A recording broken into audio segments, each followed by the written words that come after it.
Hi everyone, welcome. Hope everyone's having a good weekend. Hi everyone. Just a production stream today, and if anyone has any questions or anything, I'll be here to answer them.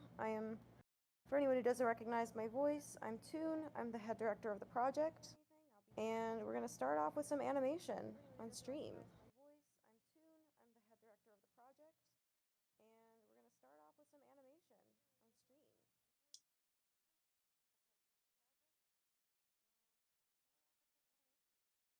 The crowns are like a new thing YouTube's rolling out. I think it like ranks people based on interaction with the stream.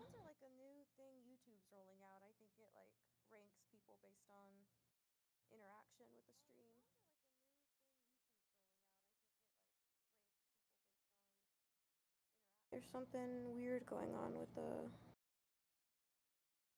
Callie, can you check the stream?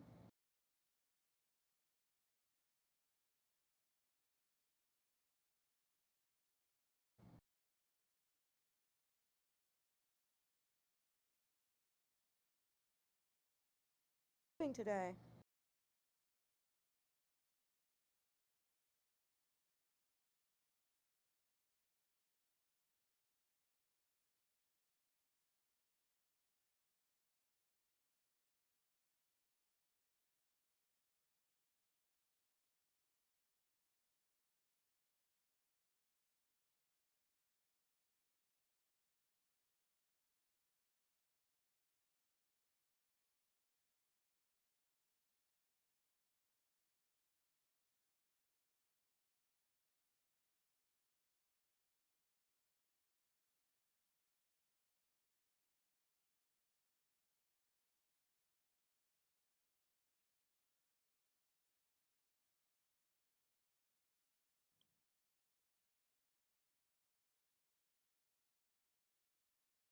Casey Gothberg, what program are you using? I am using TV Paint, which is my favorite for animation. Welcome, Windmill. Welcome. Oh, I haven't said hi to like anyone. So hi Indigo. Hi Jess. Hi Sun. Hi Tiny. Hi Windmill.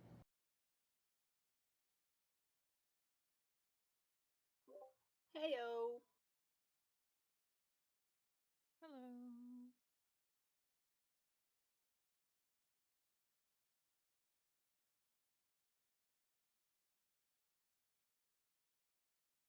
Oh, hi Widgie. Good to see you.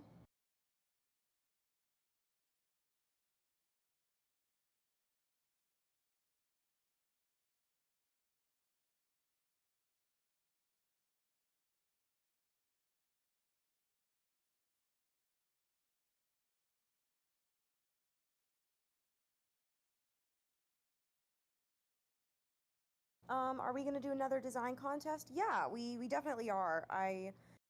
We're gonna do a few more, definitely. I've been trying to decide what character I want to put up for the next one, so if anyone has any suggestions on what characters they want to see, let me know.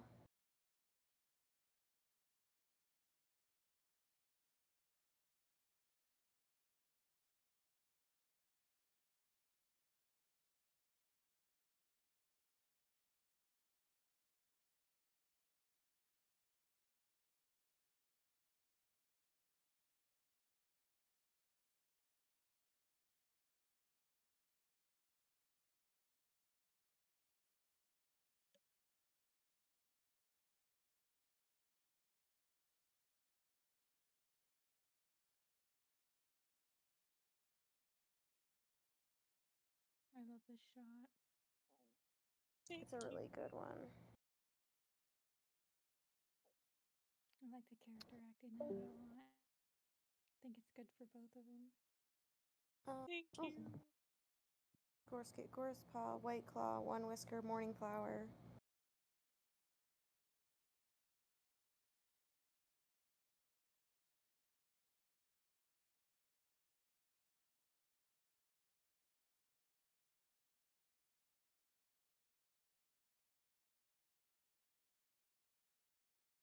Hello, hi everyone. Thank you for joining.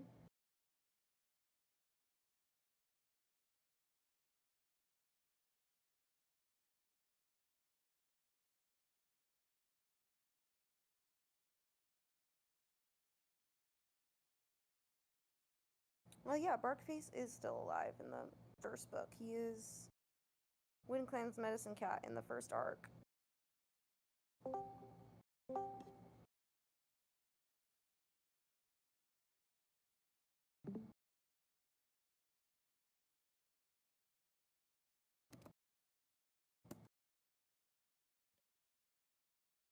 I heard 2 join noises, but I don't see 2 new people who I don't know who joined. Welcome.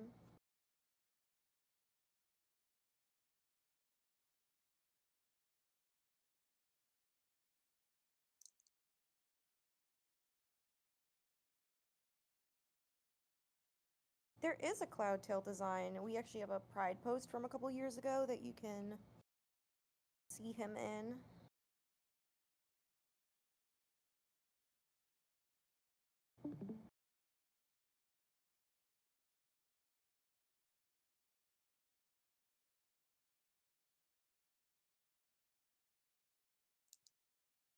Oh, thank you for coming. Roxwolf, this is Greypaw, but both of them are in this scene.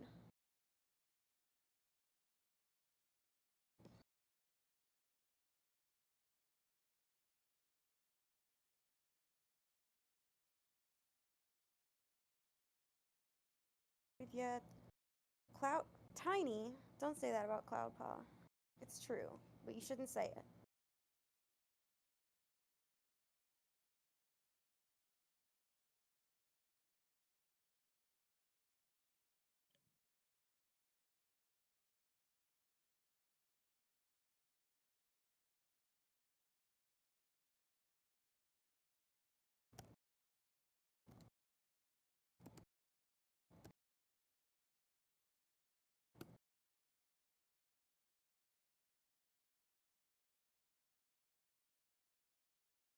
Are there any characters left to voice? Yeah, there's a ton. We have voices for. If you look at our channel, you can see the characters we have voices for already. If they're not in those videos, they don't have a voice yet. So, yeah, there's gonna be tons of other characters. You know, obviously Warrior Cats has a huge cast.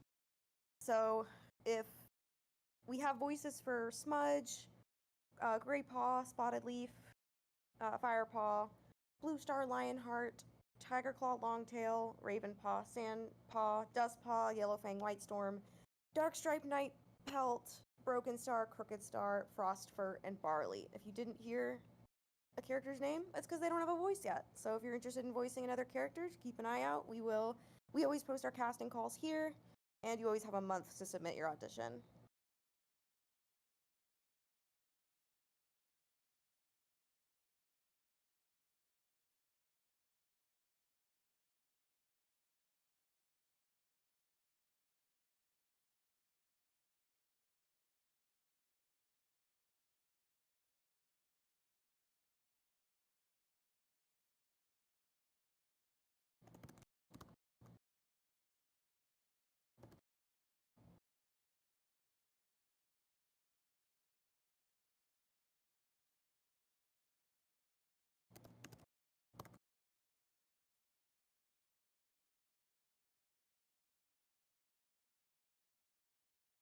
Yeah, that's true. Our 5-year anniversary is in October.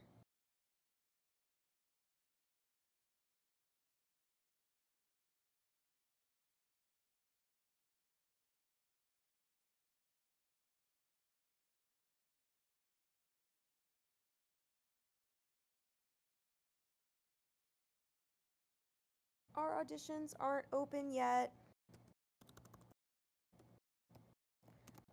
But again, we always announce when they open up. And you have a month to submit an audition, so you won't miss it. I promise. We will be very loud and obnoxious about our auditions being open when they are. I absolutely love this project. I can't wait for Into the Wild to come out. Hoping to audition for other roles if the project continues in the future. Thank you so much. I appreciate that.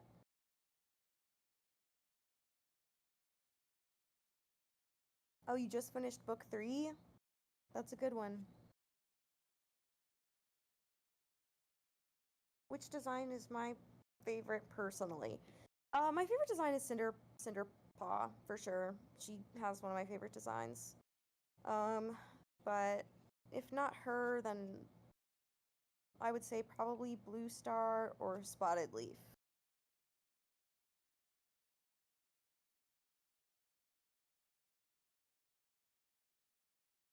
Casey, the people want to know, where did you learn to animate? Oh, well, I went to school for it. So I went to the School of Visual Arts in Manhattan. But I also did a lot of animation in my free time. I went to a pre-college program, but I did it like a lot until I got good at it. So partially, being instructed, by professionals, and partly just practice.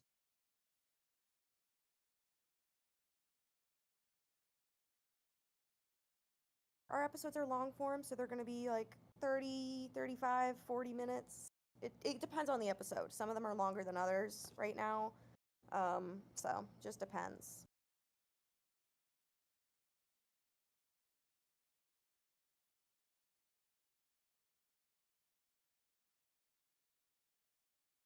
Yeah, I love Smudge's design too. It's so cute. Big fan of Smudge.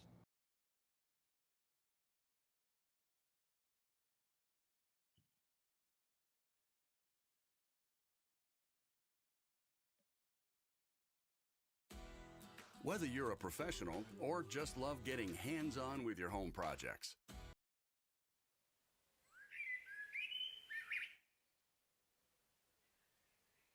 Snow Kit will be included. We have not cut him.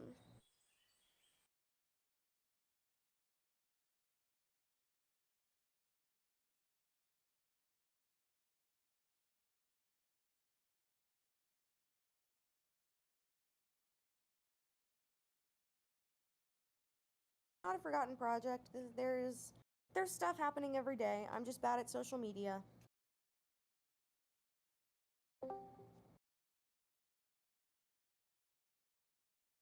Oh, hey Dawn, welcome.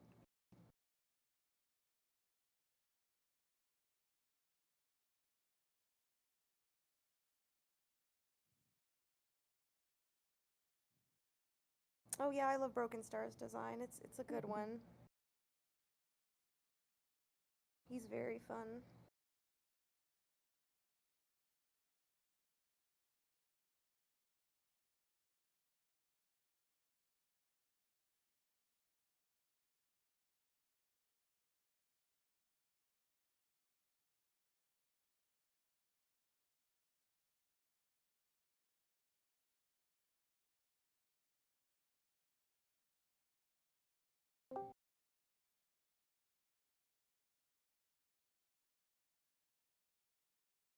Oh, welcome back, Tiny.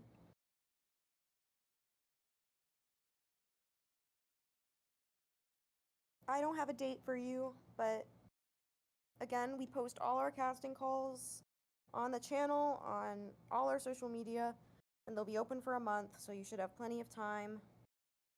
But I don't have an exact date for you.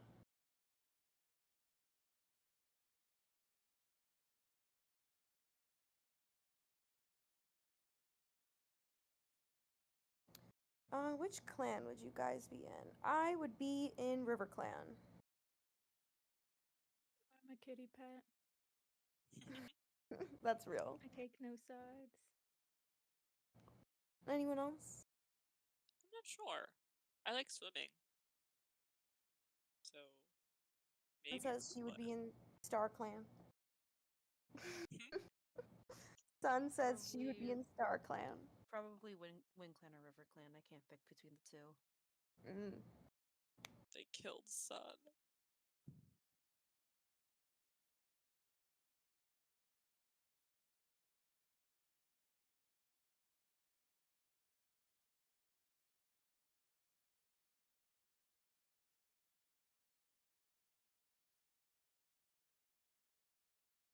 Uh,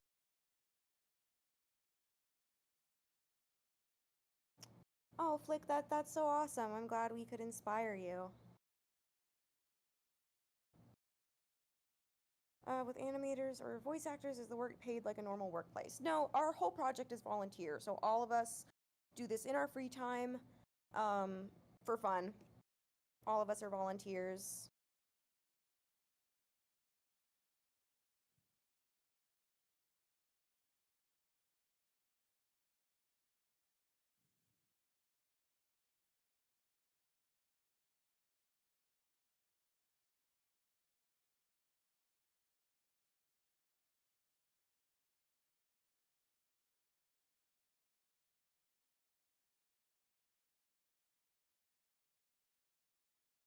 Oh, thank you, Widgie.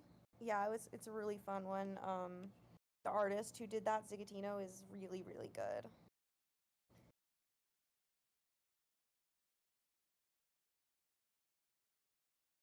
Thank you, Hybrid.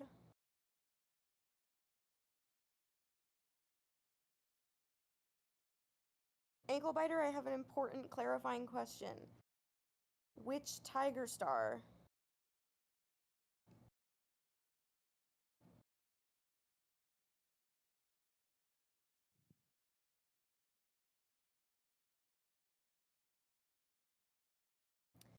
Purple Bear, I get that. A lot of people get stuck on the new prophecy. It's not a very exciting arc. So.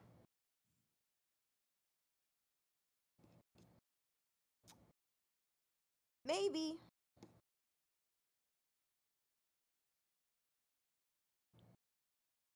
There's no minimum age for the design contest, right? Nope. As long as you are old enough to be on social media, you can participate.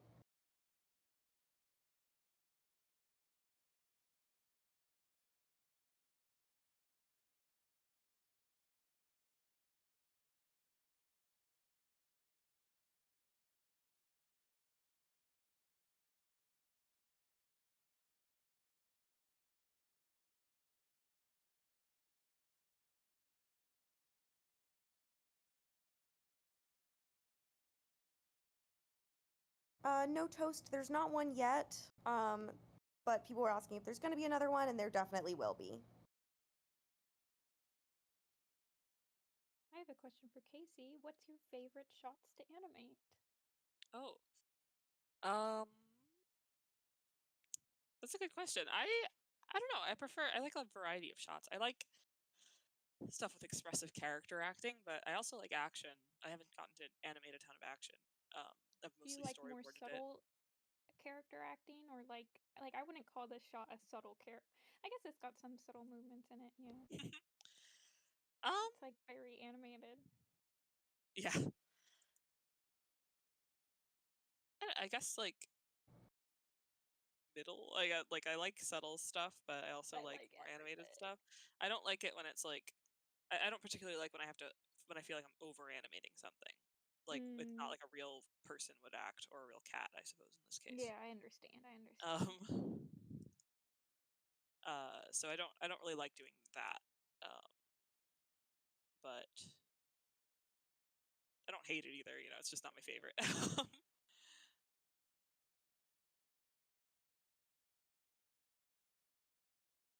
Yeah, I don't know. I'm not picky. Just anything that seems like it'll be fun and a challenge. Fair enough. Who's your favorite character to animate? Ooh. I've done some cinder pelt tests, and she's really fun Everyone loves drawing her. because she's so It is cute. fun to draw. Her kit She's is on the card, right? Yes. Okay. And we have some stuff of her on the social media. Mm-hmm. Who's your favorite character in general? Mine are Blue Star, Cinder Pelt, Yellow Fang, Leafpool, and Dovewing, I would say, are my top 5.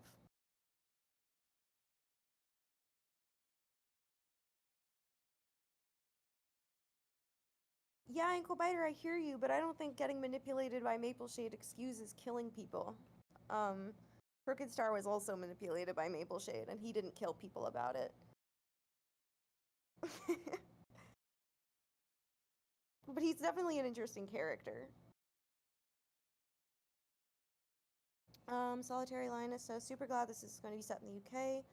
As an English person, it's very exciting. It's pretty rare to find British warriors rep. Yeah, we've mostly based everything on having the setting in the Scottish Highlands, and it has been very, very fun.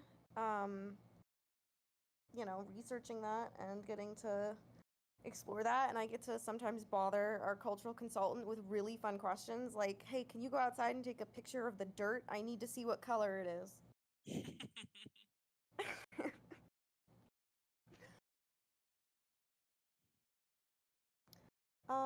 Were there any non-Warriors related things that inspired this, such as anime or other indie shows? Oh, definitely. Like I know for the art style, Cartoon Saloon was a big inspiration. I think there's a lot of non-Warriors stuff that inspired both the look of it and the writing and kind of what we've done with the whole thing.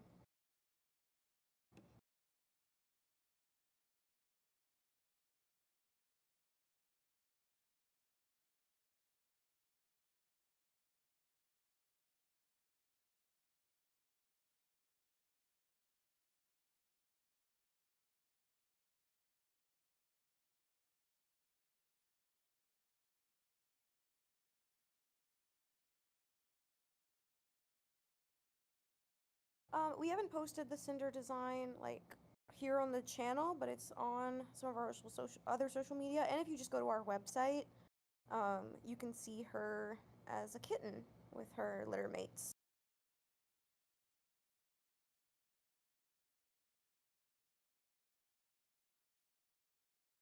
There are the most versions of the design before hitting the final one.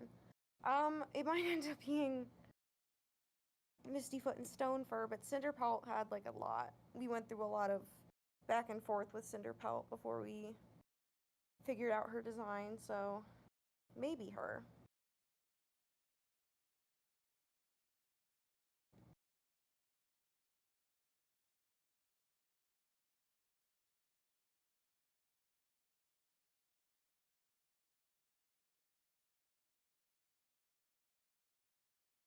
Have you all considered slipping your own pet cats into the show as cameos? We have talked about it. It has come up before.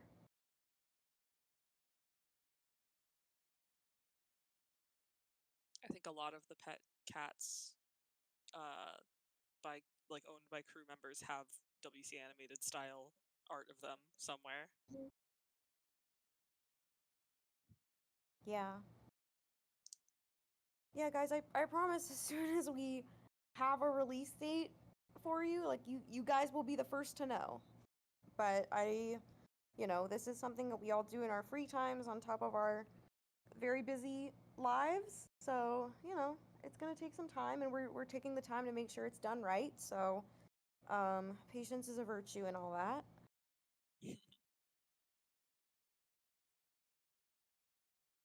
Yeah, this is great, Pa.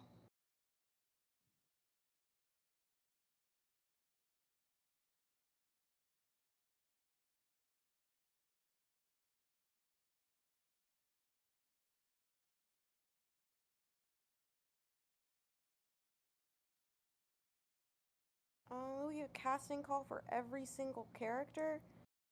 No. Because, not every single character speaks.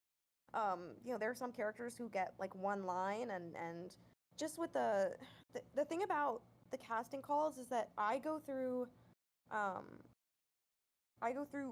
every single audition myself. I review every single one, and it's very time consuming, so I don't want to. There's no point in having a casting call for a character that has like one line. But for any of the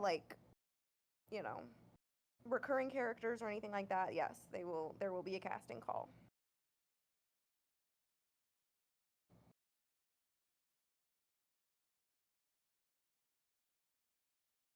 How do you manage such a large volunteer-based project? I have a great director's team, and I have spreadsheets. My two best friends.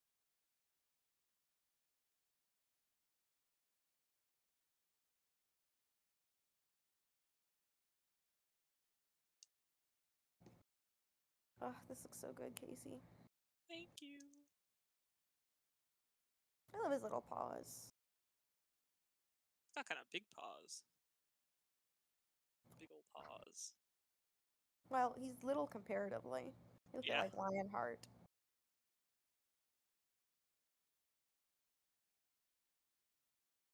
Oh, thank you, Darius.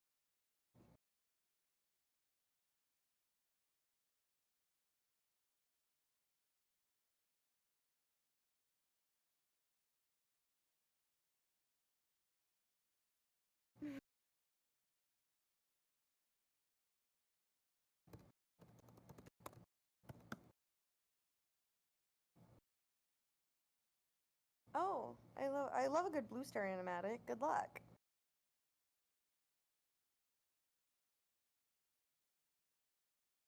Who's the most underrated cat? Anyone have an answer to this? I don't know. Underrated.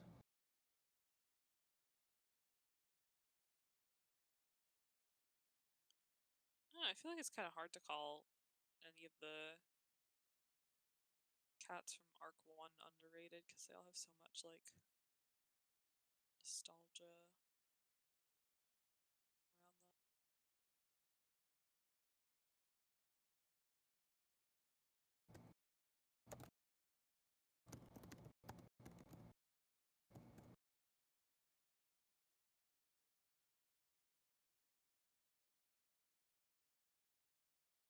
When you guys review application portfolios, what advice would you give, and what do you think makes a good portfolio to join the team?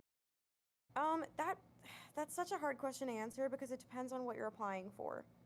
So, you know, if there's like a specific role you're interested in, I could give some pointers there, but it's really hard for me to say just, you know, in general because there's so many different roles on the team.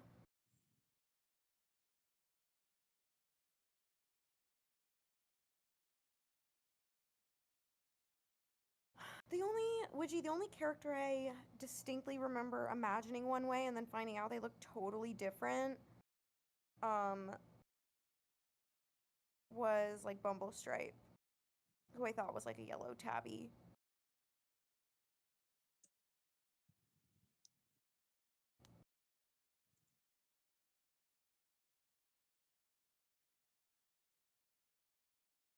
Oh, we got a Brackenfur is underrated, so we gotta vote for Brackenfur. I agree.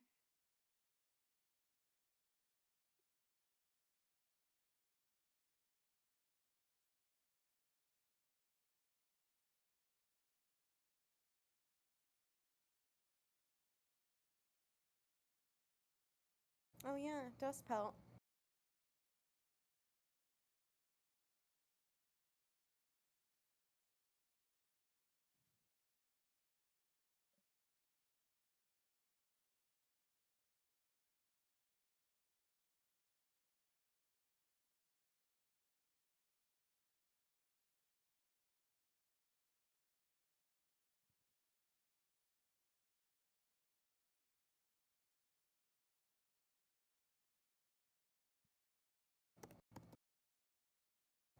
I'd argue Brindleface is pretty underrated.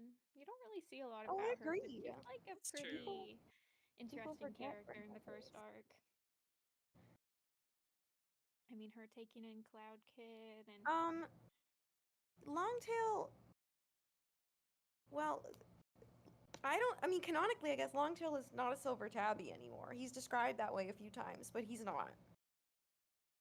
If you look at the, you know, recent depictions of him, he's not depicted that way. He's depicted as a yellow tabby.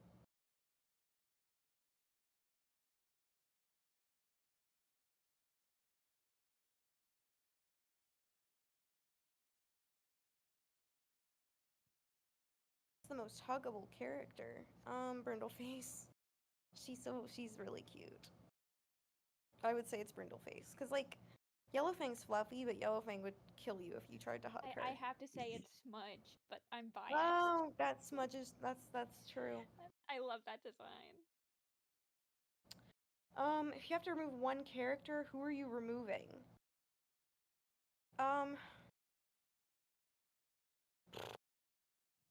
Honestly, Dustpelt is a character who could be removed and nothing would change. Nothing about the story would change. He's like another Longtail and Darkstripe, but less interesting. Sorry, Dustpelt.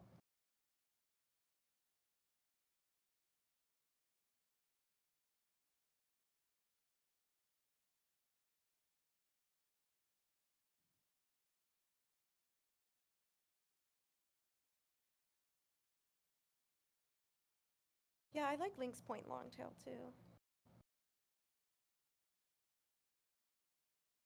Sorry, Dustpelt. My bad.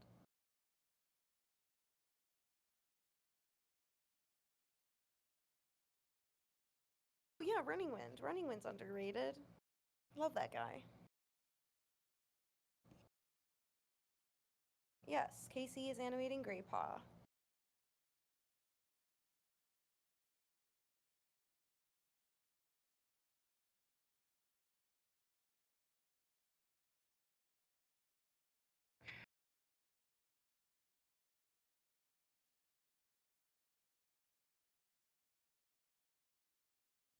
There are so few tabby cats in the series. I actually think there are too many tabbies in the series, especially in Arc 1, which is why we made Dustpaw a color point, because there are too many brown tabbies. Broken Star's a brown tabby, Tiger Claw's a brown tabby, Longtail is a tabby, Darkstripe is a tabby, Graystripe is a tabby.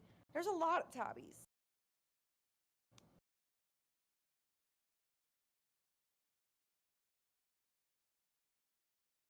Have we animated anything else before this project? Yeah, I would hope so. This would be really hard if no one had ever animated before.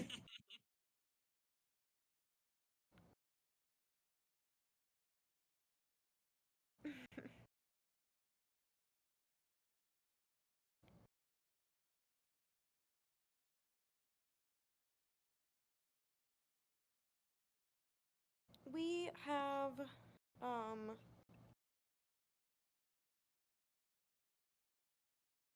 we have 3 episodes. Well, episode 1 is in production. We have 2 more episodes after that that are in the storyboard stage right now. Another one that is ready for storyboards, and the others are in early pre-production. Yes, there will be LGBT rep. Real LGBT rep. Not plausible deniability, LGBT rep.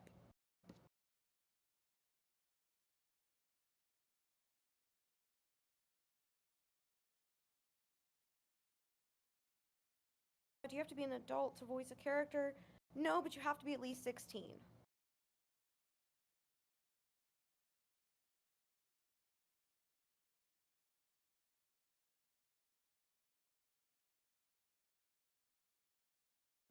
How do we keep a consistent art style between animators? We have some very handy model sheets, which is basically, it's exactly what it sounds like. It's a sheet that has a bunch of looks at the character and what they're supposed to look like. And it shows them at different angles with different expressions and that kind of thing. So our animators use those to stay on model. Let me quickly take a screenshot of Greypaw so I can share it. So, this is higher quality than the screenshot is, but I'm looking at this in another window while I'm animating. So I can make sure that Greypaw remains consistent. And our style director and art director and animation director will also look over any in-progress shots and give feedback and notes and draw-overs if the characters are looking off model.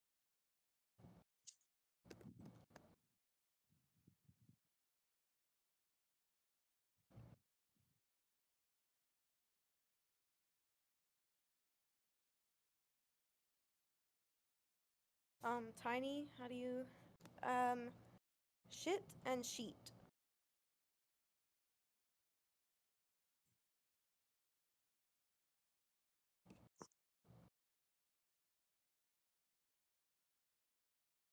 Oh my god, Elvivis wants to be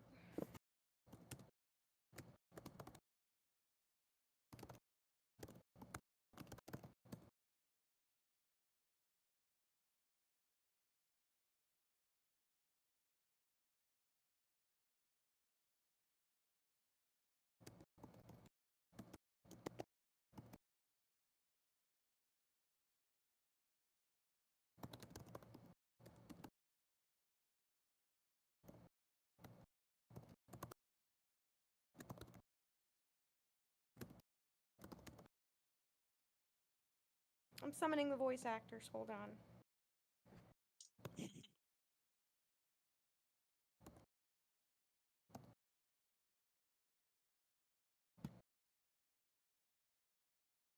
Oh, yeah. Reminder to save your work often. Oh yeah, let me do that now. Does TV Paint not have autosave? That's terrifying. It does, it does. I just don't always have it turned on because it can really slow down my process.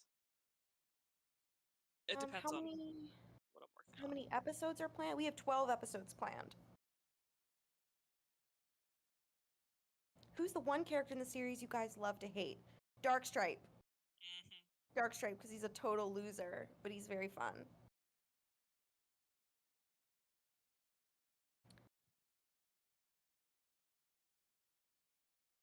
Do we finish animating scenes out of order, or do we do them in order? The shots are pretty much out of order. We assign them as they come in. We assign based on, what an animator's strengths are. So they kind of happen. We do them in kind of like sections that are in order, but the shots aren't completed in order because it also depends like how long is the shot and how, is the animator free and that kind of thing. Is there a separate person who colors? No, we have our animators color their own shots.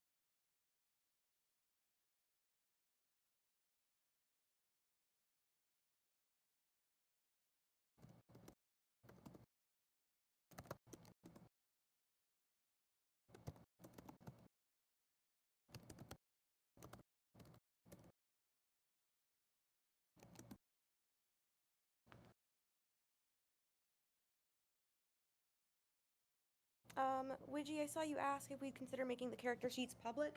And yeah, the thing, it's hard because the thing about the model sheets is that they are really, really huge.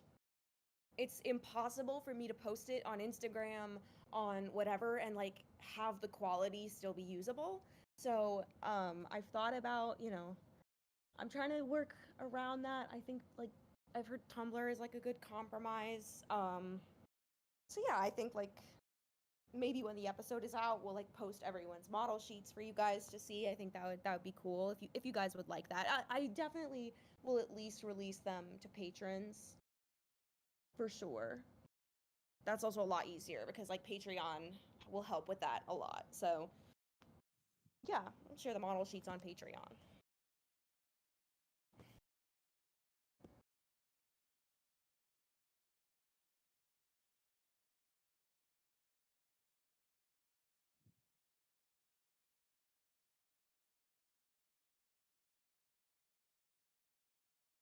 Is it a challenge to ensure lighting and background remain consistent between all shots? Well, hold on. Neko's not online. Do we have any of our compositors around? We don't have any of our compositors in here. Scott!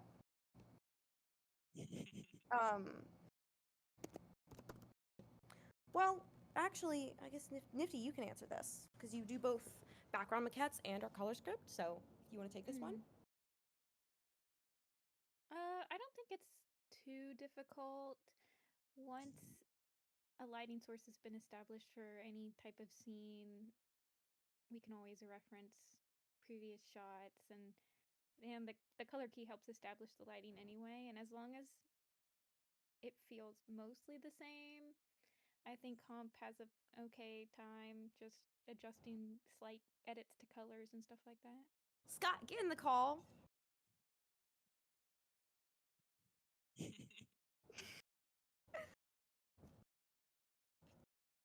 But yeah, Scott, if you also want to answer, how compositors make sure that scenes look consistent between shots. For anyone, and also if you maybe want to take a second to explain what a compositor does for everyone. I'm sure that would be easier if you're in the call, so I can also do that if that would help. Oh, am I really quiet? I can hear you okay.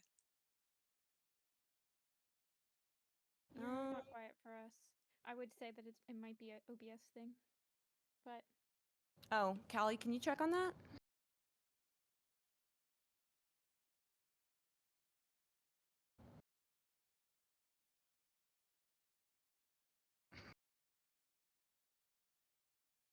Guys, don't get me started on cinder pelt. We'll be here all day.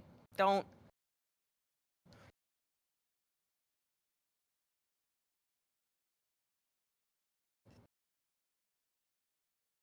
Huh, okay. Yeah, I have a few people Oh, complaining I'm about volume. quiet? Hmm. You don't sound quiet for me either. Yeah. Hi, Scott. Hello. How's it going? It's going good. So, if you're up for it, do you want to take a second to explain to people what a compositor does and then how you guys keep shots looking consistent? Oh, yeah. So I guess compositing is just basically taking the final animation and background and effects, if they have it, and just putting it all together and applying lighting and basically making everything look really cool. Yeah, Um, guys, compositing is the coolest, not gonna lie. yeah, it's really fun. Um, yeah, but whenever we were in comp, uh, I think we just kind of use each other's shots as reference. Um, Usually whenever I work with people, I work very closely with them. Like most of the time I kind of we kind of share files so we can see each other's setups and copy copy each other's work just to make sure it all looks the same. Yeah. Are you guys reading the chat? Yes, we are. We are reading the chat. It's really What's the frames per second? 24. Yeah, but whenever we were in comp, I think we just kind of use each other.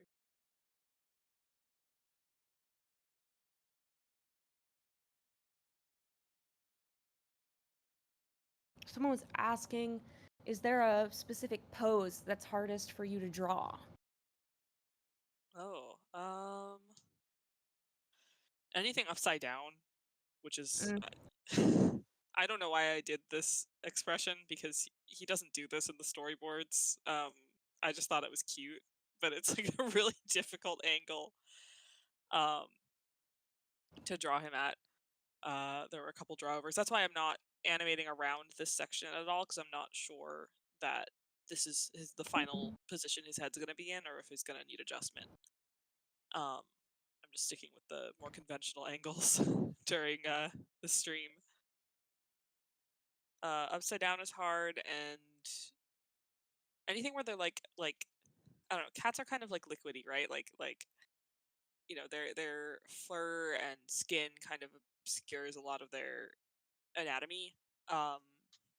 So they can get into some really weird, like bendy positions, and it can sometimes be hard with the WCA designs, which are very like graphic and like the lines are very like they like divide up the body parts and stuff. So sometimes I'm not entirely sure how to handle like a really kind of stretchy cat pose, if that makes sense. Yeah. Ugh. Mariah's great at it though. Oh Mariah, yeah, I think of the silver stream. That's such a good one. yeah. Do you guys have any OCs? Oh yeah, I have a lot. Maybe too many. No such thing. I also have OCs. Do we plan or have we considered giving an animation test to people who want to apply for the animator role, a bit like in the animation industry? I don't, because we're a volunteer project, I don't really like the idea of having people do unpaid tests. If people sometimes people include animations of our designs in their portfolios, which is like super helpful for me to see. That always helps a lot, but we really decide based on their portfolio that they provide us, and then we work with them. If they're accepted, we bring them into the team and we just work with them and kind of coach them through drawing the style. It's also very helpful to see the background applications of a style test, though. Yeah, we do actually have a style guide for the backgrounds that's linked in our applications for people who are interested in doing backgrounds, because it really, really helps to see like an attempt at doing the background style. For sure, especially if you don't have that much natural environments in your portfolio. like a lot of trees or forests and stuff?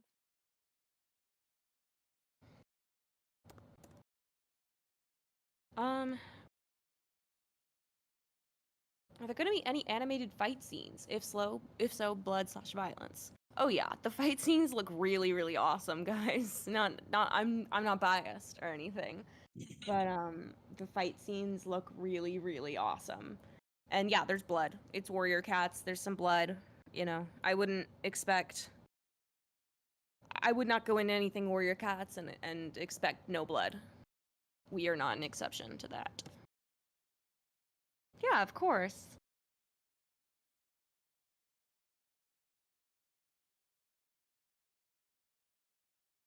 Thoughts on the Cinderpelt reincarnation arc? It's pointless and boring and not even really reincarnation.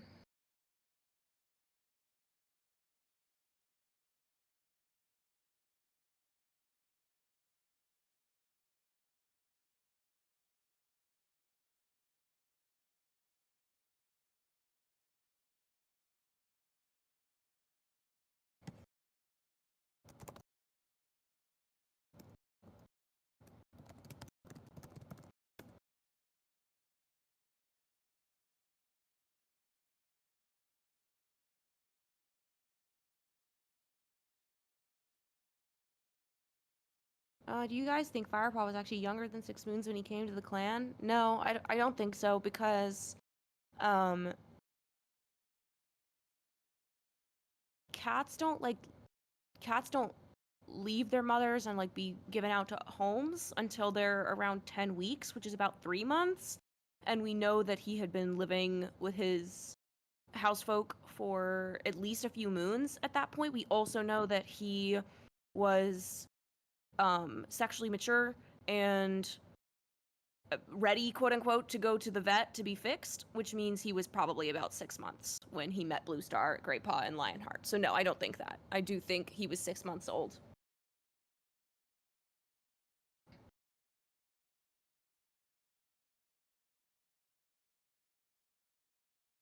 How I can answer that question, Snow Kitty, because in our handy production spreadsheet, we do have how many frames are in each shot.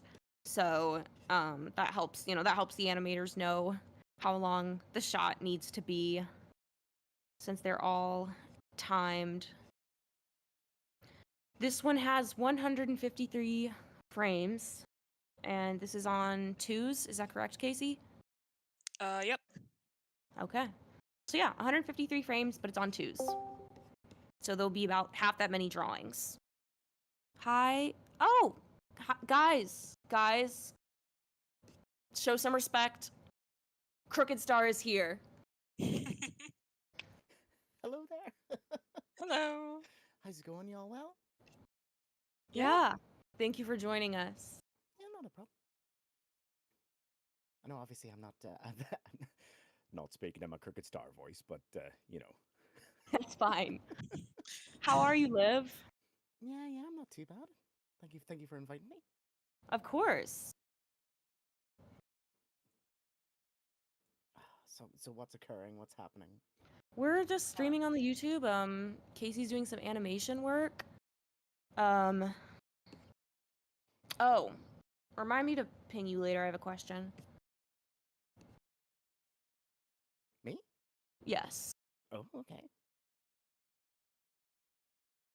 Not something you can ask on stream? Is it spoilery? It's about voicing another character, so maybe a little bit.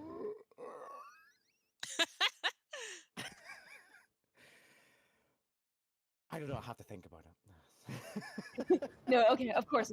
I won't pressure you. We'll have to review your contract, and I understand you have to consult your agent first. Mm-hmm. She's very busy. She's a star, so we have to respect her time. I'm a star, darling. I'm a star.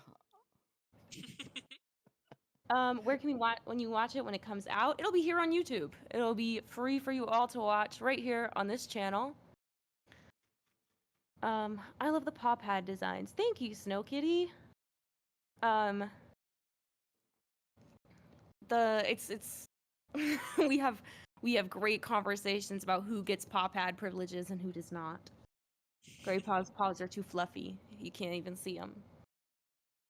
And hey, if you guys stick around, I think Gray Paw and Blue Star will be here later as well.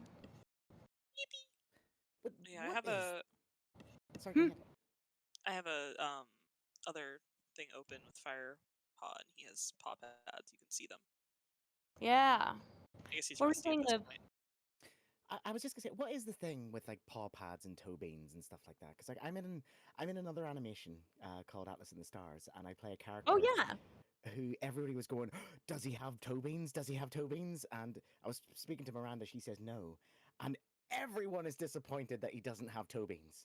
I think people just really like them. I mean, I know I love to annoy my cat by like squeezing her little paws. It's just cute. I don't know, there's something about him. Which character got the biggest character writing upgrade in this project? That's a great question, and I'm gonna say it's... Well, okay. My instinct is to say Spotted Leaf, because I have a ton of fun writing her, and it was nice to like give her a little personality and expand on the very little she's given before she gets fridged in the book. So I would say Spotted Leaf. I think Longtail as well. Oh, everyone, Spotted Leaf says hi. Yeah, so I would say Spotted Leaf, Longtail, but I really enjoy writing like Yellowfang and Cinderpaw, so I don't know, but they're well written to begin with, so I don't know how much of an upgrade it is. It just changes. Will there be LGBT ships? Yeah. There will be canonical LGBT relationships in our episodes for sure. We have we have trans characters and gay characters and all kinds. So that's something I'm very happy we're able to do.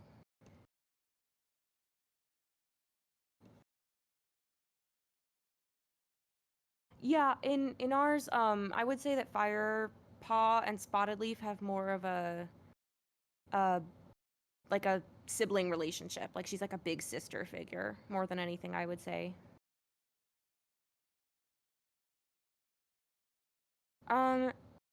Camper, Casey is using TV paint.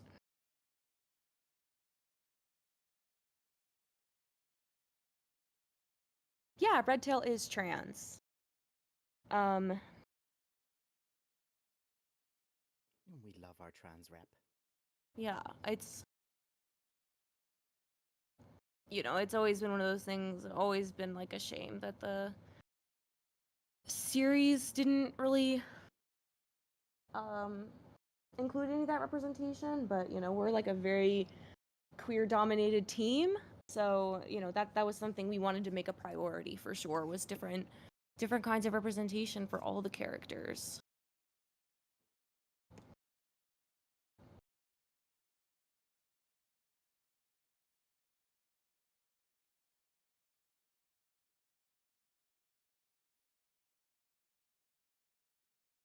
Yes, the Warrior Code does state that healers cannot have kits.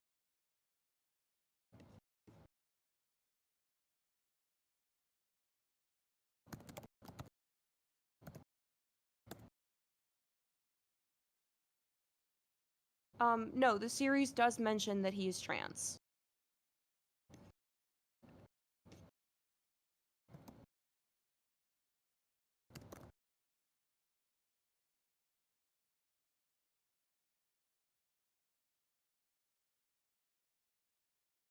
I do try to avoid gay but secret. Like I don't want to do that thing where it's like, oh, I said they're gay on social media, but there's nothing to indicate it in the show. So no, it is mentioned. You'll see when the episodes are out.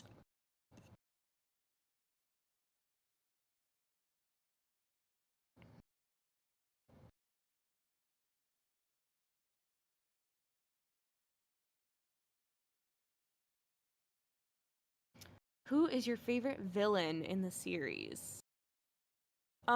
Tiger Star's a classic, but I do remember really enjoying Darktail. So Darktail's up there for me. Tiger Star.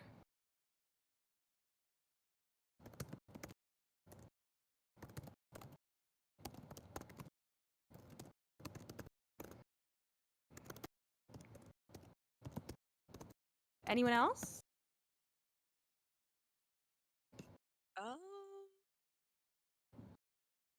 mean, Darkstripe again is so fun to hate. He's not a villain. Like, can you be a villain if you're that bad at your job? You know how Perhaps there's not. like the comedy relief friend? Well, he's the comedy relief villain. Yeah, he's like the incompetent goon, you know? Like, he's like, I got it, boss, and then he trips down the stairs. Like, Yeah, you but know? I find that funny. I like him. Don't you worry, boss. I'll see that it's done. Yeah. Exactly. Oh, I love having voice actors in call. Always a treat. I will be perfectly honest. I know nothing about warrior cats. That's so delightful. I'm so sorry. But yeah, I'm loving learning learning about it whenever we have like recording sessions and stuff. Yeah, it's there's a great storyboard scene you need to see with your character. Let me grab it. It's done. Oh, also, anyone else check out, we got a new storyboard update of a very pivotal scene. It looks great. I need to do feedback on that. Oops. My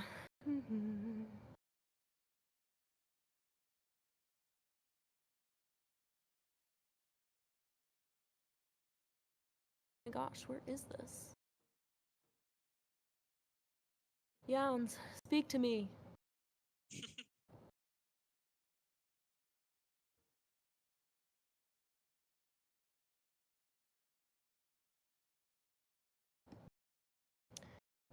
Is Fire meant to be bi? Yeah, he's bi. He is, there's some good stuff. There's some good stuff you guys are in for. Oh, poor Fireheart.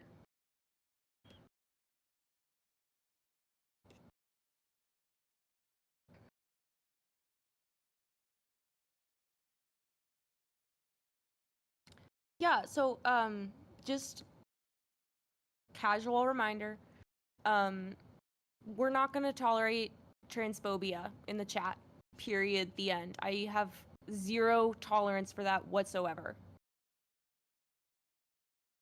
So, if you want to stay in the chat, please knock it off. Be respectful. You don't have to understand it to respect it. Thank you very much for that.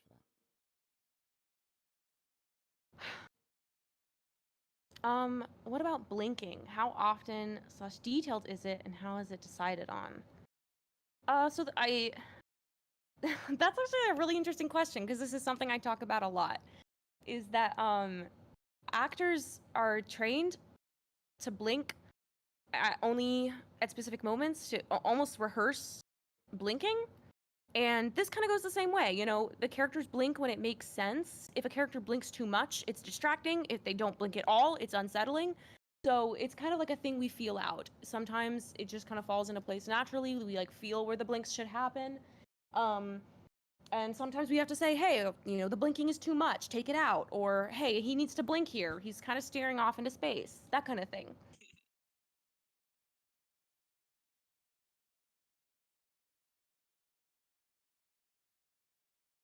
I guess Leopard Star is not outright stated to be a Bengal cat. A lot of people see her that way, but she's technically just described as distinctly spotted, or a cat with unusual spotting is how it's described. But she's not a Bengal cat, because she wasn't. None of them are purebred cats.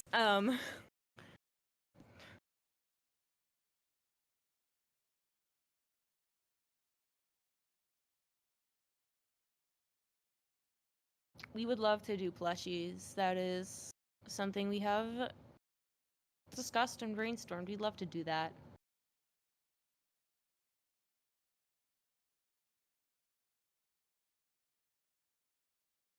How long did it take to animate the first WCA trailer? Let me check.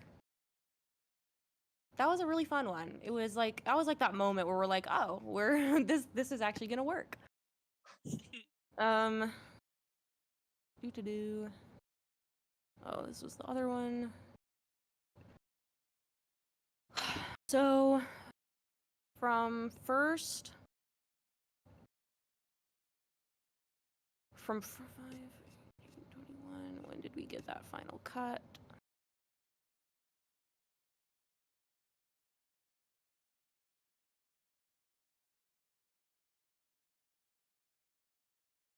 So it took about maybe 2.5 months. And, to be fair, that we were still figuring out, our process, our pipeline.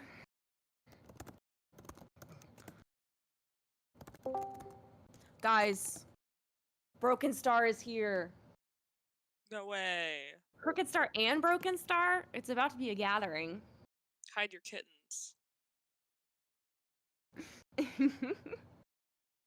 What's going on?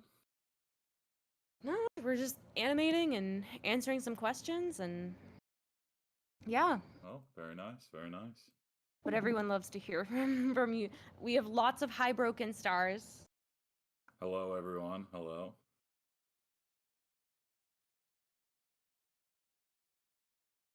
Oh. I need to see the stream chat. I can't even. I don't know where we're streaming at. Yeah, Liv and Drake, can I get you guys to answer a question? We have someone asking, Sure. how might one get into voice acting without any prior experience? You want to take that one, Liv? Yeah, absolutely. It's one of the things I sort of, every time I'm on a stream, I answer a question like this. So you don't need prior experience to be a voice actor. The only things that you need are the ability to act, which is something that can be trained. So there's no reason why you shouldn't be able to become a voice actor if you can already act, can get access to theater training, just general on-screen training. The thing that most people fall at the first hurdle is the recording space. You're not going to be a voice actor that's brought into studio unless you're in a large hub for voice acting. So in order, like for myself, I live in Northern Ireland. I'm nowhere near any hubs, so I have to do all my recording at home. So you need to have a space that is acceptable enough to be used universally throughout any production. But what do you need to become a voice actor? Literally, it's just time and practice and training and just having a go at it. There's nothing stopping you from just taking a microphone, recording in your space, uploading those recordings to castingcall.com or castingcallclub.com, and just seeing who bites and seeing what roles you can get. Casting Call Club is a great place for beginners. There's lots of fan work, amateur work, indie stuff on there. I got a lot of indie gigs on there. It is a great place for beginner voice actors. But I love you just that need answer. to be able. Yeah, you just need to be able. First off, you just need to have the confidence.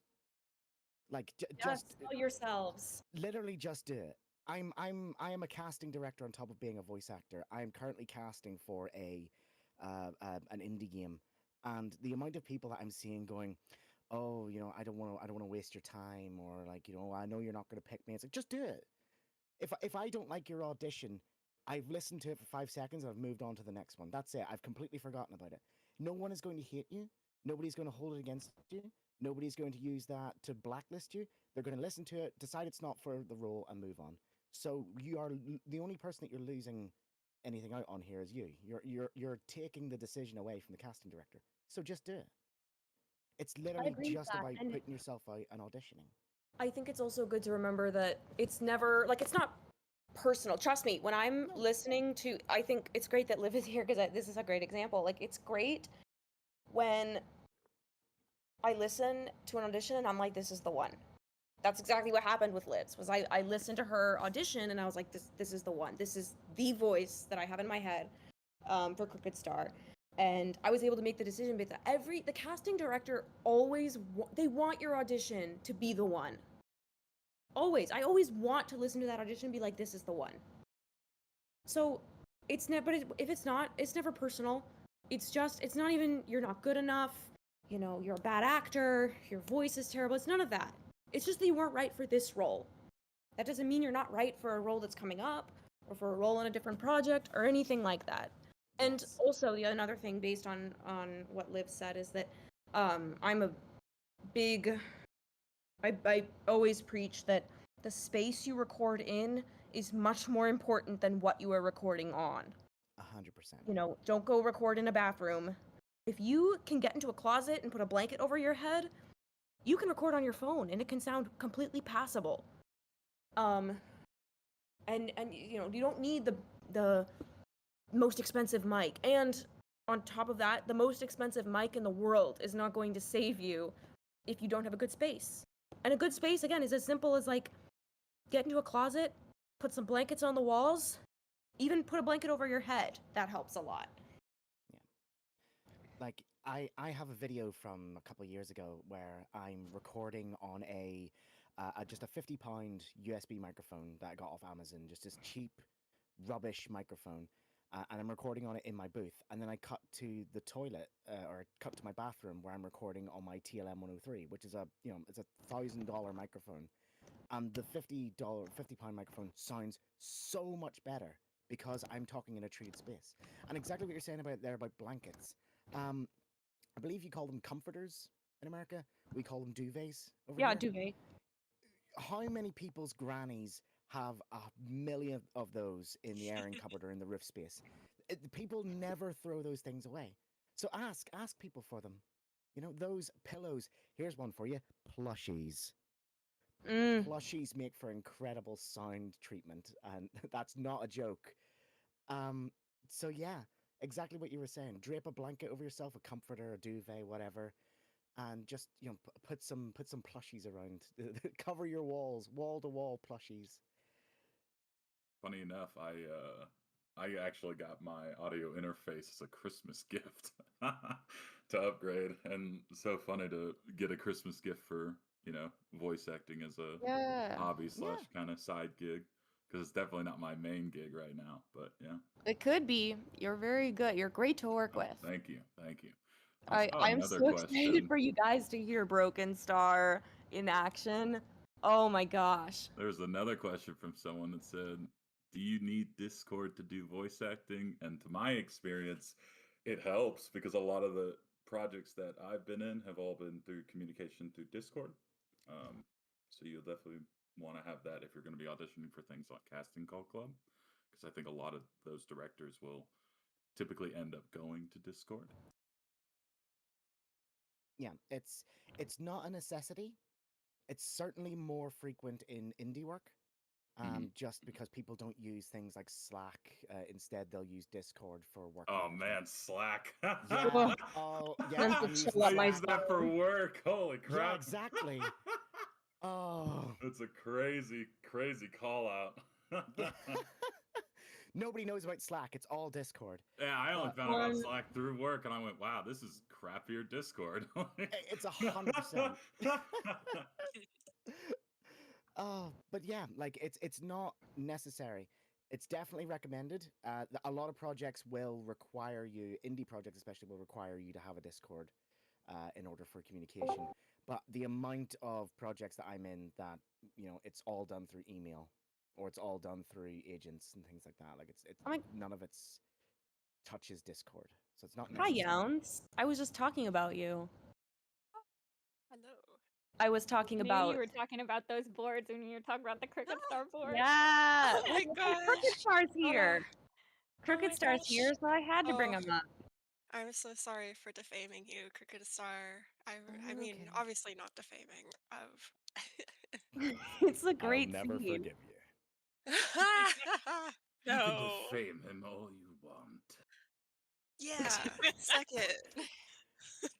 I appreciate the hatred you have with him. Oh my god, I'm gonna torture him extra hard just for that. I must win. You don't mess with the artist. Mhm. How old is the best age to start voice acting? Oh, Whenever, as soon as you Yeah. can. Just yeah, start. that's a yeah. I started.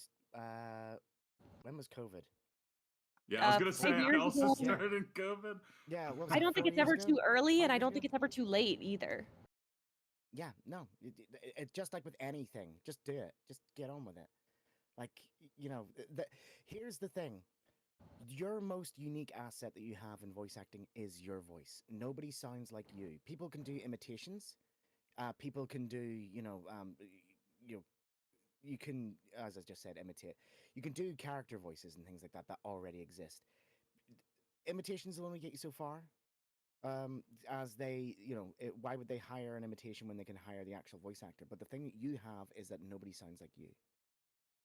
So lead with that. Whenever I'm auditioning for things, you know, if they're asking for like an American accent or something like that, I'll give them the American accent. But then I'll always give them my natural voice as well on top of that, just to Mhm. give them the option. And it was actually something that you were saying earlier on. Whenever we're casting, the thing about it is we're not just casting one character. When you're auditioning for a character, but you're auditioning for a production. You're not auditioning just for one character. The casting director is always listening out for things that they're casting in the future, things that they might be casting on that project that aren't announced yet. Just go with it. Give them your voice. Let them hear you. I 100% agree. Honestly, I think that applies for like lots of things, like for art positions too, where it's like, even if you're not right for a particular role, if you're interested in working professionally, like apply to something and maybe you'll get something else down the line. That's how I got my current job. You never know. So shoot your shot. Yeah. It's always worth it, because that's the thing, right? Is that even if you don't get it, you learned something, whatever it was, by doing it. You got some more practice in. That matters. In the arts, so animating, drawing, voice acting, music, all this here, the majority of the work is the stuff that you are not paid to do. It's the auditions, it's building your portfolio, it's all this here stuff. It's marketing yourself. Exactly. Like 95% of the auditions that we do, this is like a generalized percentage, but it's basically agreed upon. 95% of the auditions that we do not get the role. So, if you do 100 auditions in a month, you might get 5 of those auditions. Ooh, So someone asked. Oh, sorry, go ahead. I was just going to say, so it's about throwing yourself out there as much as possible, doing the marketing, doing the cold calls, doing the auditions, getting yourself out there. Someone asked, will there be any musical numbers? And I will say, I am all for endorsing a Broken Star solo, 100%. Well, I did musical theater in high school. I'm ready. I'm game. well, I mean, Shiro, we were recently on a road trip with Shiro, and we definitely talked about it, and they were like, Warrior Cats musical would go really hard, but I could just sing Beat there Your are Pig, there's Could do a you know Cricket there Star, Rocky Road to Dublin. yeah Oh yeah. That was one of the songs we listened to on the on the road trip.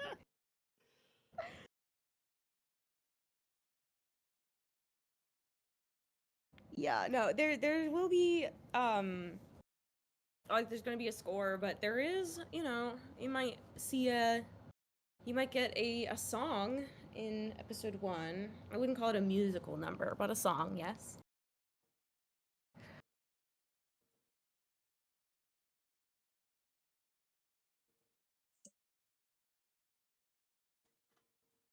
Oh, this is looking so good. Thanks. Oh. How do you keep cats on model through complex movements without drifting or weird size changes?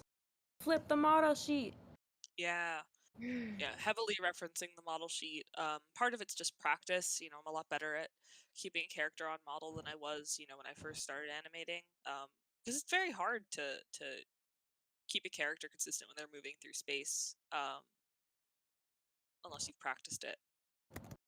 So just, do a lot of practice, simple shapes, do like a ball rolling back in perspective or something.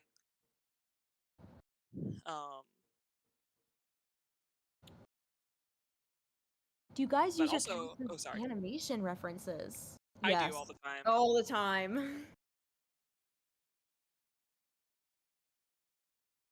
Oh, what was I gonna say? Sorry. No, you're fine. You're fine. You're fine. Something about animation. Something about staying on model. Yeah. Oh my gosh, I have a bug bite from yesterday. No. And you know how sometimes like it doesn't start to itch until you see it? Yeah. Did you bite the bug back in fair jest? Did you hunt it down? Yeah. I would stop at nothing. Did you till find I its ended family? that bug. Well, I gotta say this is another great question for Liv because she has an androgynous voice and also she has a huge range of voices she can do besides her natural. So, what's your opinion on voice actors who have an androgynous voice? I wouldn't say that I have an androgynous voice. This is me. But you can do such a wide range, I feel. I think more so on the side that you've also casted directing, yeah? Yeah. So what I would say is currently there is a big push for androgynous voices, and that's mainly within productions that are requiring non-binary characters. Now, the issue there is then if you just have an androgynous voice and you're not non-binary yourself, you shouldn't be auditioning for those roles. But there are characters out there with androgynous voices. There's plenty of them, and I don't know if sometimes people mistake an androgynous for monotonous. Those are two completely different things. So hopefully we're not confusing that here. But no, androgynous voices, yeah, there's a role for every voice. So you just have to audition. Hopefully that's the one that they're looking for. The person asking about Mousefur, yeah, Mousefur's in here. She exists. She appears.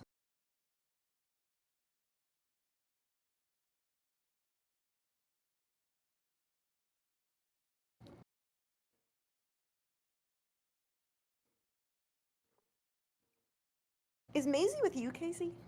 Yeah. What's she up to? She's asleep on my bed. Maisie. Which is good, because if she was being insane right now, I'm not sure what I'd do. Maisie is my cat for any who are unaware, and she's a little devil of a creature. She's very mischievous and is always getting into things and screaming and crying at me at times in which I need to be on the phone. Yes. Little criminal crime cat. You'd love to voice act, but you're British. Every time I use my voice in animations, I remove it since I don't think it fits very well. I'm British. I think there's that comes down lots to, of British voice actors. but also I think that also comes down to your personal bias because we all, the way that we hear our voice when we're talking sounds different than when we hear it recorded. And so the first few takes of hearing our voice, we're going to be like, oh gosh, who is that? Well, I had to do exposure therapy on myself with listening to my own voice. Yeah, it just takes time. Like I started back when COVID happened, and I hated all the auditions I did when I first started and hearing myself because I had to edit my takes. I hated it. But it took me a few months and practice, but you do just get used to it. And then you kind of find like, what am I good at? What am I needing work on and improvements on? But it definitely, I mean, everyone can have a voice in this. It's just a little bias against yourself at the beginning. Yeah. Hi, Wolfstorm. Is it Neil Newbon did what's his name from Baldur's Gate? Asterion. Yes. Yeah. Oh, I know that guy. Yeah, like he's from Birmingham. Nobody likes a Birmingham accent. All my homies hate Birmingham accents. Everybody hates a Birmingham accent. That's a British accent. My natural Northern Irish accent is a British accent. But, you don't have to talk in that. again, we were saying about how your natural voice is the one that you can sell, but not necessarily that all the time. Like if you can act and you can do accents and you can change your voice, then you have range. Range is also desirable. Yeah, I I will mean, say finding the confidence that you have, because I think someone just commented about the confidence. I will say the one thing that I always look towards is like the fact that I can do these some voices here and there by myself in my room without knowing that anyone is around me to listen. It's weird when you go out in public and people are like, "Oh, you voice act? Oh, what characters do you voice? Do a voice right now." And I'm just like, "All right, well that's okay." I find it's a lot better whenever you're a creature voice actor because you can just go demonic or Oh yeah, yeah, yeah. screech at them, stuff like that. I'm a teacher as my main job, and my students found out that I voice act, and of course, immediately the first question was, "Oh, you should do one of your characters right now," and I was Yeah. like, "No." What if Question you roll, just next Velociraptor. year? What if Yeah, next yeah, year when you yeah. start school again, you just start in the Broken Star voice and you never stop? Oh, I mean, I've done. So I've had students ask me to read in like, my British RP accent that I've done, but then they always are just like, what, I always hit them with just the things that are popular, like little like, I guess quote unquote voices to do, like I do a really bad Mickey Mouse and stuff like that. So I'll do that for the kids because they really know those characters. Because I can't be like, yeah, I was this one character in this little indie game, and they're like, what? I'm like, yep, all right, never mind. I do enjoy whenever people ask what I've been in, and I say like Ulfar from Warhammer. Like, oh, what does he sound like? Ulfar the Mane of the Space Wolves, all the way down there, and going, what? that's amazing though. Also, I'm a great teacher. Yeah. Broken Star's a great teacher. I teach people well. I give people fair grades. Broken teacher. Can't argue with that.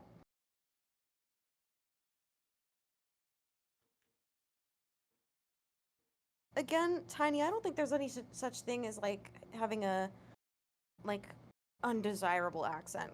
There really is something for everything. And there's I see a lot of casting calls looking for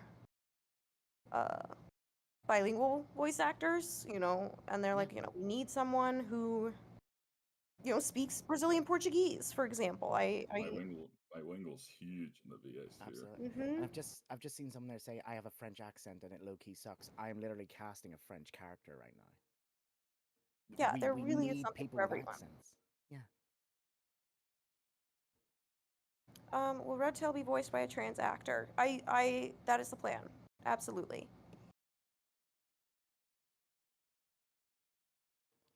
Let me know. We're going into business mode here. Let me know if you need recommendations for trans mask voice actors. I would love that. Thank you so 'Cause much. Not a problem. Again, I just cast one there and we had to go trawling because they are quite rare. Yep. Yep. No, I do not send my students to war. Why not? Not yet. Nope. Why not? No. There's always room for change. Not play dodgeball? No. Oh man, they don't play dodgeball in schools anymore. This is what's wrong in this country Exactly. today. No Wrong with dodgeball. society. Don't send the kids to war. How do you go about telling people that you're looking for trans voice actors? Exactly like that. We say we're seeking a trans mask voice actor for a trans mask role, and we say it's important that we cast someone authentic to the identity of the character. The same way we ask for, the same way you'll see casting calls asking for a specific any other gender, or sometimes they specify race or even sexuality. The same way you seek those voices out, we do the same thing. We'll say, we're specifically seeking a trans mask voice actor for this role. If you fit that description, please send in your audition.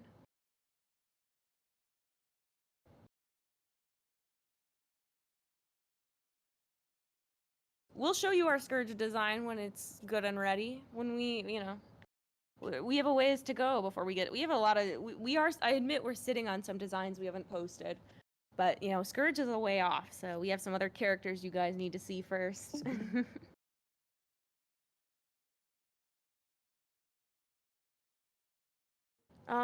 Do I know when we'll be opening up for animators or voice actors? No, I don't have a hard date. I was saying this earlier. For new people here, hi, I'm Toon. I'm the head director of the project, and whenever we do voice acting, whenever we do auditions, whenever we do crew applications, I review all of those myself initially, and it's a lot of work. So, I do it sparingly. I do spread them out because it's it's hard. It's a lot on me, so I don't know for sure, but we always announce it when we open, and applications are always open for at least a month, so you should have plenty of time.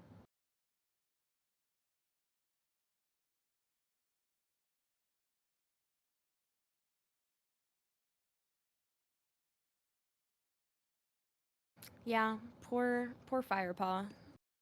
Oh, I have a question actually for you, Toon. Go ahead.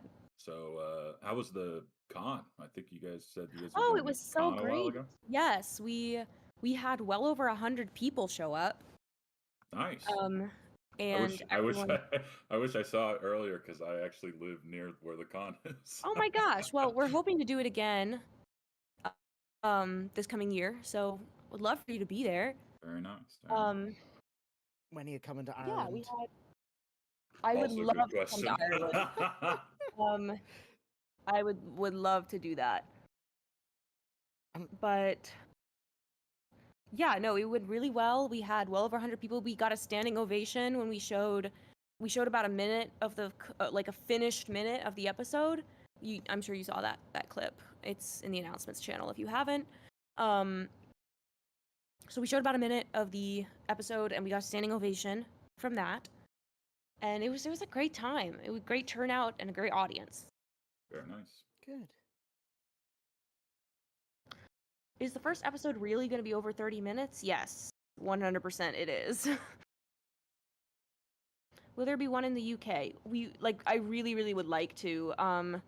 Honestly, like the biggest hurdle, there are a few cons in the UK. The hotel situation is like weird over there. So if we could sort that out, I would love to.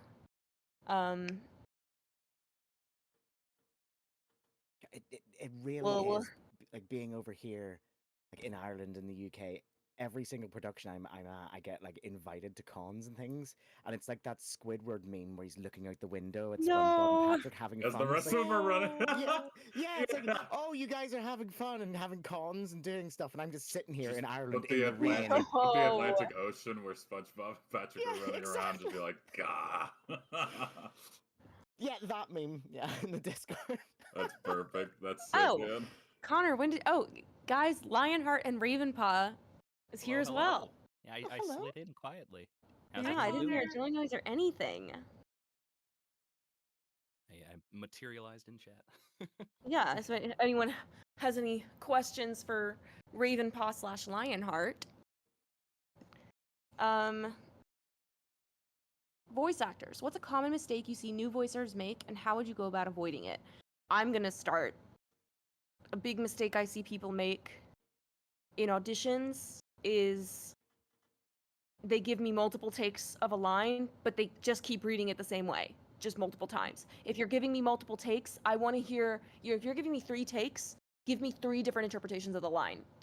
Anyone can repeat a line over, if I wanted to hear the same line over and over again, I put your audition on loop. Give me different takes. Show me that you're thinking. In a more general sense too, if you're auditioning for something, make sure you follow the audition requirements. Because there's I've run a couple casting calls for projects of my own, and it is all too easy to want to rush into something and record and get very excited about it, only to, a lot of these, specifically projects like this, have like really high volumes of auditions. And if you just go ahead and record without paying attention to the file type, or if there's something like, it's called slating, where you say your name at the start of an audition. Some auditions want that, some don't. Just like, that's the kind of thing that's definitely, very, very good to pay attention to, because like, some people want to do like blind casting where they only listen to the recording and don't have a name attached to it until they decide they like the role. And if you're slating when you're not supposed to, then that can definitely, some auditions get thrown out without even fully listening to them, just because on the basis of like following instructions alone. Certainly as well when it comes to things like file type as well. Yes. I've actually Please, the please. thing that, yeah, exactly, the thing that I'm casting for right now, it's depressing how many actors I've reached out to going, thank you for sending me your audition, can you please send the correct file, or better yet, could you please attach the file, because there's nothing attached to your email. I always, when we do applications and everything, I always have applications that those people just completely miss out on their chance because I click their link, the Google Drive link to their work, and they didn't turn link sharing on. Yep. Or, they attached the file, but it doesn't work, or anything like that. So double, triple, quadruple check before you submit. Read all the instructions and make sure you are following all of them for sure. That's a really big thing. To give another answer to that question as well, a lot of newer voice actors put a lot of emphasis on needing a demo reel. You do not need a demo reel if you're a brand new voice actor. What you need to do is audition and get practice and get things on your resume. Mm-hmm. A demo Seconded, reel 100%. is a demo reel is just for showing your talent to an agent, a roster, things that you're not going to get within most likely your first year. Most people don't get them within their first 5 years of being a voice actor. They don't get an agent or anything like that. You just need to have things under your belt that show that you are bookable. And the only way you can do that is by auditioning. There are going to be productions out there that are like, just send a demo reel. Those are going to pass you by. Voice acting isn't going to go anywhere. It's not leaving you behind. You're not missing out. Just work on yourself, work on your setup, work on auditioning, get better, practice, and eventually you'll be at the point where you need a demo reel. Because here's the other thing. If you haven't booked any roles, how do you know what you're good at? So how do you know what to put into a demo reel? You don't. So there's no point in, I can do a Kermit voice. Whoop-de-doo. We are Venom. Who cares? Just, do your auditions. Whoa. I care. That was awesome. I cared. Do your auditions, get cast in things, see what you are able to get cast as, and then put those in your demo reel whenever you're ready to have a demo reel. Oh, I don't think I could do that in Broken Star. Oh man. Oh, hold on, let me give it my best. Let me give it my best shot. Broken Star. Oh, all right, you can take it. All right, you got it. I got it. It was nice being here, guys. It's been great. Have a great life. Deuces. No. Do it. Oh gosh. The stream goes nowhere until you give it a go. Oh gosh, I cannot go that low. Jeez. No, I'll do. I like the way I do Broken Star. My little flair with it. I love your Broken Star, obviously, since I cast you. But yeah, I would hope so. Yeah, that'd be really awkward if not. I got the pity cast. Let's go.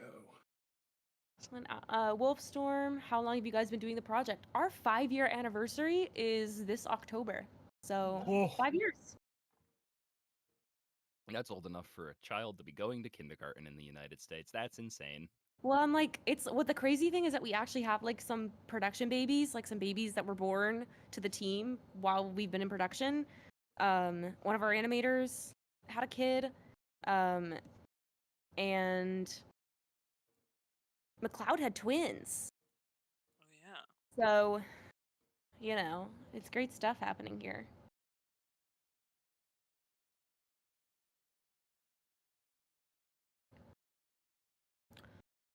Callie.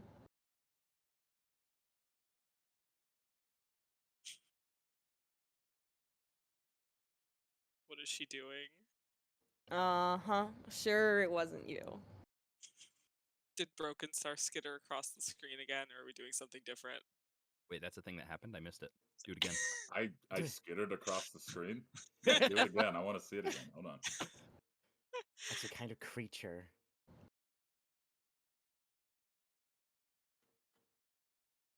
Did I miss it? I'm watching the stream like a Yeah, I'm watching the stream Yeah. intently. Oh my gosh! Oh jeez! Oh God! Oh Why is God! it Even that face too? What? What's the process on background art? It's progressing. It's I happening. think we just Definitely a mean how do thing you that how do you It do it? exists. How do you take a background from start to finish?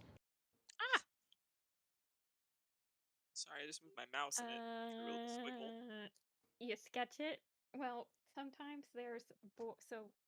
First of all, it depends on how much pre-production has been for a scene, and if there's like a maquette, which is like the camp, has like a completely set up, like you know exactly where everything is. There's like not really that much room. So if you have a scene like that, then the first thing you have to do is grab the boards and then figure out where those characters are placed in camp, kind of visualize where the camera is, and then you can start sketching the composition based on that. You got to think about keeping it so that you know it's the camp, but make sure that the composition isn't going to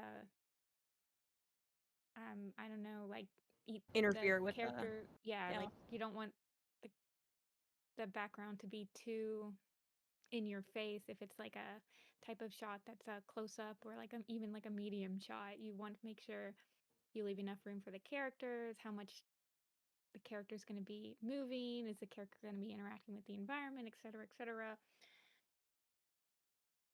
Yeah, So I it just think one depends. of the things that has kind of stuck with me talking about like backgrounds for animation is that when you're drawing a background for animation, you're not like drawing a pretty picture, you're drawing a stage for the character essentially.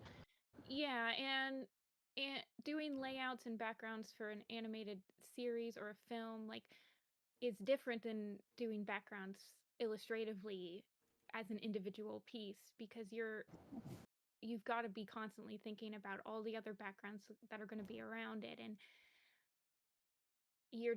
you're doing, especially for a production like this, you're doing like 200 backgrounds for like a single act. So Last Bloom, to answer your question, the voice actors we have in call right now, we have Ravenpaw and Lionheart, we have Hello. Broken Star, we have Crooked Star. hello. See a question there from Ellie about is a gaming mic enough? Just to reiterate what we said earlier on, your microphone is less important than your space. Hang up some drapes, hang up some duvets or comforters or whatever you have wherever you are. Treat your space. A gaming microphone is probably not going to be that bad, but yeah, it's a lot more important for your space to be treated before you get a decent microphone. I agree, Wolfstorm. She is awesome. Well, thank you very much. Where's my Broken Star fans in the chat? Yo, I need my Broken Star warriors in there. don't take this from me. Don't take this from me. You have no idea how much I need this right now. Everything.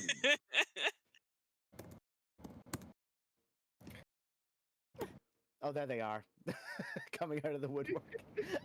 I'm awaiting Blue Star to make her a bit more agreeable. But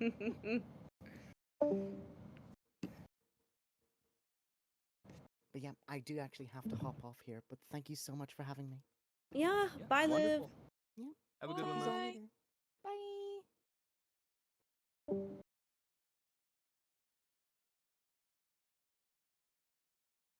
Yes, I will send you all to war. Broken Star bedtime stories ASMR.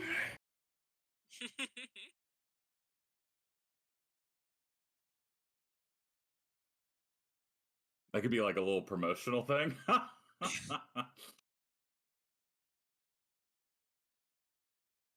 How do we navigate the cat's building and crafting? Do they have thumbs or Lion King paws? They at times kind of have little hand paws, but it's also a lot of cheating, frankly. And then, using paws and noses for stuff, that kind of thing. Paws, noses, teeth, all of it. They're very versatile. There is one shot where Firepaw has a realistic hand, like just a stock photo of a hand that's been colored change, but you have to look really closely for it. You so we can't won't tell say you where stuff like is in that the because they're episode. gonna believe Easter you. egg. Oh, I hope this gets canonized. I hope this never It's dies. an Easter egg in one frame. It's actually this shot. See if you can see it. Yeah.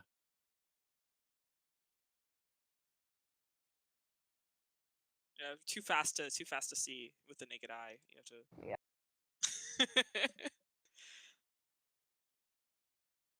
Who did the base? Gray Stripe's not on a base.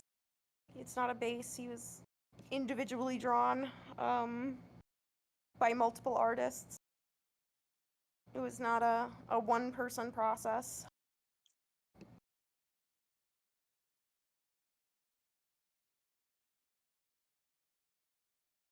Are there any actual Easter eggs? Yes. There will be lots of little details for you guys. I say all the time, I'm worried there's gonna be stuff people don't notice.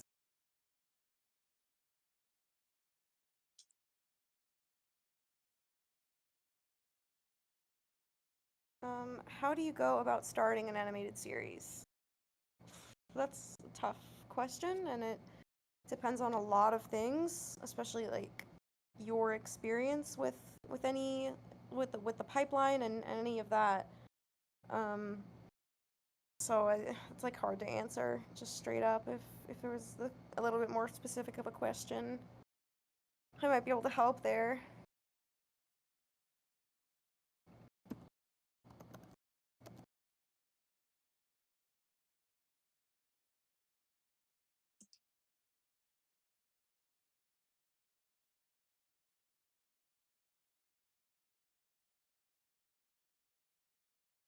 Oh, you caught me for a second. Yearly, I was like, is Grant here now? I thought he wasn't coming till later. Grant, if you can hear us, give us a sign. Sometime. Oh, he's in chat. Hi, Grant.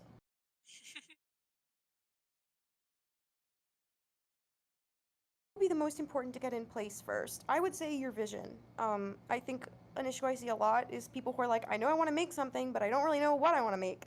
And they kind of just go into it like that. And it's important to know, what exactly do you want to make and have a specific vision for it. Because if you don't have a vision, no artist in the world can help you.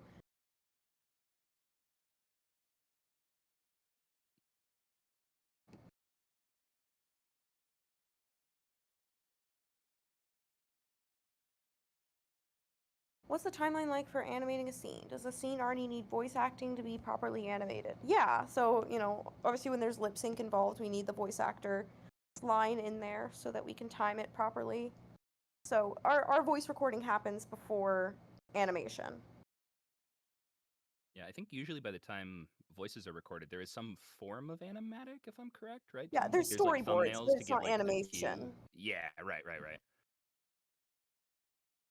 Like sometimes those things are kind of in parallel.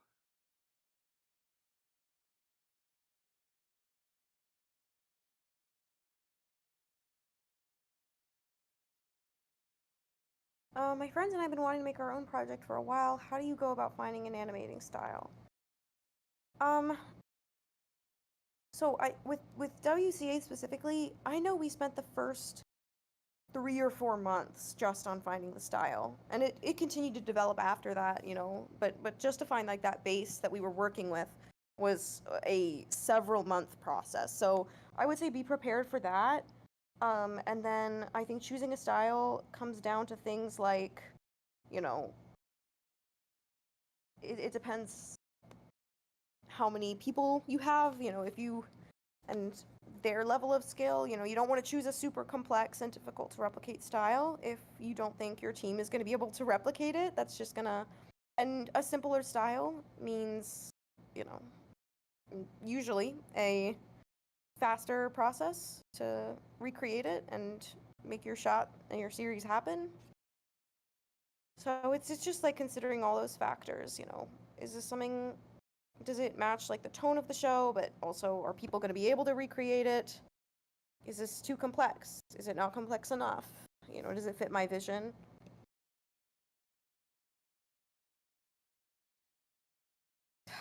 Callie. Oh, hi, Soupy.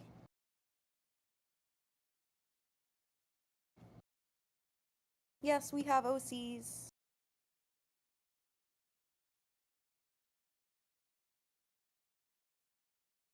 OCs stands for Our Cats. There are many cat Yeah, owners in this. I In this do project. have a cat. Yeah. She's hiding in a box right now. Oh no Wait, way. what is your cat's name? Her name is Ducky. Ducky, that's Ducky. awesome. Yeah. She is adorable. I did not plan on getting her. Rarely people do. My parents had, well, so my oldest sibling adopted her, and then she couldn't take care of the cat, so she bequeathed it to my parents. But my parents already had 2 cats at the time, and so when I was about to graduate college, my parents were like, "Hey, you really like Ducky, so how about you take Ducky?" And I'm like, "I am about to graduate college and be financially broke while I look for work." And they said, "Yeah, but that's fine." And I said, "Okay." And so I took Ducky. Oh. And she is the chillest cat I've ever met. Not a fiend at all. Oh. Maisie needs to take some Wolfstorm. notes. Yeah, I'm here. Toon is the one talking. He'll get very used to my voice because I yap so much. So I heard mention of Maisie. For everyone in the chat, Maisie is Casey Gottfrog's cat and is about 3 inches long. Say And that, she's- and that like rocks my world because Ivy is half Maisie's size. Ivy is my. Do you need a microscope to feed that cat? Like, Ivy you is have like a little 1 inch petri dish with an eyedropper that you just.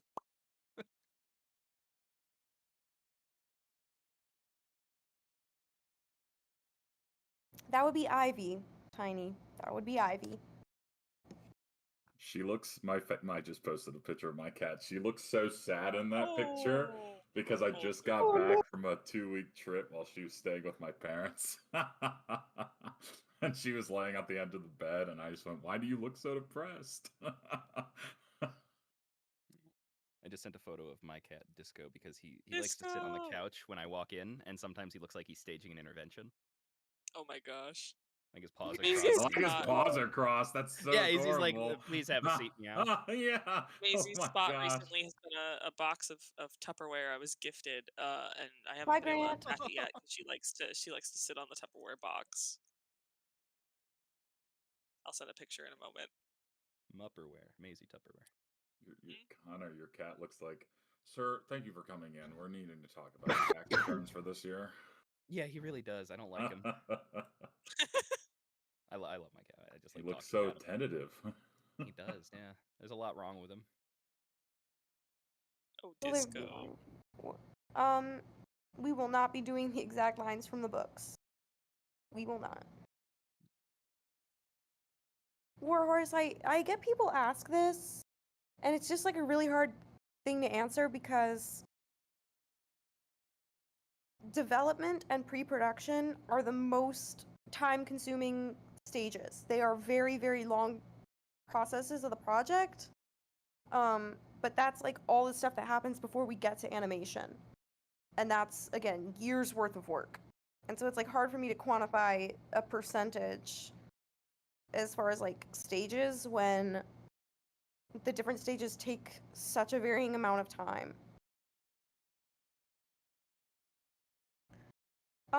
also, Wolfstorm, to answer that comment, I get that a lot, and that's really nothing to do with it. I never wanted to do like a word for word exact replica of the books because my philosophy has always been if I wanted exactly what was in the books, I would just read the books. That we had stuff changed, and copyright had nothing to do with it.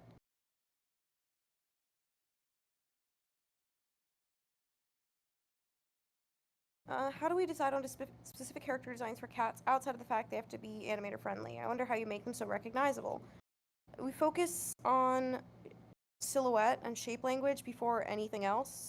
Our hierarchy of design element importance is silhouette, then markings, then colors. So the silhouette is the most important thing, the shapes that make up the character, then the markings, and colors are like the least important thing. That's the thing that that takes a back seat while we're developing the character. I will say, I also think it's super helpful having like a bunch of people on the design team, because some people will like use shapes and silhouettes that I never would have thought of. So it's nice like having multiple perspectives on the same characters. Also, Wolfstorm, no need to apologize. I was just letting you know. I think a lot of people have that idea that, oh, we're changing things just to avoid copyright, when the truth is we were always changing things. We have never intended to do an exact replica of the books. That was never the intention. I think also it's important to Bye, keep in mind Purple. that there's always going to be like changes inherent to like just the fact that you're adapting it to a different media. Like you can't do a one-for-one recreation just because of the fact that you're condensing things into a manageable format, and visuals don't translate words all that well, and it's like there's whole levels of considerations that go into adapting a story into an animated show. Yeah, like the soon-to-be animated Broken Star musical. Yeah, absolutely, 100%. Broken Star, Turn Off the Dark, the Broadway musical. Turn off the dark.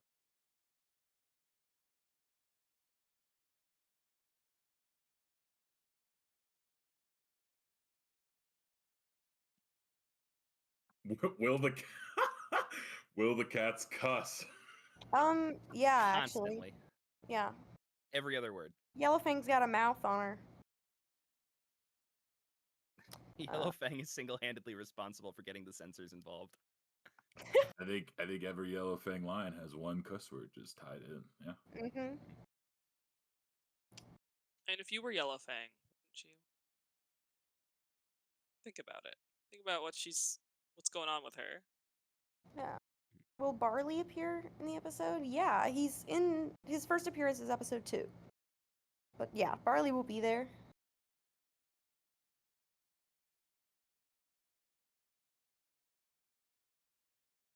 Tail kind of jitters a little bit. Pepperoni, Rosetail does have a canon death. She's just not in the allegiances or mentioned at any other point in the book until her death. So she does have a canon death. She just doesn't have a canon anything else.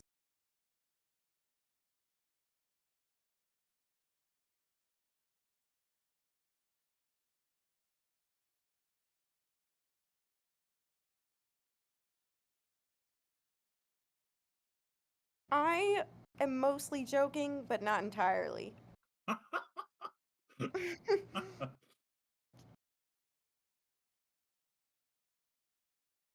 I maintain I think Rosetail was an editing mistake that they were too embarrassed about to fix.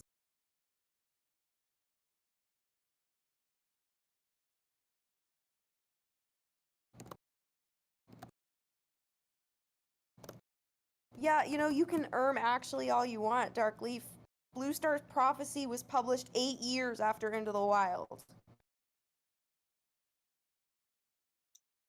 I don't count that. I mean, like, in the first arc, I think it was an editing mistake. It was a cat's name who they changed, and they forgot to change it in that chapter, because it's the first time she's mentioned, and she's never mentioned ever again. I think it was supposed to be one of the other elders, maybe Dappletail, who got renamed, and then they were like, shit, we left that in. Oops. 12 episodes.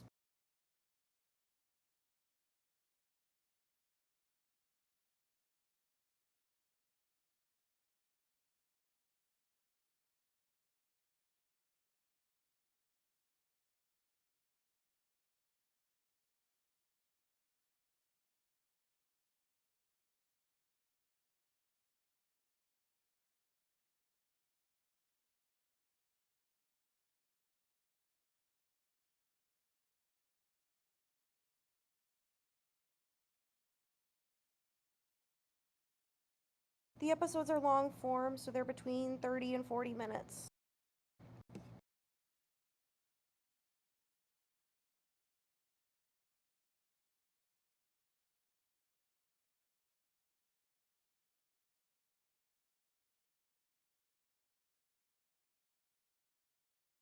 Will we publish the first episode when every episode is finished? No, we'll put out the first episode when it's done, and we're already working on other episodes too. So.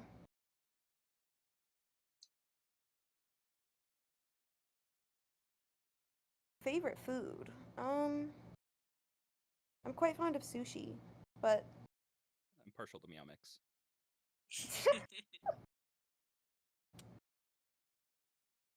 I like soups and stews, so I'm excited for fall to come back soon. All right, might come out of left field with this one. A brie and cheddar grilled cheese with sliced pear on it. oh, Ooh. You gotta add honey too. Oh yes, yeah, hot honey is really good too. A little bit of extra flavor nuance.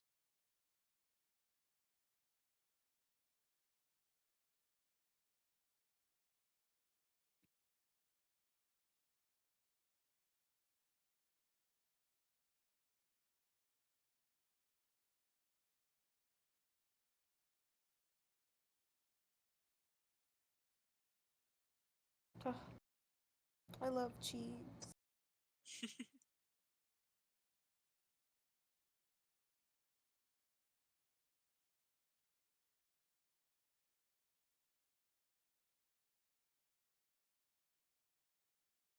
Don't blame Casey for that.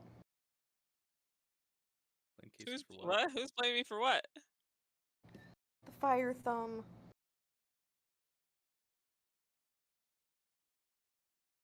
What? Fire? Oh. Did Callie do something again? Mm-hmm. I'm catching strays. I thought it was going to be related to cheese, and I was like, what? What's wrong with cheese?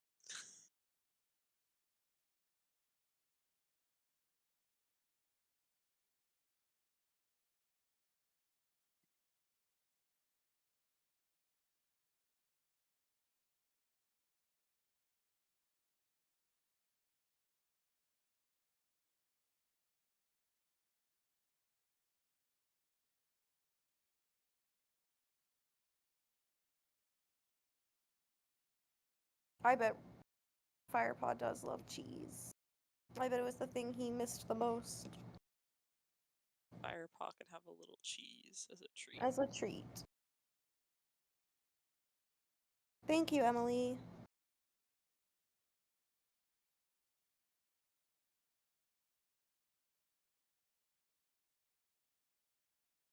Favorite scene in the first episode? Ooh. There's some great ones in there. There's one that's like there's one that's an original scene that I'm really excited about. So, probably that one. I'm biased, but I'm partial to the long tail fight. That one's great.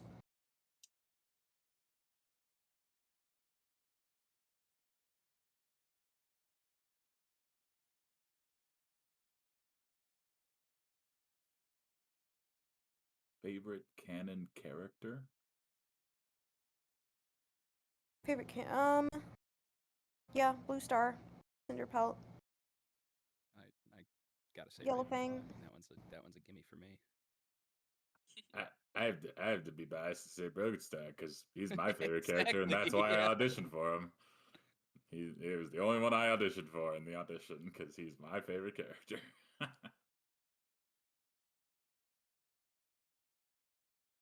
I like Cinderpaw, Pelt, both.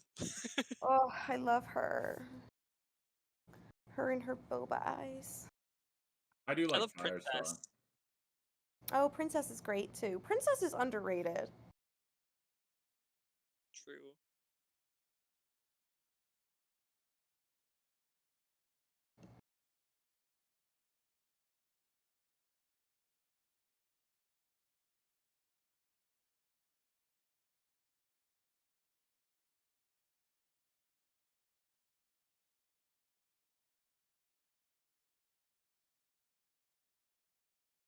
Do we have a design for Princess? We sure do. It's so cute.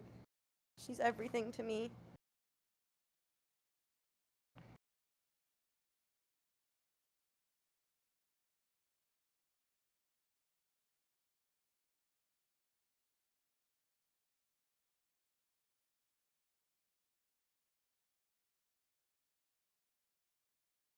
So the apprentice designs evolve to be more adult throughout the series progression. Yeah, we have their apprentice designs and adult designs for them.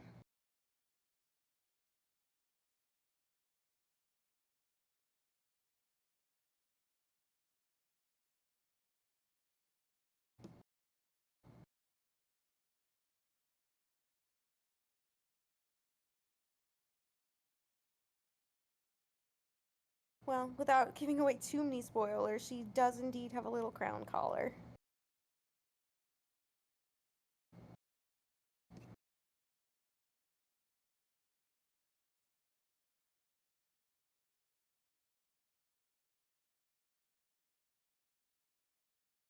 So this what's your favorite design question? Mine is Cinder Pelt. Does anyone else feel like answering? I love a lot of the designs.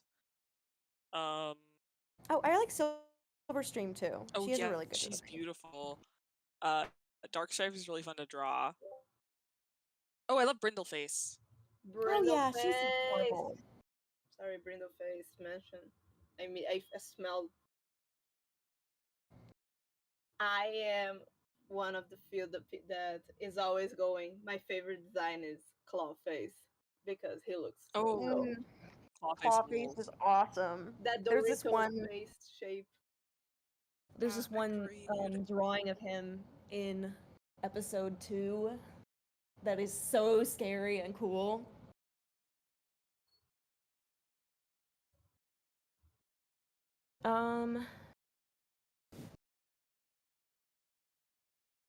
So how Rosia asked, how do you go about making the characters grow up, mature gradually? It's actually, for the most part, well, we actually design them in reverse order. So we design the adults and then we age them down. Which is fun. But you know, that's because obviously like it's easier to do it in reverse than to like do a younger design and then have to figure out how to make it work as an adult design.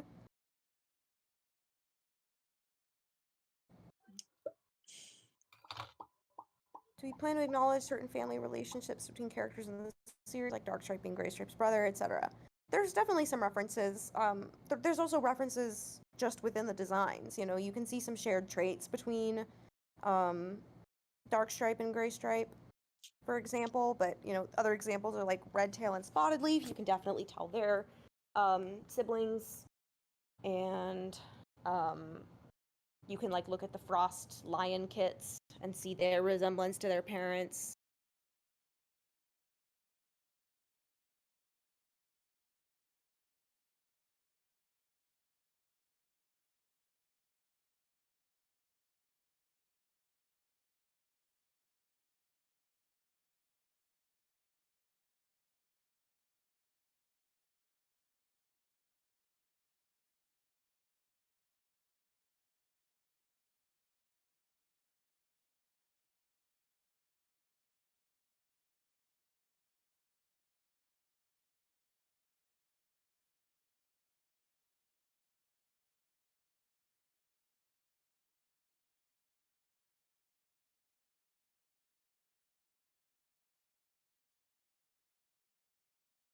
adding on, I think Longtail also has a really fantastic design.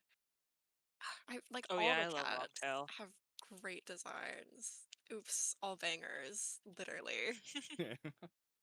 Bangers all the way down. Oh, I think it was like contest design winner, but I am obsessed with Nightstar slash Night Pelt's design. He's so perfect. Oh yeah, I really like his. And I like that all three of the Shadow Clan elders are like based on their designs are kind of based on other animals. So when we were finalizing those, it's like Nightstar is based on a wolf, Ashfur from Shadow Clan is based on a fox, and Dawn Cloud is based on a lynx. Oh, it goes so hard. Sorry, I had to go to the bathroom, so I stepped away for a second.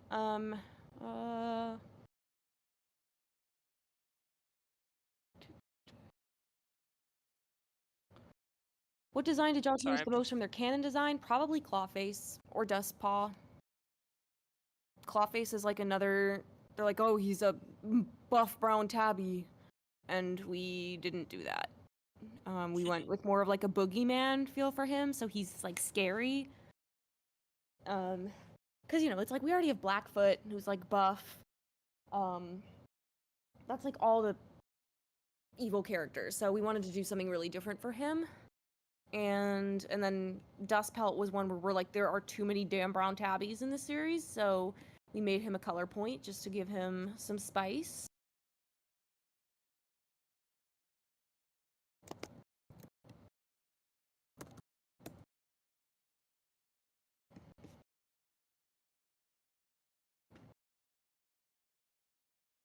I also saw someone asking about episode 2 being in. Have we started on that already? Yeah, we have progress on like at least some progress on most episodes in some way, shape, or form. A lot of them are in the early development / pre-production stages, but we have work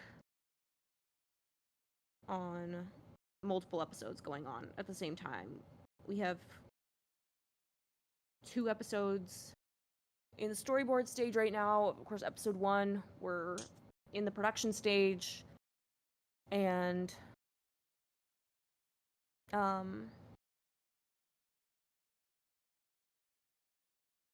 yeah, and we have a bunch of others in development. Well, I'm sorry you feel that way, Wellwagon. I'm sorry you feel that way. Animation takes a lot of time. We're taking the time to make sure it's done right so that we give you guys the best episodes we can. So, sorry you feel that way. It's not going to change how we operate.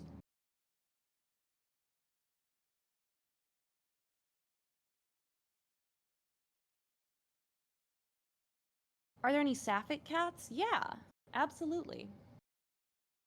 That would be really fucked up of me if I was like, yeah, I'm a lesbian, but no lesbian cats allowed. Green, my beloved. Oh, I love you, Green. Green. Green for life.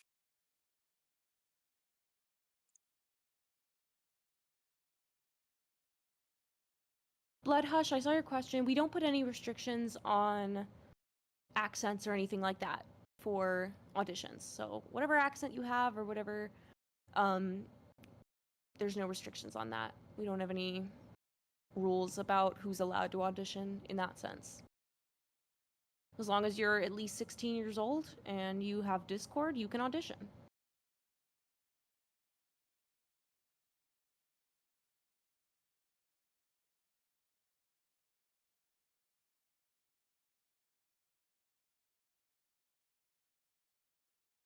Warhorse, the production stage is animation, backgrounds.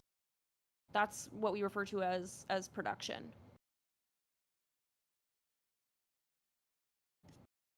So layouts, animation, and then background paint.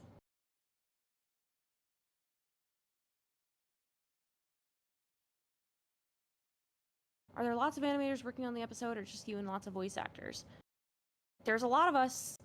So I'm the director. Casey Gothfrog is one of our animators and our storyboard artists and a character designer and all kinds of things.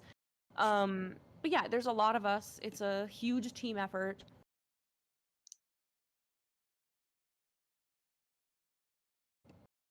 I cannot draw to save my life.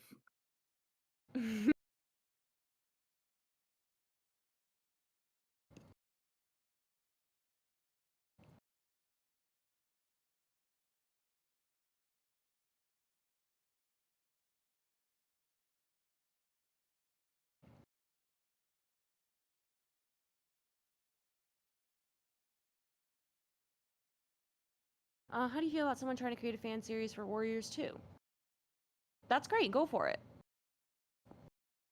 Just because, you know, we're not the first people to do something like this, we won't be the last. And I wouldn't have it any other way.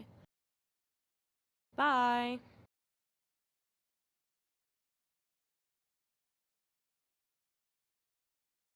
Toast, you will just have to wait and see.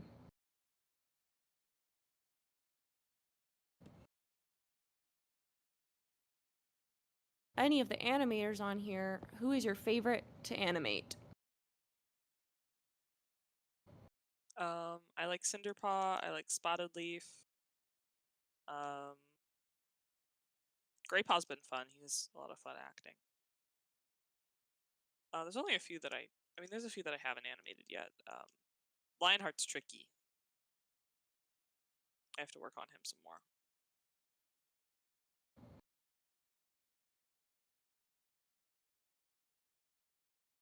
I love you, Spotted Leaf. Also reading some answers from our team in our chat. I got Blue Star as an answer, and I have Tiger Claw and Firepaw as answers as well.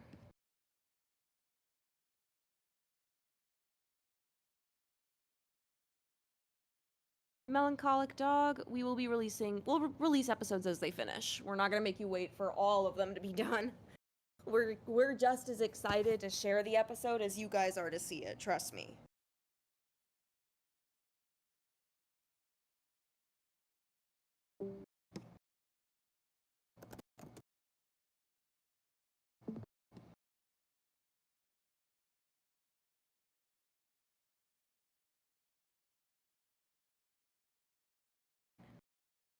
My favorite flower.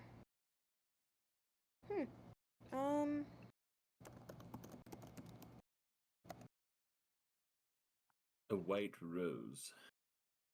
Ooh, I like lotus flowers a lot. I say daffodil. They're the blue collar of flowers, I feel. You'll find them in the woods, you know.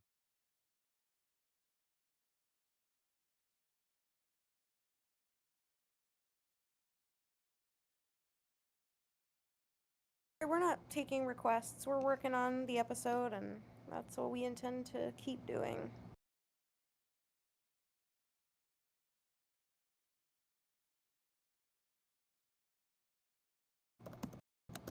So this is a question for the animators from me, honestly. What do you all find yourselves using more, straight ahead or pose to pose style of animation? I think a good mix for me at least. I tend to have a hard time getting movements looking natural when I'm doing pose to pose. So oftentimes what'll happen is that I'll try pose to pose. I'll like pose out, you know, a walk cycle or whatever. And then when it comes time to actually get it like down pat, I find that the poses I initially drew don't quite work, so I have to like mess with them and edit them. That's just me. What's a Warriors maps? Unless I'm just crazy. We're gonna have so much fun introducing you to these. Map is a multi-animator project. Basically, oh my gosh, we have to do like a watch party with you now. And basically, it's exactly what it sounds like. Usually, it's a song, and there's like a script or even storyboards sometimes, and then each animator takes a section of it apart, and then you edit it all together, and you have a finished video. Oh, I've seen those. Okay, okay.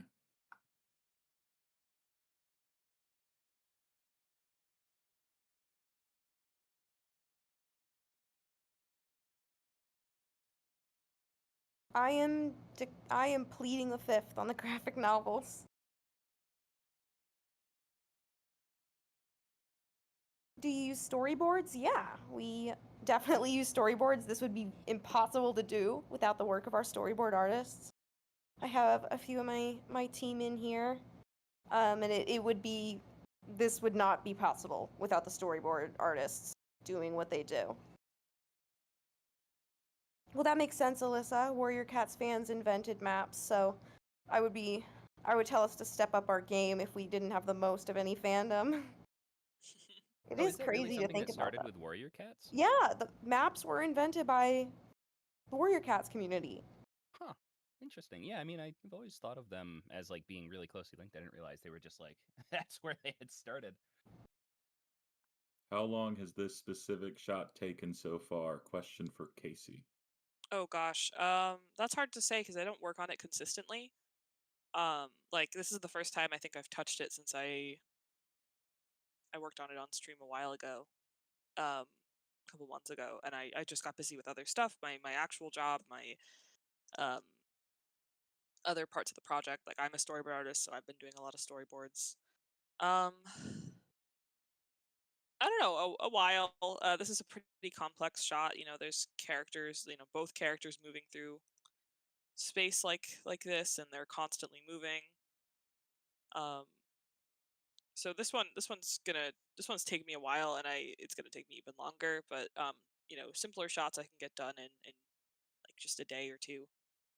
It depends. This is also a pretty long shot. This is what did you say earlier? 153 frames or something 153 like that. frames. Um, which is, hang on, I can't do math. Well, are you dividing it? Yeah, I'm trying to figure out how many seconds it is. Oh, 24 frames per second, 153. It's it's a little over 6 seconds. Yeah, which is Like, a little less than 6.5, I guess. yeah, which is a long. It's a long uninterrupted shot, you know. So like, you know, I have a simpler blue star one that I did pretty quickly, and it depends on the shot. This one's gonna take me a while. Oh, thank you, Solid. That means a lot. I really, really appreciate that.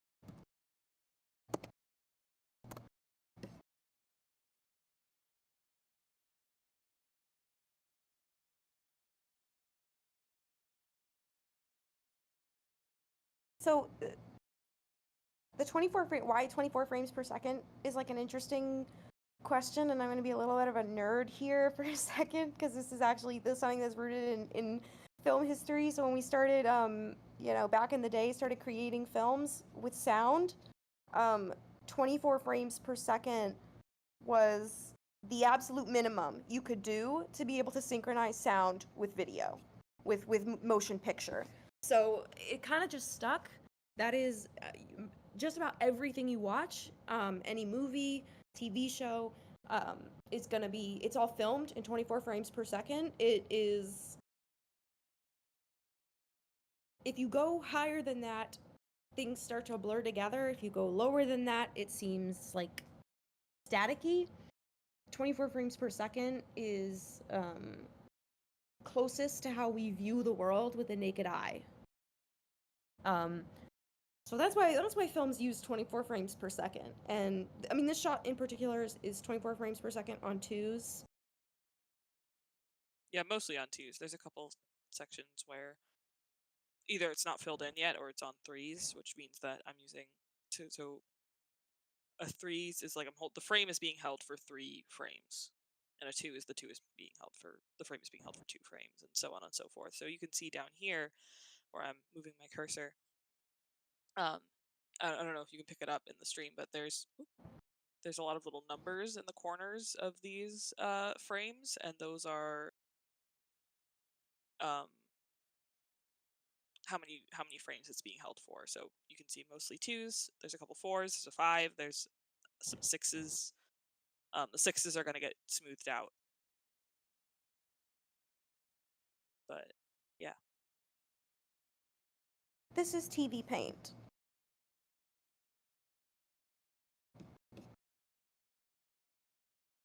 What character is the sassiest in your opinion? Yellowfang, definitely. Great Paw's pretty sassy though, as you can see here. Also, I'm gonna be right back. I have to run to the back.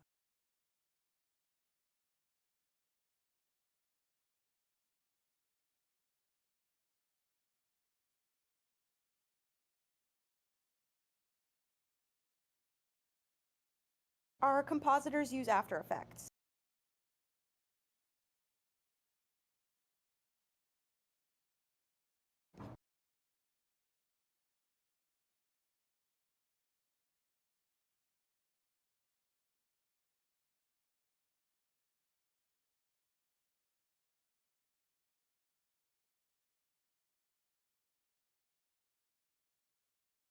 Project started, what steps did you take to help get the word out, if that makes sense? It was a lot of like cold messaging people, but sometimes people don't appreciate that. I will acknowledge that a huge contributing factor to our success was that this project started during lockdown. So a lot of us were stuck in our houses and needed something to do. That was like definitely a big thing, but I would say, advertise. Go to Discord servers, advertise there, Twitter, YouTube, Instagram, wherever you have advertising does not hurt. Thank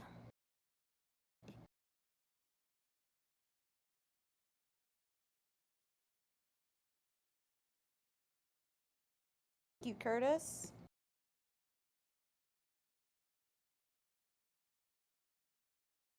What? Widgie is asking, what got y'all into storytelling and animation? I watched a lot of movies as a kid. My family was big on movies and making sure I was cultured. And I especially, growing up, I just especially loved movies, animated movies with animal characters, for sure. And I love to read, and I think like it was just like the natural evolution of it that I went and I studied film in school, and yeah, I wrote whenever I had the chance. Just kind of a natural progression of watching a lot of film and learning from a young age the power of stories and how they impact us. I do like Blue Star. She's my favorite character.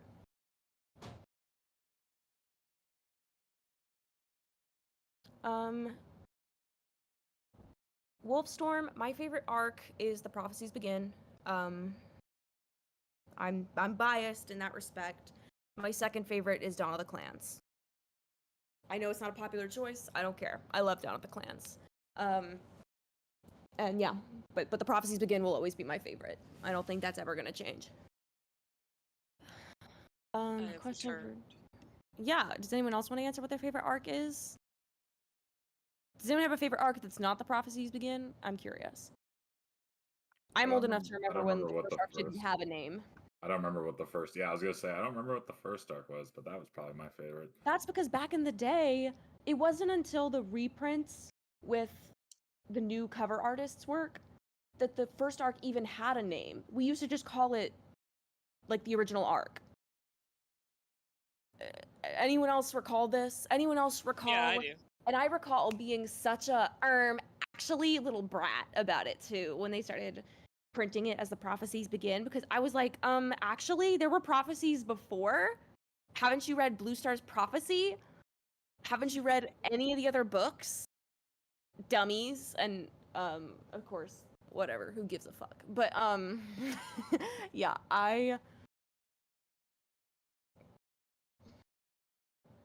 It's always gonna be arc 1 for me. And Dawn of the Clans. If you haven't read Dawn of the Clans, please give it a chance.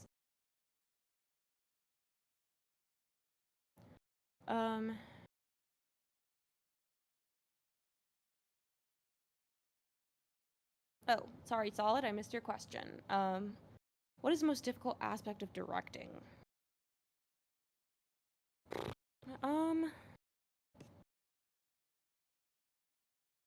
I think sometimes it comes down to, like, sometimes I get worried to, like, make a wrong decision, and I have to, you have to kind of get over that fear, or, like, being worried about making a decision that other people won't like, and, I hope no one here, like, secretly hates my guts, and I do, obviously, I try to be a good and kind director and a good leader, but I tell people all the time that, when you're a director, as nice as it feels, you can't be everyone's friend.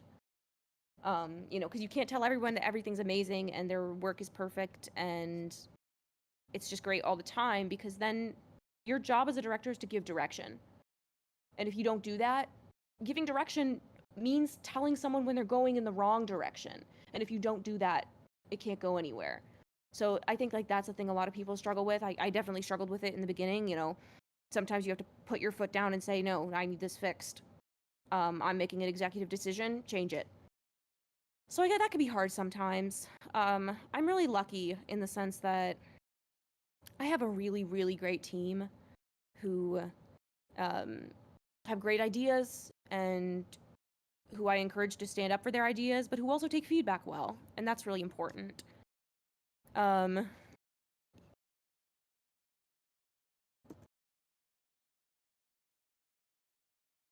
But, it's a learning process. I think the most important thing you can say as a director sometimes is, I don't know. There have been times where I say, I don't know. What do you think would be best? Like, I defer to you. Like, if it's something with music, and our composer, Shiro, is asking me, I'll tell them, I defer to you on this. You're the expert. What do you think? Teach me. I think the most important thing is just being open to learning, because being a director isn't about being in charge. I hope that makes sense. I see a lot of people say this. Do you guys think Firestar's a boring character? I don't, actually. I think I definitely used to be one of those people that thought that. I'm like, well, he's just perfect, and it's, it's annoying. But he's not, especially, like, rereading the books in the past few years for this project. I've grown to love Fireheart a lot more as a character, particularly in the first arc.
Yeah, I love Firestar. I've grown to love him so much more.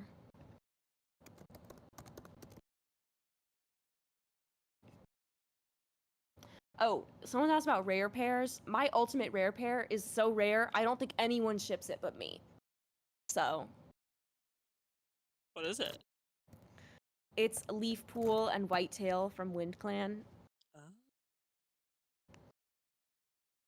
I'm gonna be real, I don't remember Whitetail from Wind Clan. That's fair. To reread.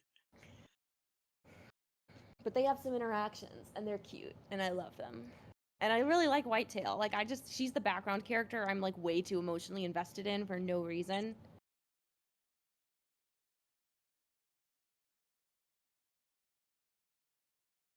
Thank you, Tiny.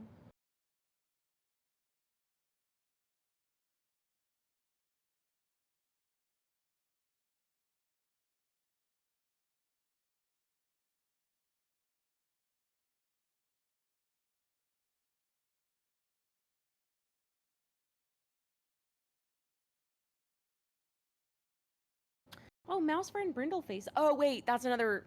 We have a WCA crafted rare pair.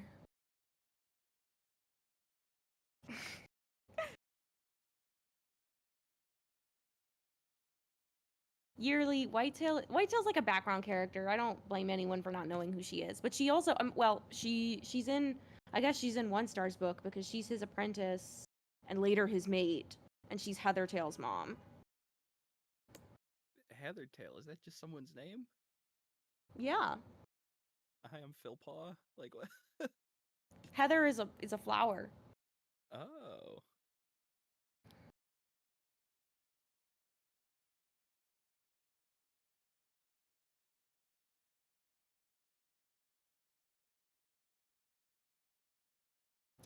Do we give deadlines for anything, or do we let people take their time?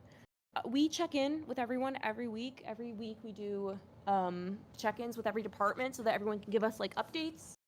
But we don't give deadlines. Like, we will give soft deadlines, especially if it's helpful for people, which a lot of people express that it is. There are times where we say, okay, like, it's been too long, you know, this needs to be passed on to someone else so it can get done. But, you know, we don't typically give hard deadlines on things. It's a volunteer project. We're all doing it in our free time, directors included, so.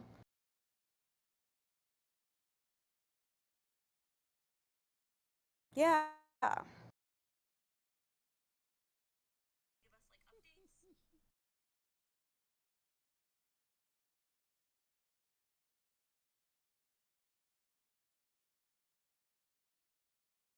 This program is TV Paint.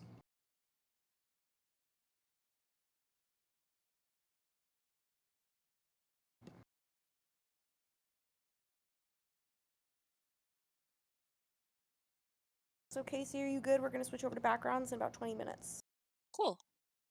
Is that good? Yeah. Is there a design you're not really satisfied with? No. Because if I'm not satisfied with it, we keep working it until I am.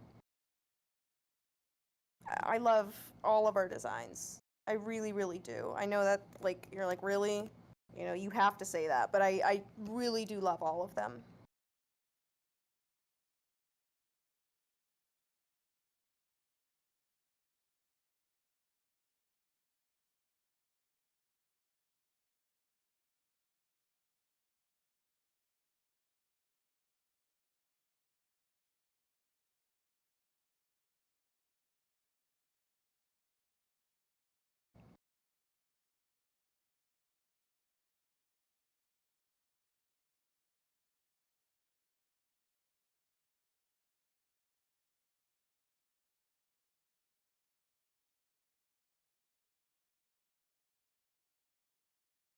I think is the better mother figure to Fireheart, Blue Star, or Yellowfang?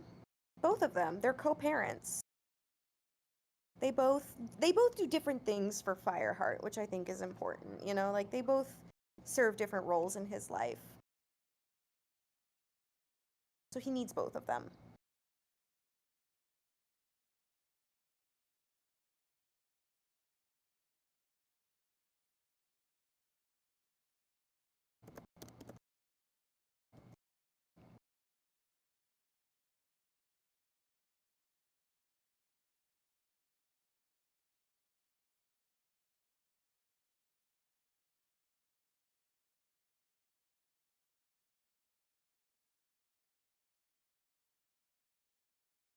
I love Yellowfang. I always cry when I read her death. You know, it's so sad.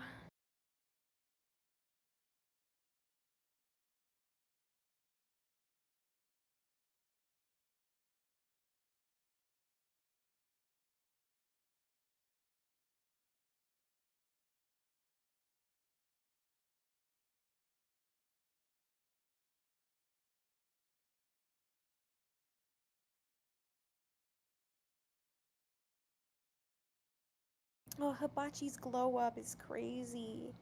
I love you, Hibachi fried rice. Hibachi fried rice is a cat, to be clear. But hibachi fried rice, the food is also pretty good. Yeah, it's quite tasty.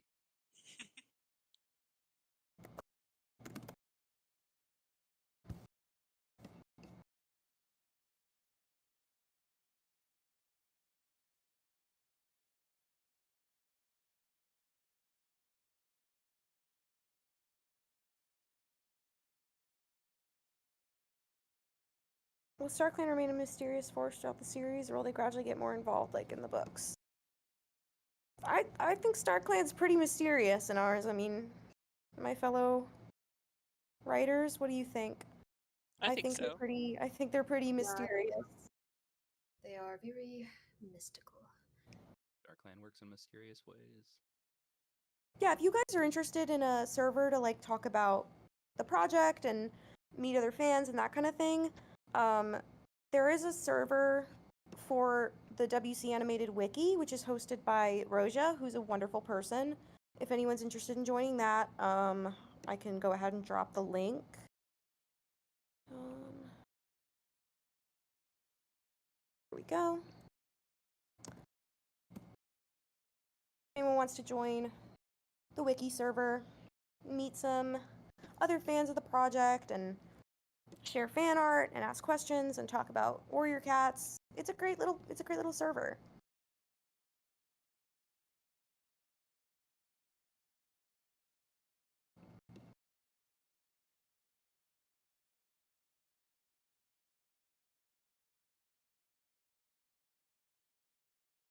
And if you're ever worried about missing out on any updates from our social media, that's also a great place to go because Roja is super good about letting you guys know when we post stuff. Just in case I forget, because like I said, I try my best, but I'm not that great at social media.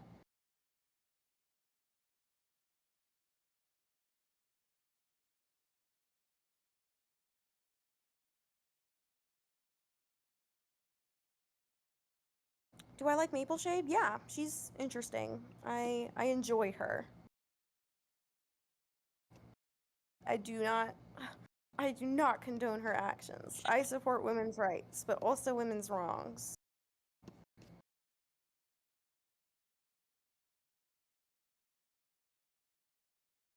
Oh, I love Brindleface too. She's great.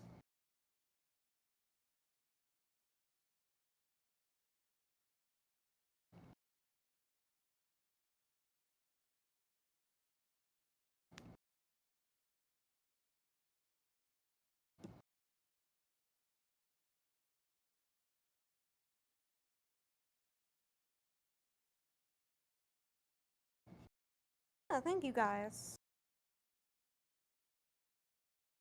Okay, well, I've been getting a lot of questions about who's my favorite design, who's our favorite design. Now it's who's y'all's favorite design?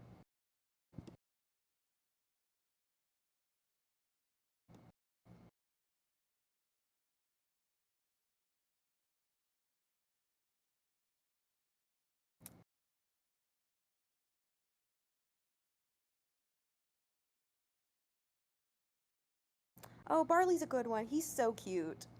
Oh, I have a fun fact about Barley's casting call animation is that Barley's casting call animation was actually animated traditionally, not just in the sense of being frame by frame, but that it was actually animated on paper before being transferred to digital.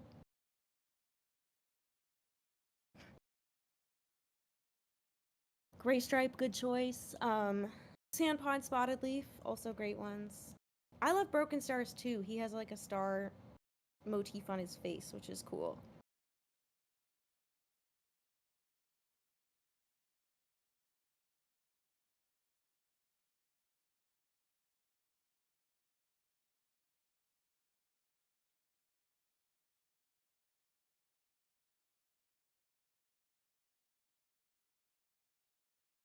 Yeah, I like Longtail and Crooked Star too.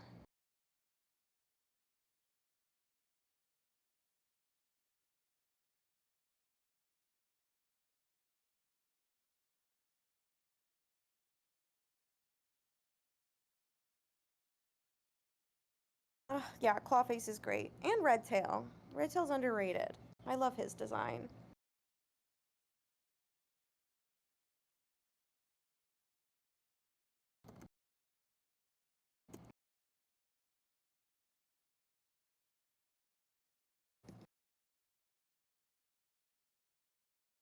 I like Willowpelt too. She's fun. You did a great job with her, Casey. Thank you.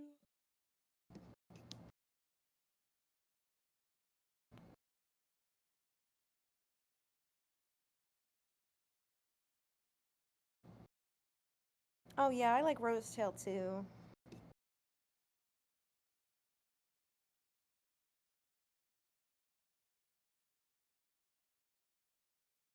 Yay, Speckletail love. I love Speckletail too.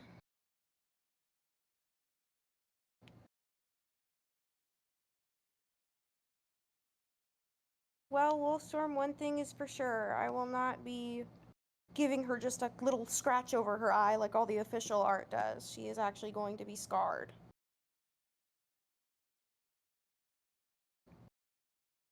Oh, that's so sweet, Silo. I will tell her you said so. She'll be happy to hear that.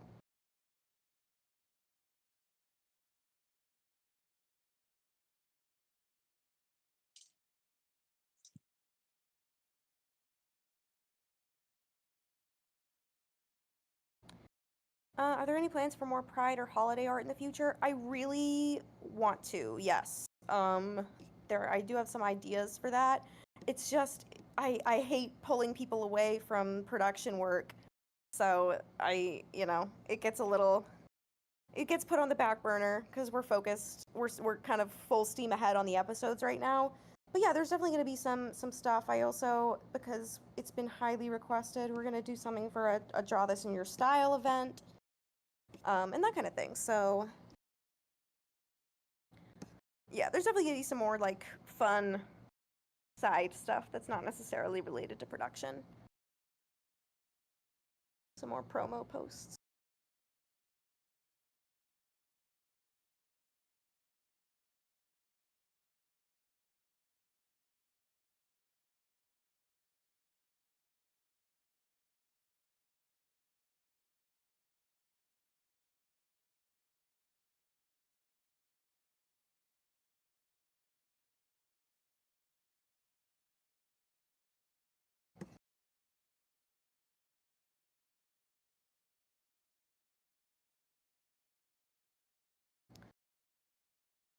Do I know who Shanty is? Yes, I know who Shanty is. Do you find animating fun, Casey Gothfrog? I think, yeah, I do. It's funny because sometimes I'll be actually animating and I'll be like, this sucks and I hate this and I don't know why I do this. And then I'll like look at the final thing and I'll be like, wow, that was so fulfilling and so fun. I'm so glad I did that. But normally I find it fun. That's usually only if it's like a very frustrating shot. But it's like solving a puzzle, how to get the characters to get from point A to point B in a way that I think looks good. Yeah. Will there be more character design contests eventually? Yeah, there will be.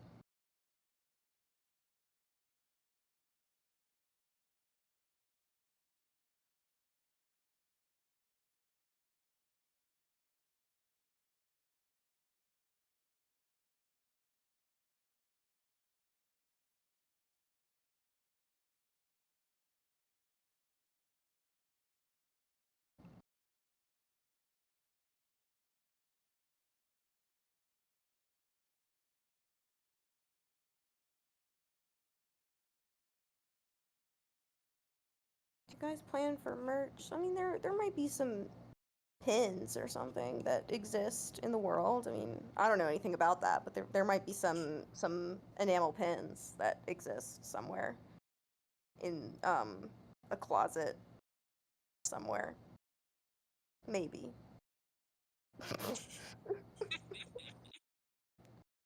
Oh, Widgie, that's an interesting idea. We'll have to consider that.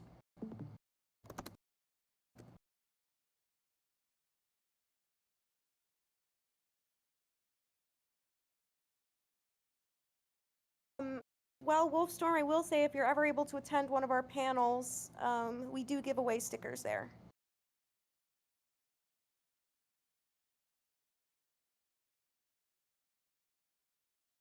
I mean, I certainly hope to continue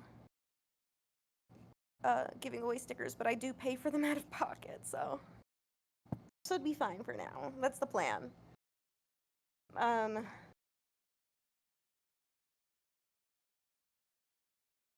What genre of characters do you think will be in the next casting call? Apprentices, elders, deputies, etc. A lot, all different kinds. It's a pretty diverse call.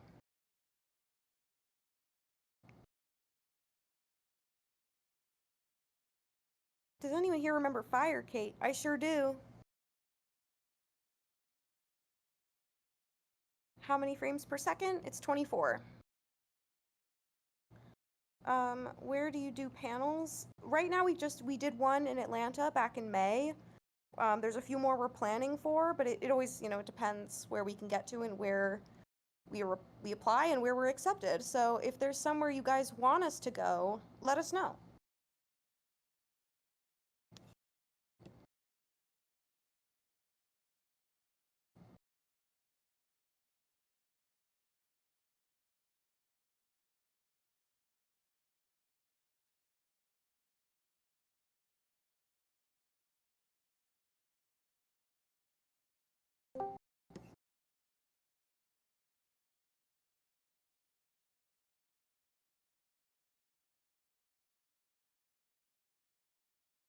Hello, Pomi.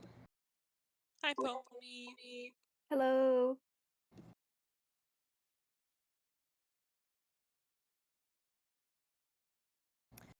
Channel was not recorded. I apologize for that, but it is something that we are trying to keep exclusive to the events.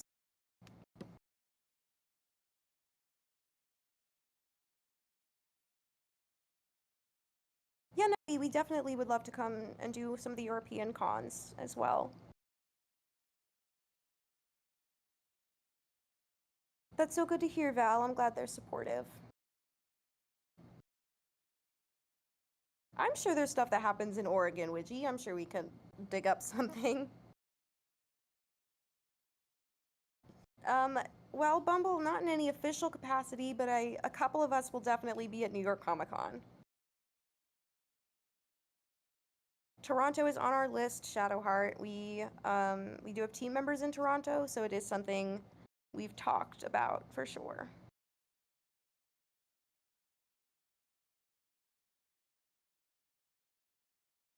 Yeah, the UK is definitely a possibility as well.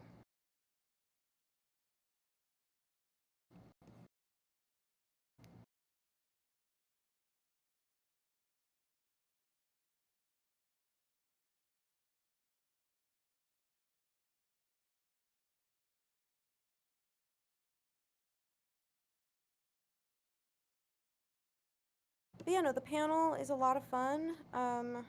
We show a bunch of exclusive, like, behind the scenes stuff. We showed about a minute of the episode completed at the panel in May, and that was really cool.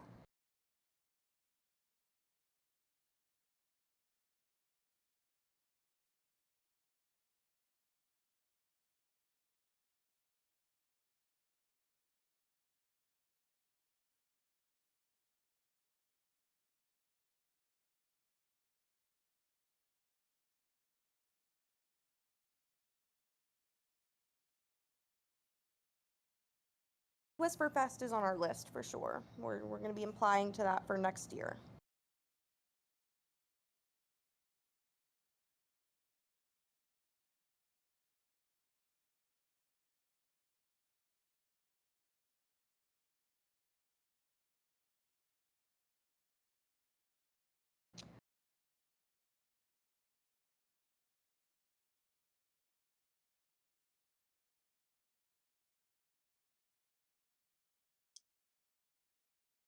Someone's asking, when is the best time to do in-betweens in the animation process? Like when you're actually animating or cleaning up like I am. Because when you're actually animating, it can really vary on the motion that you're doing. I take a bit of a unorthodox approach, I suppose. I'm not really doing it like by the books, like how I was taught in school, because that method just doesn't really work for me. Um, so what I'll usually do is I'll draw some very very rough key poses, and then just kind of like go from there. Um, but it really depends. Like if I'm doing like a motion like a like something like a feather or a leaf falling, I'll usually just straight up like go frame go straight ahead and do all my in betweens in a row. Um, and if I'm doing something more nuanced like this, I'll usually do pose to pose and have some and do in betweens afterwards. It just really depends. We're gonna take a second to switch over. If you want to let the shot play a few times and let people see Yeah. that.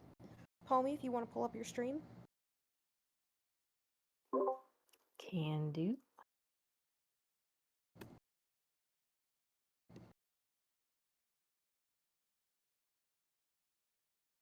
Oh, thank you, Squishy. That means a lot.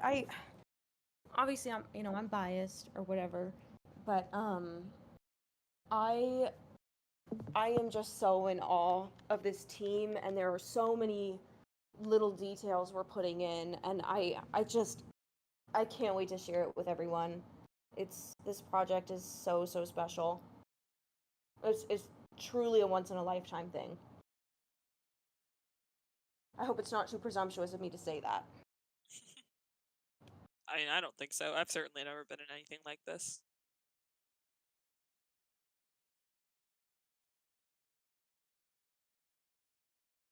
So this is what I've got for the shot so far. It looks so good. Thank you.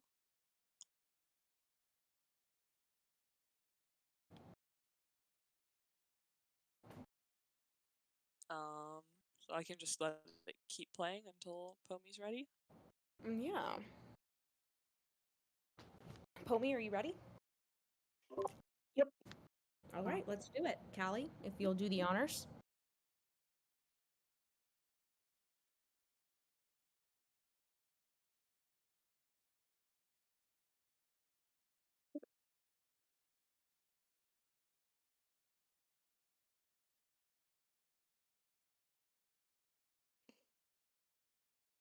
All right. Oh, this is so gorgeous. Yes. I think Corey and Nifty both worked on this.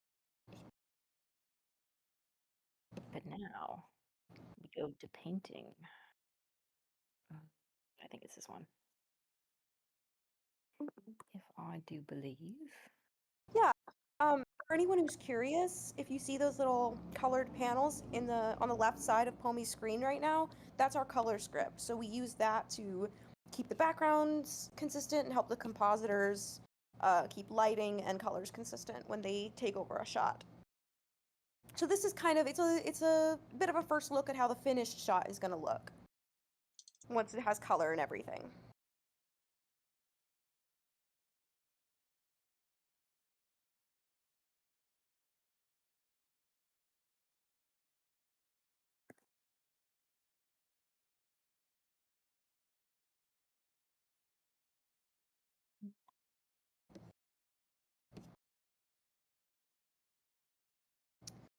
Would you ever go to MFF or Intercon? Yeah, they're both on our list. We'll be applying to both of them next year.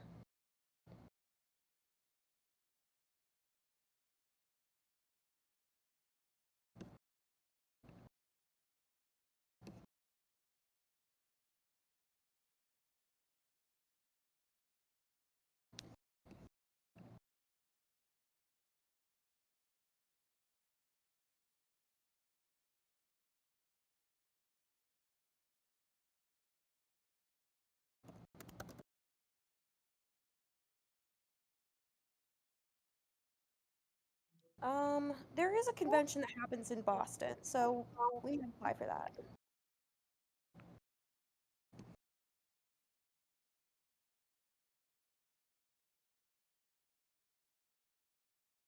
Do we use any specific? Hey, Pomi, do you have headphones? I do. Do you want me to put them in?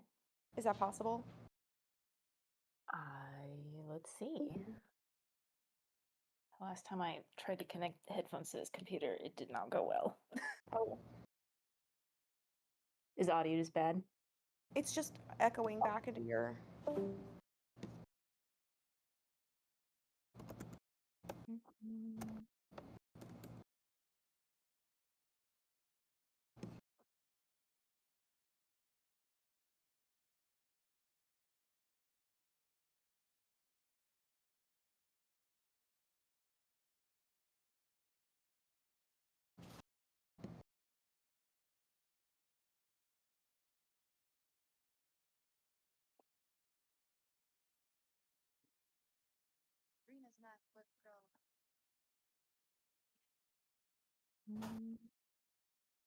Why isn't this working?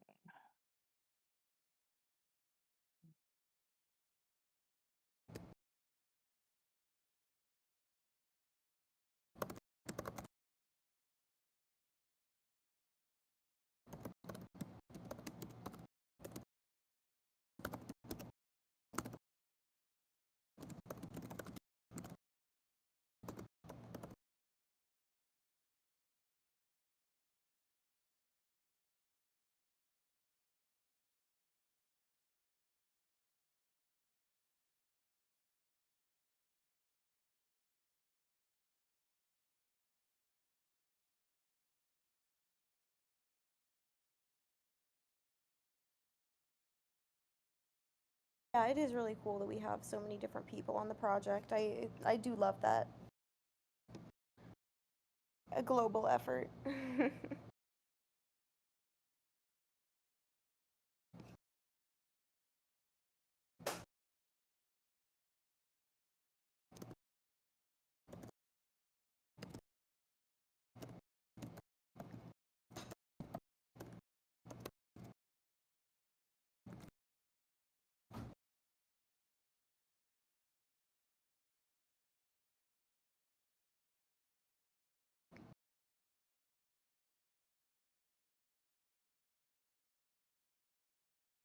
Is the background going to be used for one of the shots of the episode, or is it a concept? This is a background that will appear in the episode. This is one of the shots from the episode. Sorry, he'll type on my. I guess I type loudly.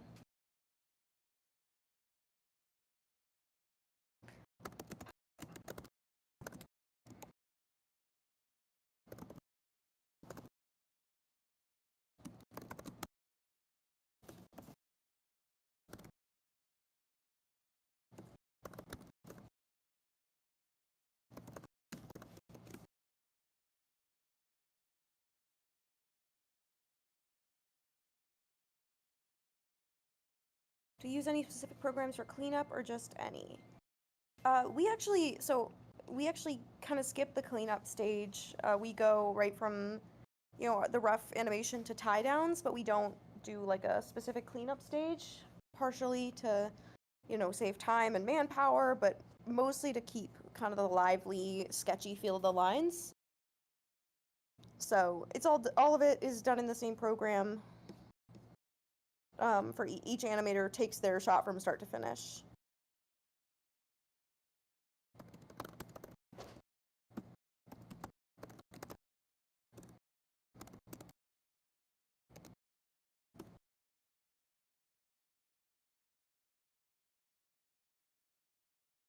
We have moving backgrounds too. Yeah, sometimes we have backgrounds with camera movements and background elements that move and that kind of thing, so definitely.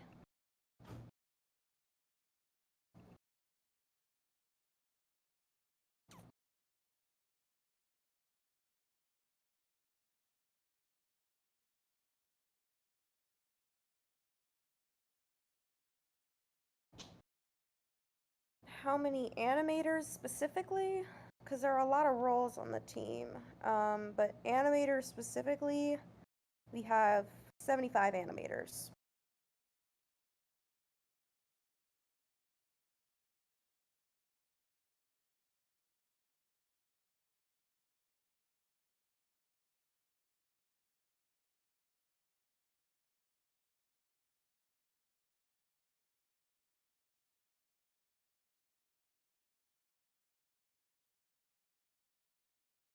Yes, we do have over 100 members. You just have to keep in mind that not all those people are animators. There are a lot of different roles on a team for animation.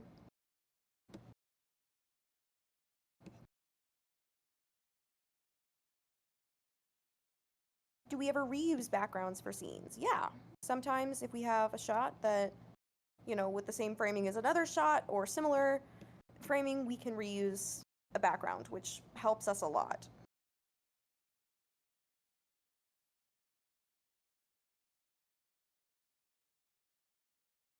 We don't regulate what programs our artists use. You can use whatever as long as you're able to keep your work consistent and export in a way that we can utilize.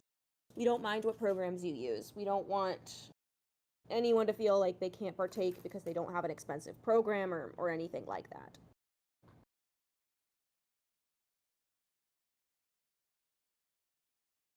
Would you say one role is easier to get into than another? Which role is the most difficult or time consuming? Well, whatever role is the most difficult depends on who you are, right? You know, some people might find storyboards really challenging, another person might find them easy. You know, it depends on who you are. And I wouldn't say one is easier to get into than any of the others. Once again, it like depends on your skill level, on your experience, on what you're able to do as an individual. And I judge all the applications on the same merit, essentially.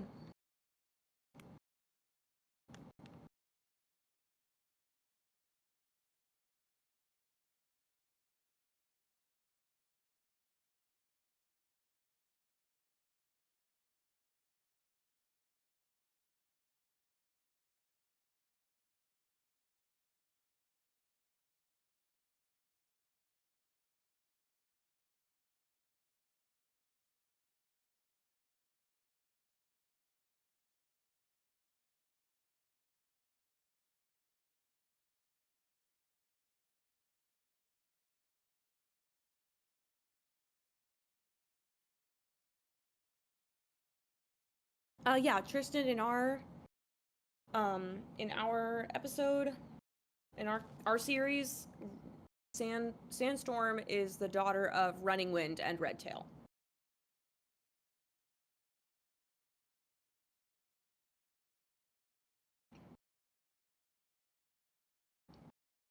Who's in charge of making color scripts? We have people on our concept team who are specifically color scripters, and they mostly do the color scripts.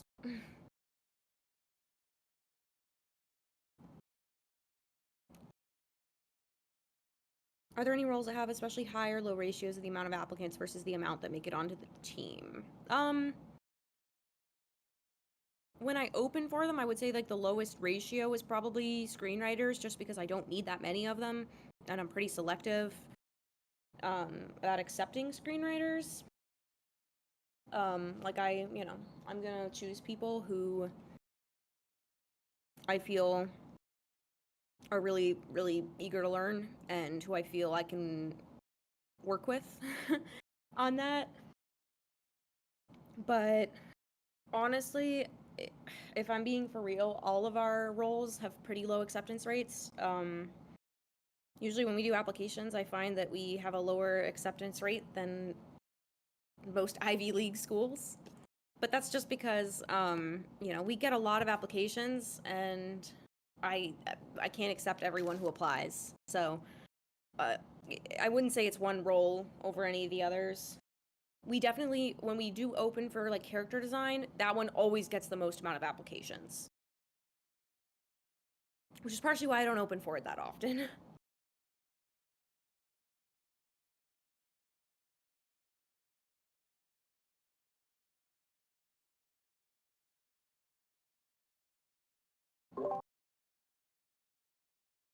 Redtail is Sandstorm's father, but he's not adoptive. He and Running Wind are both Sandstorm's biological parents.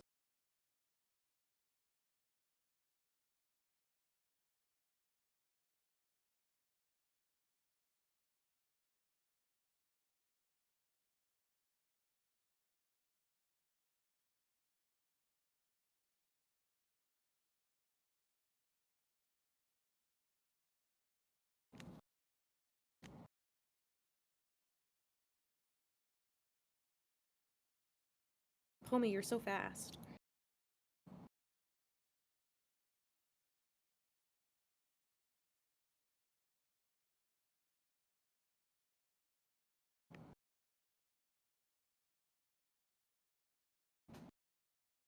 Does Scourge know Firestar is his half-brother? That was always a thing that bothered me when the authors said, they're like, oh yeah, they're half-brothers. Cause I'm like, then why didn't you do anything with that? It's like such a pointless inclusion because they don't go anywhere with it.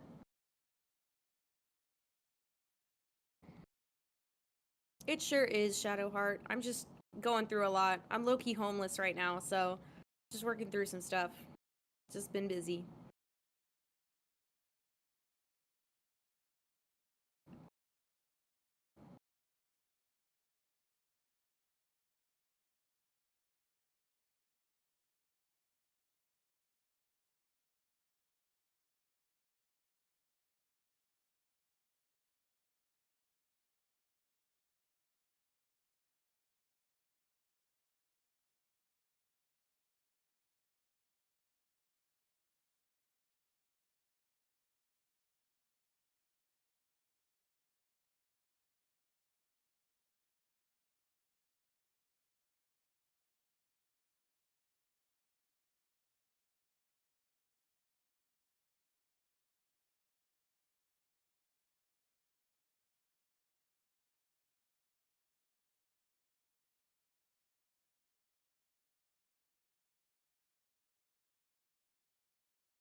Thank you, Widgie. I appreciate that. Luckily, I have, you know, friends who are helping me out right now, but, yeah.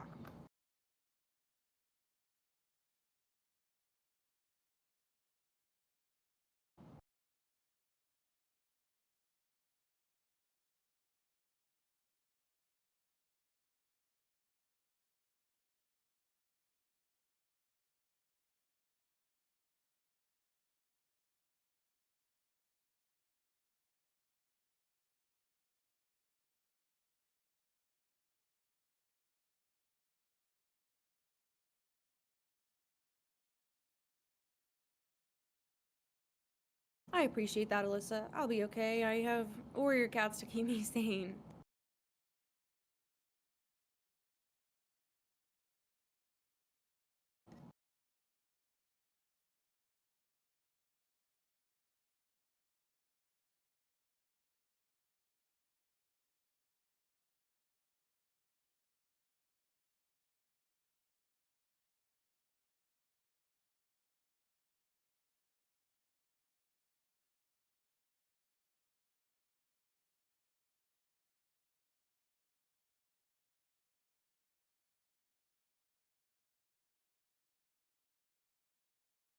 Yeah, the next casting call is a good one. I'm excited for it.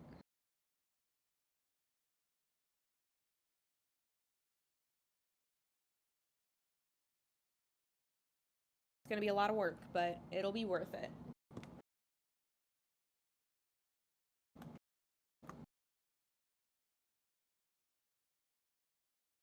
Walking me through the production stages of a single shot to completion. Curious how many stages there are. Sure. So, technically, everything starts with the script. So, the writers write the script. The script then goes to storyboard artists. I divide it usually by scene, but I call them bundles because sometimes it's more than one scene in a bundle. Sometimes it's half a scene. So a storyboard artist takes the script and interprets it visually. So they take the script and they create basically the blueprint for what each shot is going to look like. From there, we record with our voice actors. The recording goes into the animatic, which is a video comprised of the storyboards to get the correct timing. And then from there, the background artist does a layout, which is essentially the line art of the shot. That's what Pomey started with here, when it was where there was no color, just grayscale. That's the layout. And then the animator takes over from there. The animator does a rough pass, and then they work through the director's feedback until we approve it. They tie it down, they color it, and then background does paint. So that's what Pomi is doing now, is painting this background. And then once that's all done, it gets passed on to a compositor who takes all the elements, the animation, the background, and makes it cohesive and makes it pretty and does the lighting and all that. And then it goes into the final edit, and then sound takes care of it, and then music, and then it's done. It's just a lot of steps.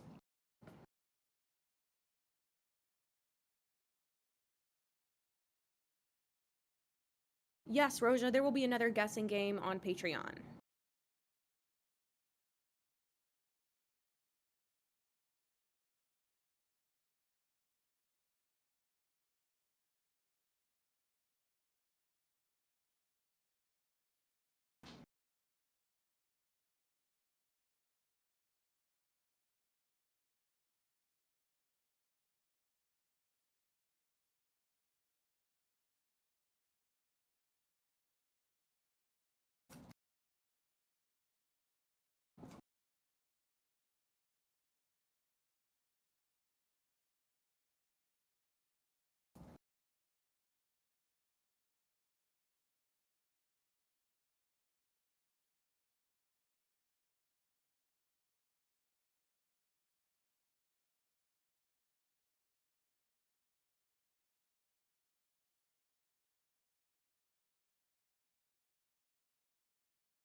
Oh, that's a good question for Pomi, since Pomi's done all of them.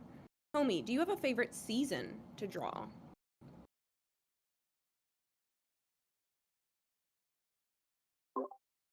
Oh, that is a very hard one. Oh man.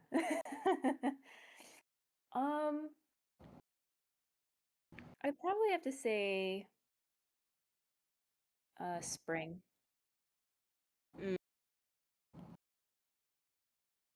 I do love the spring banner. Yeah, I really like that one.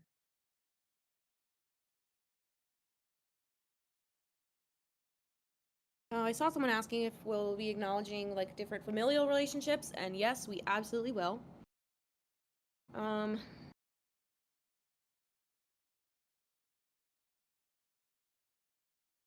How do we decide on the art style for WCA? I think I was talking about this earlier.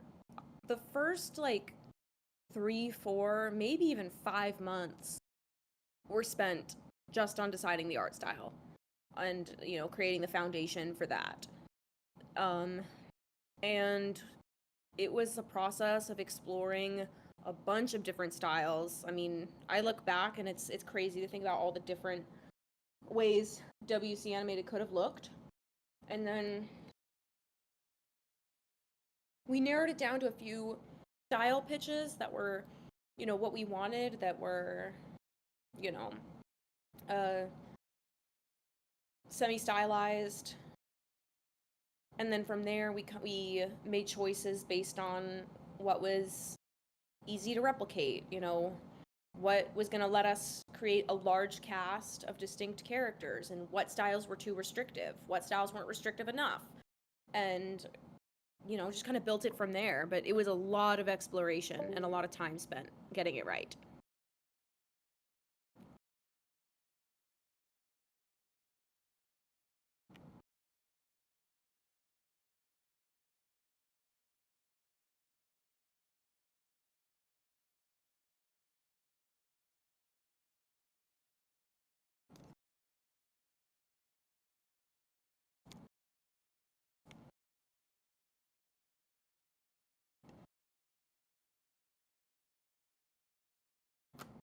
Yeah, the Warrior Cats family trees are weird for sure.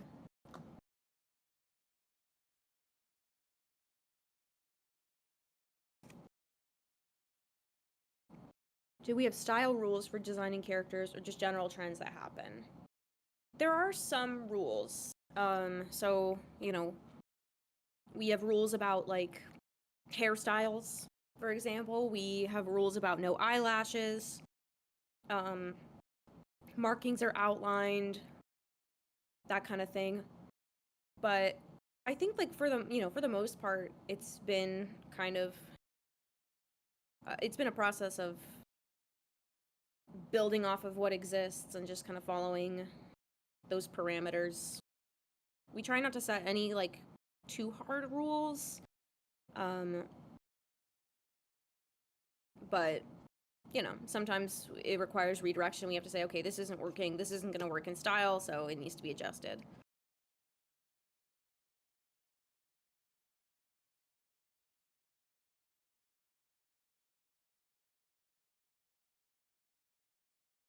Homie, do you have a favorite prophecy?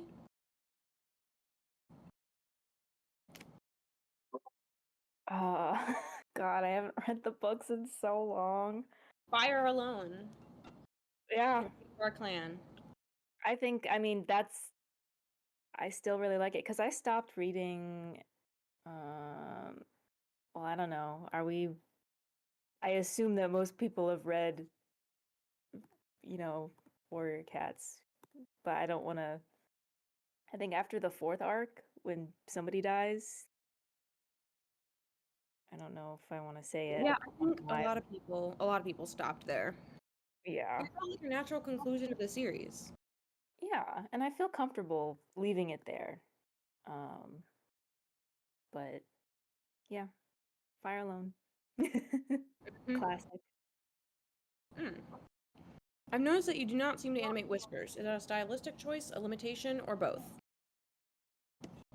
It's a stylistic choice, but I also think whiskers are kind of a pain in the ass.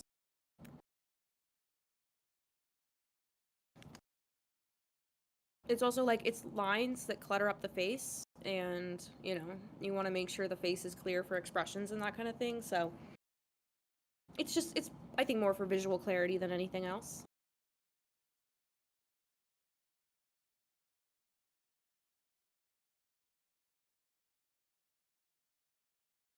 When adapting the episodes from the books, what do you choose to include or leave out to get everything to fit within the length of the episode? It depends, like what we're looking at. Yearly can also attest to this. What we do is I have everyone kind of familiarize themselves with the books. I create chapter outlines for my writers, so basically I read the book and then I write down what happens in every single chapter. As kind of a resource so they don't have to read the whole book right before our meeting. And then there's things that we try to avoid just for resources sake. Like we try to avoid gatherings where we can, because unless it's a really important gathering, that's a lot of work. It's a lot of characters in a space. So that's something we try to avoid. But it really comes down to like what is essential to move the story forward. And then, there's things we add that aren't in the books. And there's, things we take away. It was always important to us that we kind of make this our own and improve upon the story. And I feel we've done that. And it's like not a mechanical process. It's not like we're gonna be like, oh, like it's not like a situation where we're like, oh, we're gonna include this or leave out this on like the first discussion. It usually involves a lot of debate. Mm-hmm. There's a lot of problem solving. A lot of the times we're like, okay, this scene conveys this bit of information. Is there another way we can convey that information? Is there a better way to convey that information to the audience? Yeah, the first episode is about 40 minutes. You guys are in for a real treat. Definitely bring your snacks. I had an idea. I was like, we should totally put out like a little menu of like Warriors themed snacks and drinks that people can make for the premiere. Oh my God, Stuff they can just make at home. I thought that'd be fun.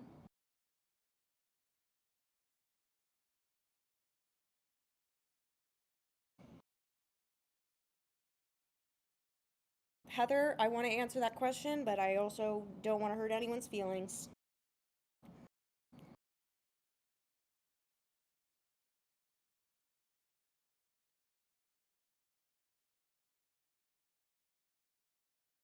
Will the premiere be live streamed? I mean, we'll do like a premiere thing that YouTube does where like you set up the premiere and we all watch it together and there'll be a chat for you guys to talk in. That's the plan anyway.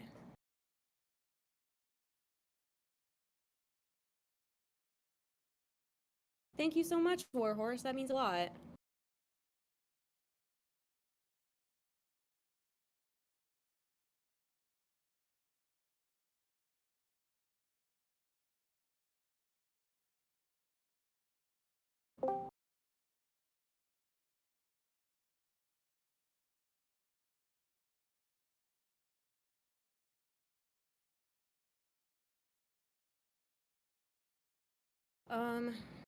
Do you know if creative team applications will be open soon? I don't know exactly when they'll be open, to tell you the truth.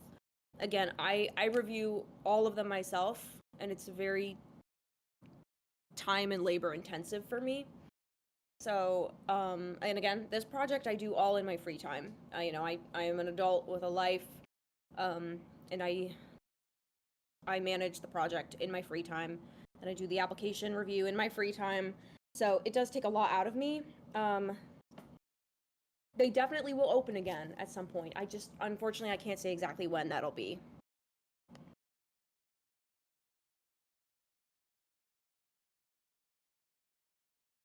My favorite design for the series so far is Cinder Paw.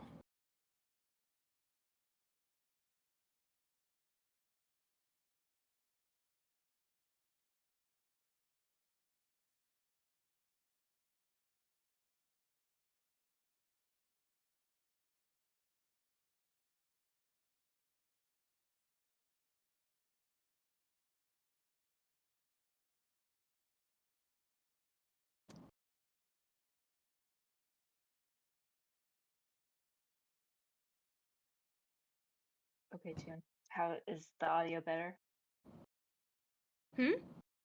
Is the audio better? Is audio where? What? Is it better?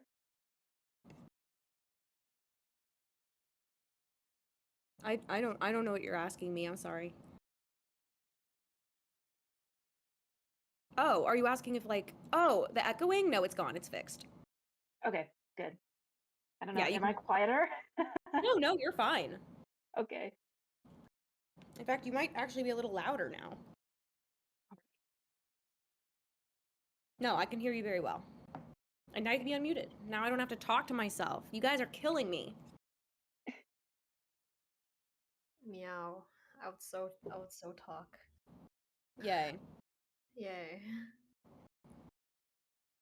Yeah, we watched through our work in progress for episodes 2 and 3 a couple days ago. It was so much fun. It's so cool seeing the episodes look great.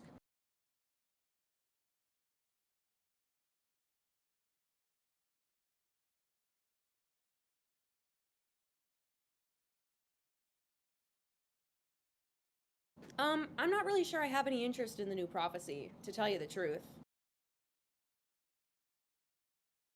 Like, if someone had a gun to my head and I had to do a second season, so to speak, of WCA, I'd want to do Dawn of the Clans.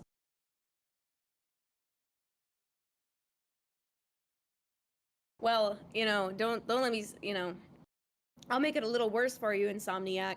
My favorite episode right now is episode 4. I'm a really big fan of episode 4. So that's my favorite right now. But you guys will have to wait for that one.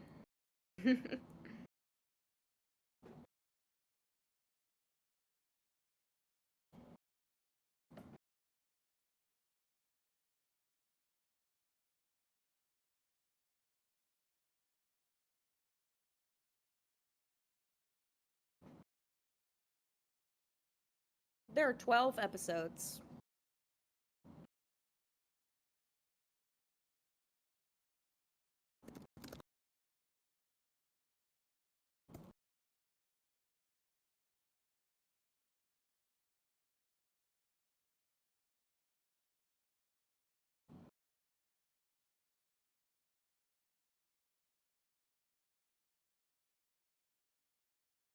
Would we ever do an entirely original arc?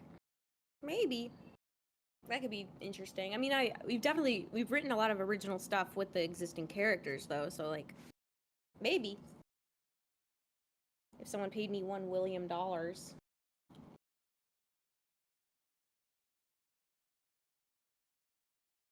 Of course, that's what I'm here for.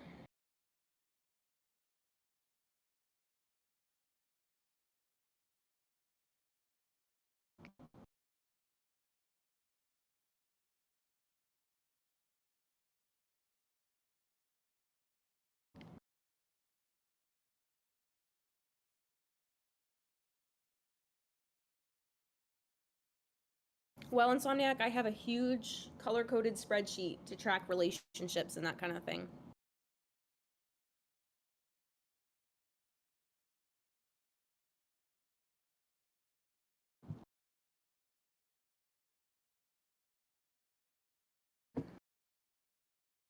How big is Tiger Claw in this compared to Fireheart or Graystripe? Like, just how much bigger is Tiger Claw compared to them?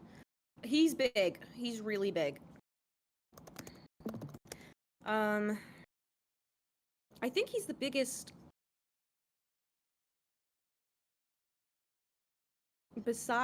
no, he's the tallest character. He is the biggest cat in the lineup.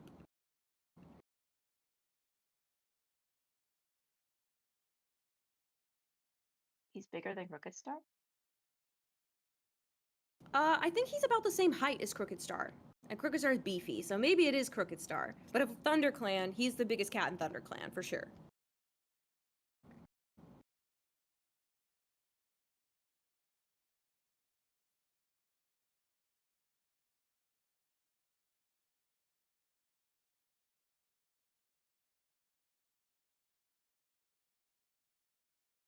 What I really want to do, if I knew enough about how to make this happen, I want to do like an interactive kind of height chart thing, because where like you can choose you can like toggle which characters are there, so you can, if you need to see two characters directly side by side, you can do that. But I don't know how. I'm not good with technology.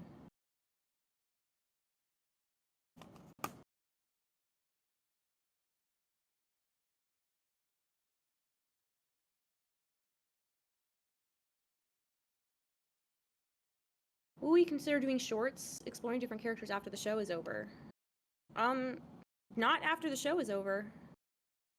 But we might have some stuff in the works.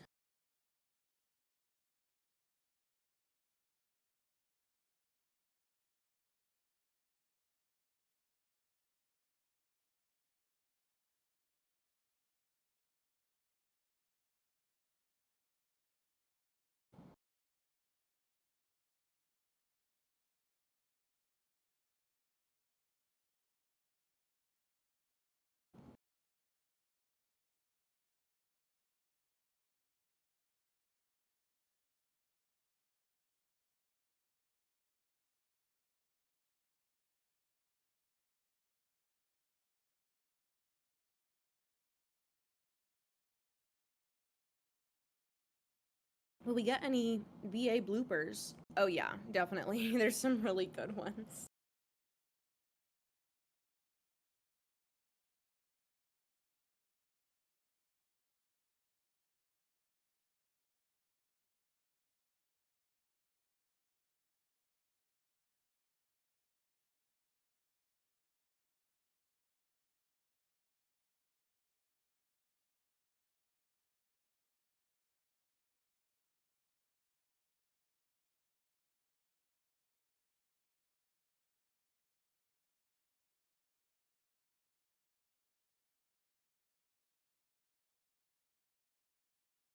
If by the time the whole first arc is finished, we're still like, let's keep going, it will be based on vibes. We will proceed based on vibes. Thing is, though, I mean, I understand the ambition of this project is not lost on me, and I think it would not be. I think it, maybe the best thing for it would be for us to quit while we're ahead and just do what we set out to do and call it there. I have a soft spot in my heart for Omen of the Stars.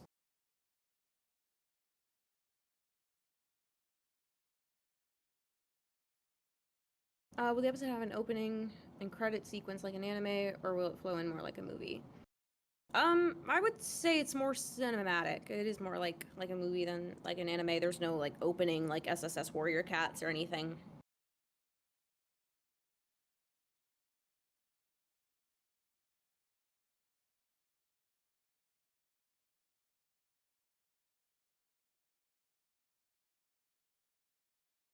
We'll bring episodes as they finish. We're not going to make you guys wait any longer than you have to.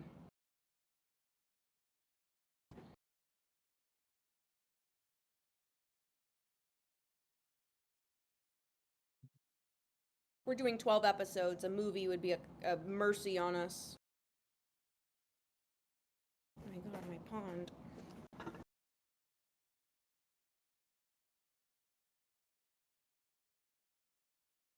I feel like there's too much information to just do a movie. Yeah. Definitely have to be a series. Mm-hmm.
Sorry, I was muted. I was eating a snack.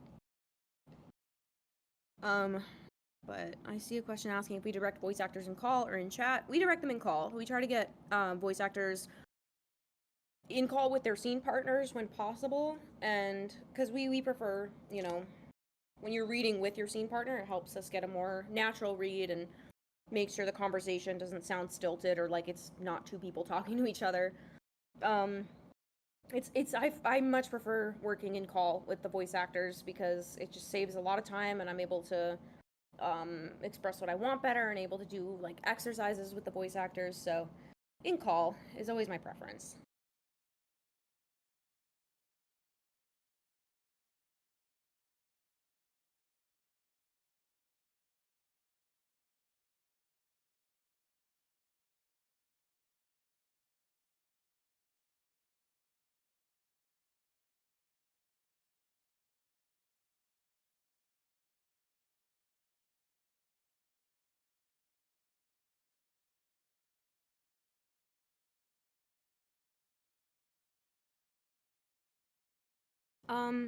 Sentient Strudel, our animators color their own shots.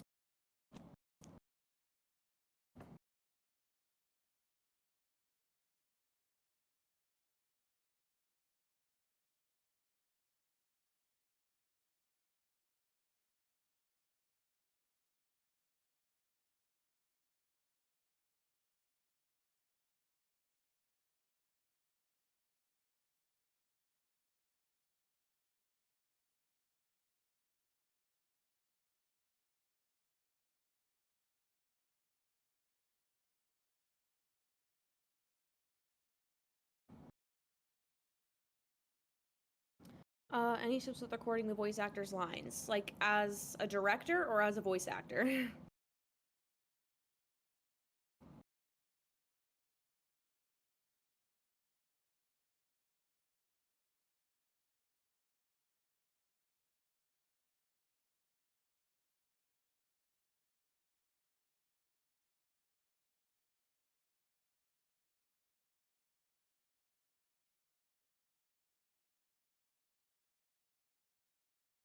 Um,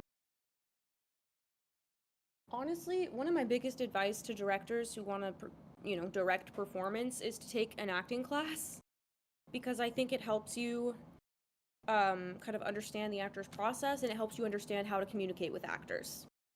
So that's like something I advise doing if you're able to. But beyond that, it's again just about having a clear vision and being able to switch tactics. Like if you're trying to get a line delivery and the actor's not giving you, it feels like there's a disconnect, switch tactics and get comfortable doing that. Every single actor is different, and what works for one of them might not work for another.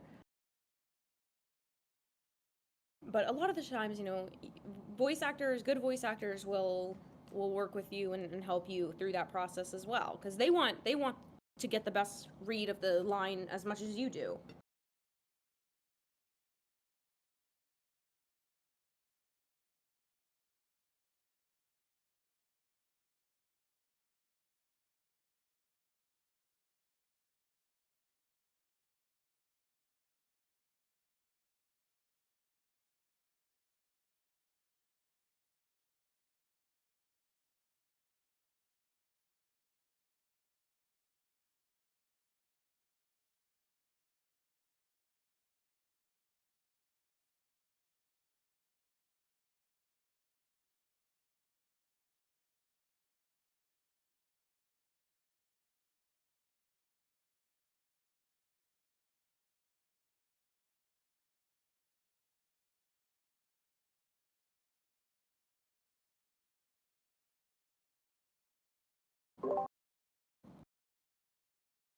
Again, a percentage is like impossible for me to give.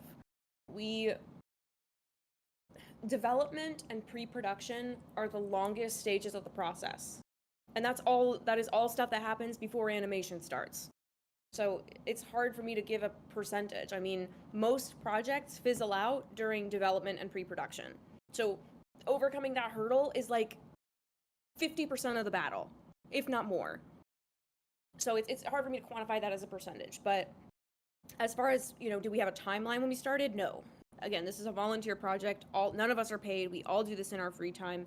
So I didn't, none of us had a timeline in mind. We were just trying to get it done at some point, and when that's what we're gonna do.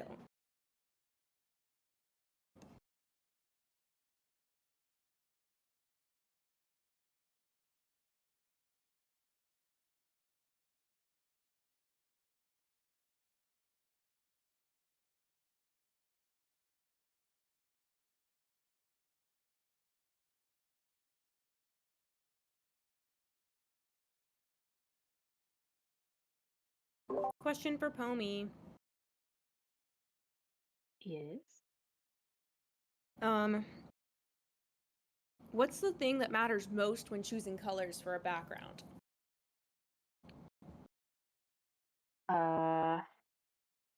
Values. Values are the number one thing. But I would say mostly the color scripter is going to have more of the decision. The painters are just kind of following the direction of the color scripter. So like I didn't do these color scripts, and I'm just color picking from like a reference. Thankfully, this scene has a shot that they have already really referenced for the color script, so I don't have to pick and choose and guess. But for the most part, if you don't have a scene like this that is already done in color scripting, you would just take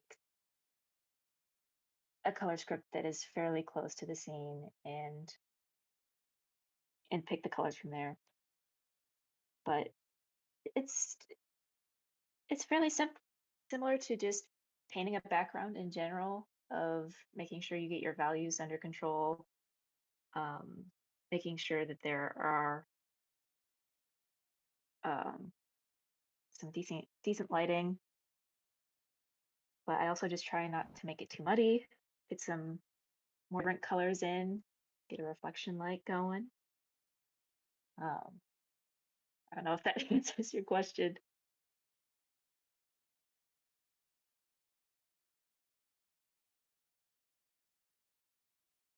Who's my most hated character? I don't know. Who do I hate? I guess I don't know. I don't like Blackfoot. I don't like him. Don't care for that guy. So I guess he's one of them. Darkstripe too, but Darkstripe's fun to hate. Blackfoot as in like the one that becomes Blackstar? Yeah. Oh dang. I don't care for him. Why not? Because I honestly, like, I would care less if he didn't have this whole novella that's about trying to make him sympathetic. It's like, yeah, this guy served multiple dictators and committed war crimes and executed an elderly woman, but he feels really bad about it. So it's okay, guys. He feels really bad. He's really sorry. Yeah, he's really sorry that happened. He's so sorry he's gonna do it again. Cause you know, it's like he serves Broken Star, then he serves Tiger Star, and then the second Soul strolls into his camp. He's like, yeah, I'll let you order me around and take over my clan. That sounds like a great idea. I just don't think he's fit to be a leader. And again, like I would care a lot less if that was like what they were going with, and not, again, Black Star's novella is all about like being like, oh, but he feels guilty about it. I don't care. Fool me once and all that. You fell for that shit 3 times. Give it up 3 times.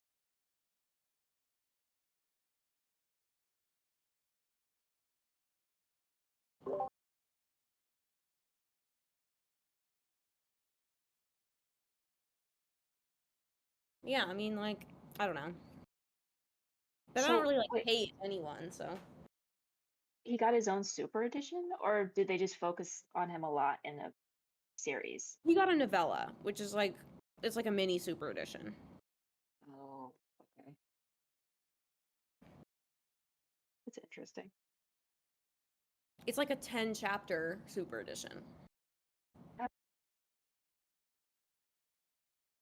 Seems really short.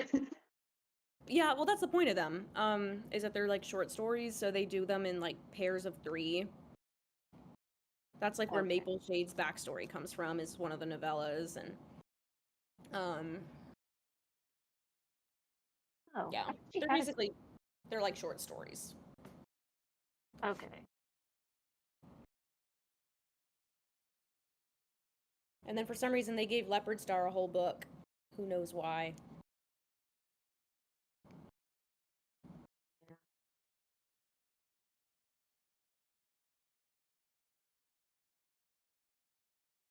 Yeah, well, Leopard Star also should have stopped that because she was literally a leader. I mean, at least I can say in Blackfoot's defense that he wasn't leader when that happened. Leopard Star was leader, and she still was like, yeah, Tiger Star, you can execute my clanmates. That's fine.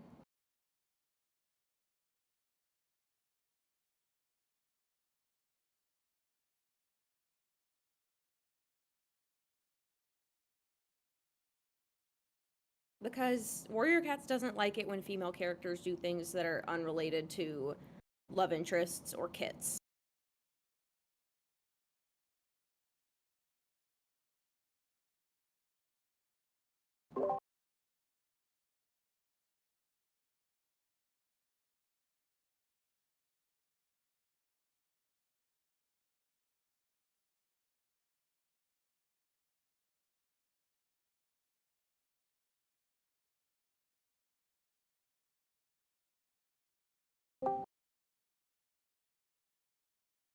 Welcome, whoever just joined. Oh, guys, Blue Star is here. Blue Star. Everyone say hi to Blue Star. How are you, Diana? Find the stream. I'm good. I'm so sorry I fell asleep. You're fine. We're still going. Here's the link if you want to keep up with the chat. Fantastic.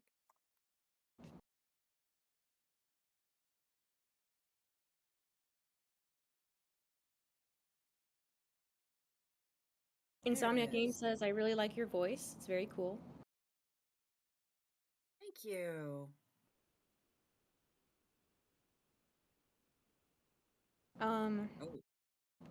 Okay, well, Diana, I have a feeling I might know the answer, but do you have a favorite design from the series?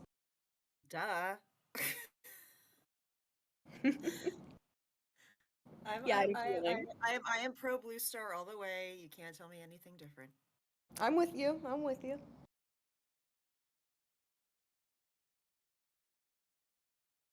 Yes, okay. She is gorgeous.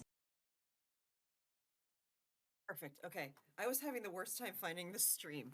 Okay, I can talk now. Yay. Welcome. I hope you had a good nap. I did. I walked for 5 miles in the heat today, and I just went, okay. So, won't do that again for a while. Yeah. So who's here? Yeah, Blue Star has a great arc. I love Blue Star. I mean, I'm so, I can't believe I've kind of like bonded with this character in like multiple ways. It's just, I really feel for her. So I take everything Blue Star very personally.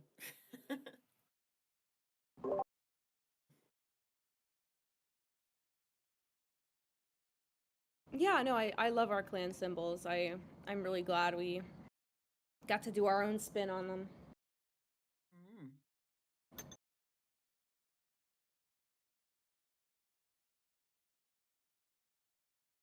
Police design is also great.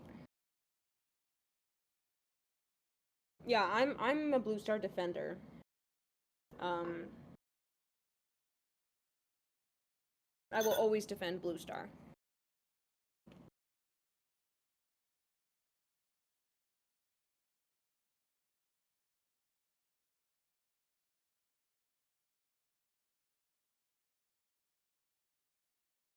There might be some leaf and squirrels, you know, hiding out in our server.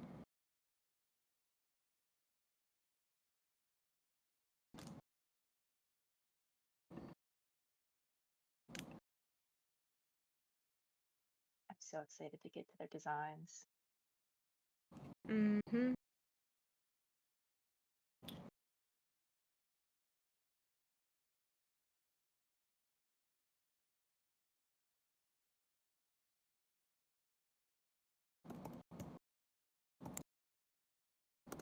No, I don't think Leaf and Squirrel are in Arc 1. I'm pretty sure They are not.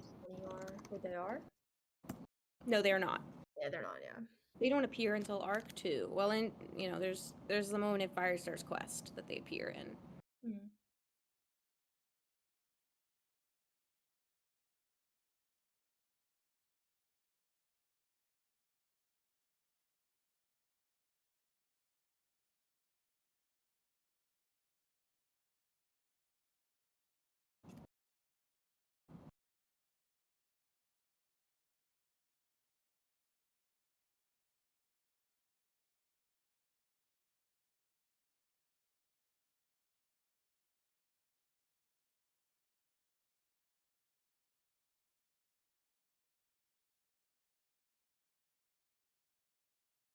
Oh yeah, this looks gorgeous, Pomi.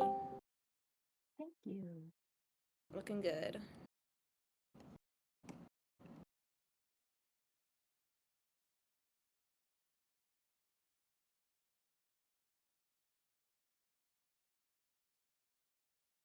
Hi, Nifty.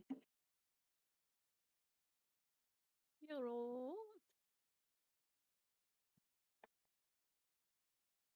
Oh, this is gonna be such a pretty shot. It looks so Have you good done in the that moon yet? color script. No, the moon yet. I haven't rendered it, but it's up there. Have I I? know. I'm gonna be very interested to see how you render it.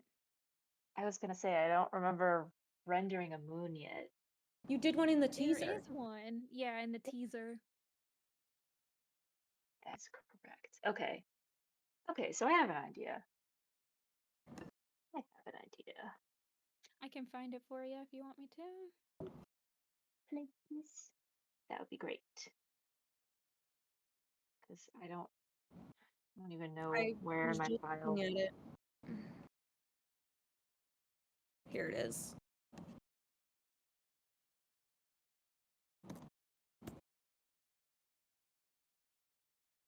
Thank you. I think I have the PSD file somewhere for this in my files. Let me try to find it.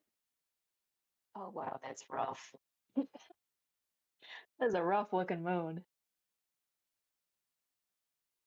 Okay, I'll make it better. There's one in the second teaser too. Is it But more I think fun to it's work on bigger. nighttime backgrounds or daytime ones? Daytime. Daytime. I love daytime. It's agreed.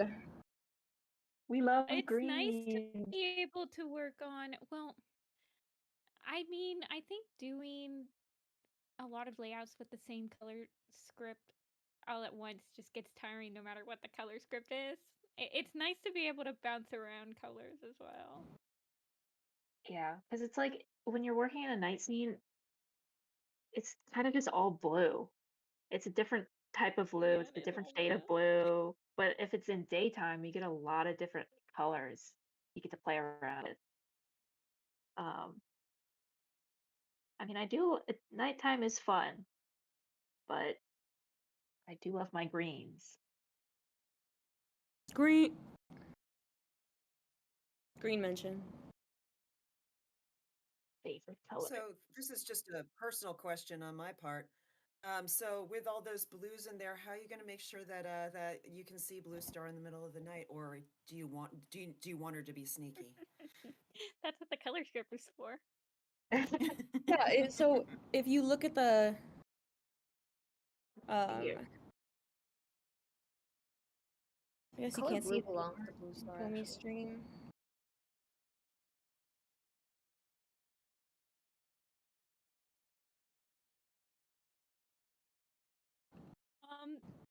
Usually if it's so honestly, Blue Star being blue makes it so much easier to like work her into the color script other than like Rusty, but as long as like you just have to work with grayscales to make sure that a character will stand out. Yeah, like in this one. This one she Okay, I stands feel out. better now. She won't get lost, don't worry. Thank you so much. Will she be in shadow for this scene? Or are we doing the middle one? It's the first one there. Yeah. Yeah, I have a version with all the like without all the alts. I guess I never posted it.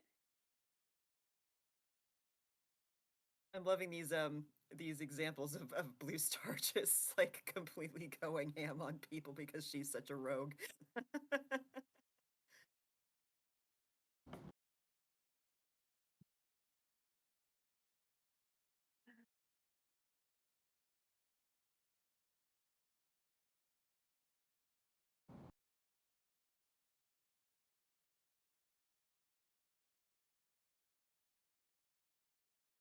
Hi, Zigatino.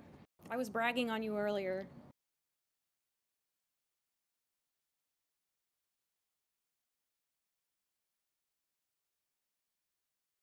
Yeah, these ones are the final ones. Hold on. Are you gonna post them in color script? I don't think all of them are there actually. Yeah, we're streaming on the YouTube channel.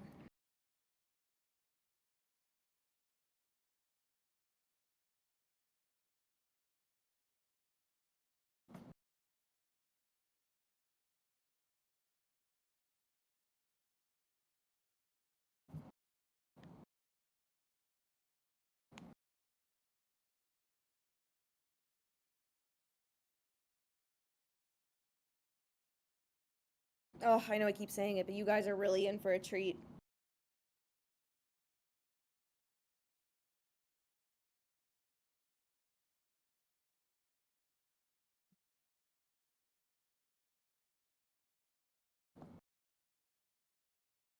Hello, everyone. I don't know if we have new people joining right now, but hello. Thank you for coming.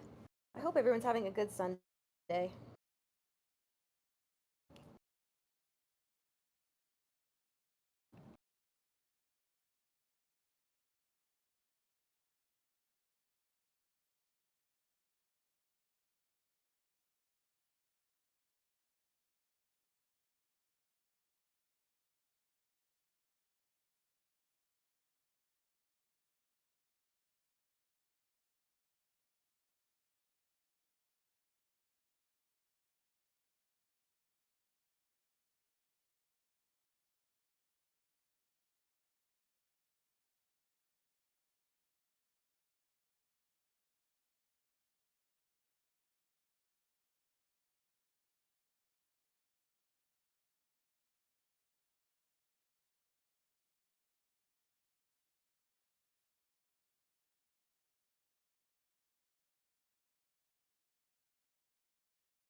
Pommy, they want to know what program is currently being used. I am working in DSP, Clip Studio Paint.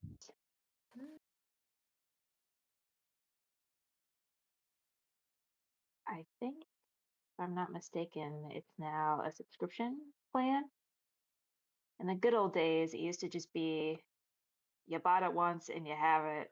I think you can still buy version 1 for one price Okay. for desktop. Oh, good.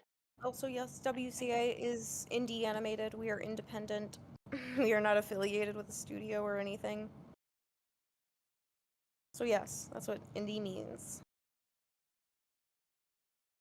Who needs that kind of headache? True. What do you think a head director should learn before starting a series? The pipeline is like really familiarize yourself with that.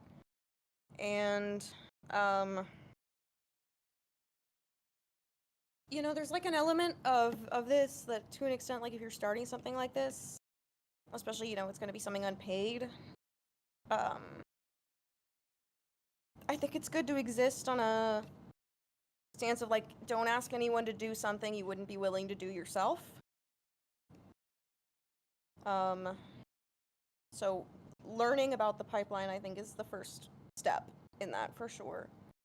And yeah, just being, I always say that there's a way to be both ambitious and realistic. You know, it's good to have ambitious goals, but start small, especially if you've never made anything like that before. You know, don't start with like, I'm gonna do 5 seasons of 10 episodes and it's gonna be fully animated and all that. You know, start with just some proof of concept stuff. Start with a teaser trailer. Just kind of get an idea of what you want to do and then break it down into smaller steps.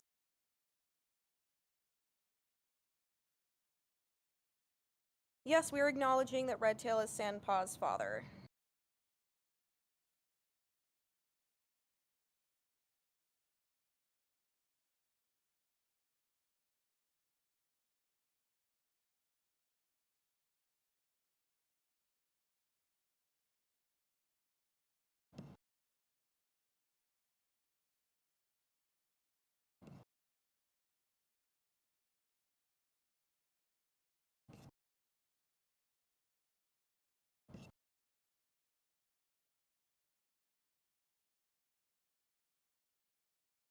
Yeah, we, you know, in many cases, including some of the relationships, we take some liberties and we, you know, diverge from canon books.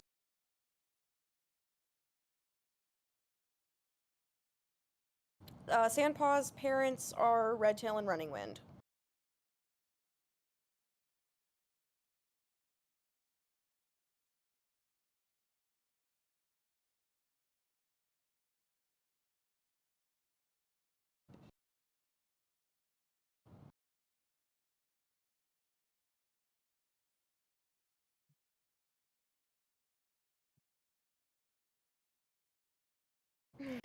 Yes, she does have 2 dads. For now. Criminal.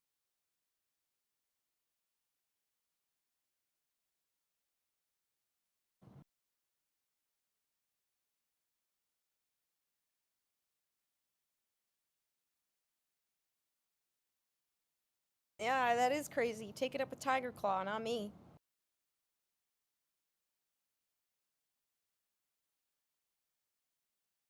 You can all word your complaints to Tiger Claw. I had nothing to do with this. Did I give Kevin a heads up? Yes. Get him in here.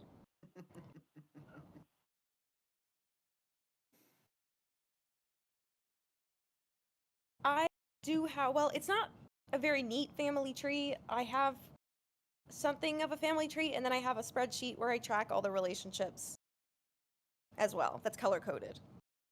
But that one doesn't just include familial relationships, it also includes who's friends with who, you know, who's not really friends, that kind of thing.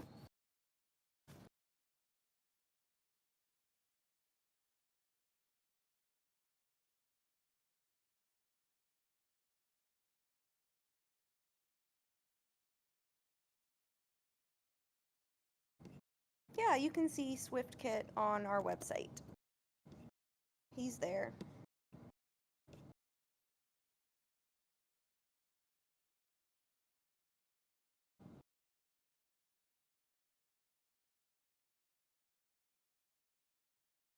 Was it ever confirmed that Swiftpot is Tiger Claw's first kid, or He's different not. dad? His father is Patchpelt. Oh. And then Tiger Claw's only children in ThunderClan are Bramble Kit and Tawny Kit. We sure will, Roja. Oh yeah, never mind. Yes. Isn't Patchpelt an elder? Yes. He's old. Eh.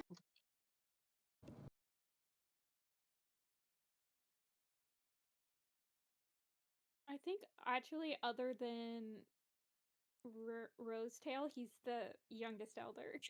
Mm-hmm. Oh. Huh.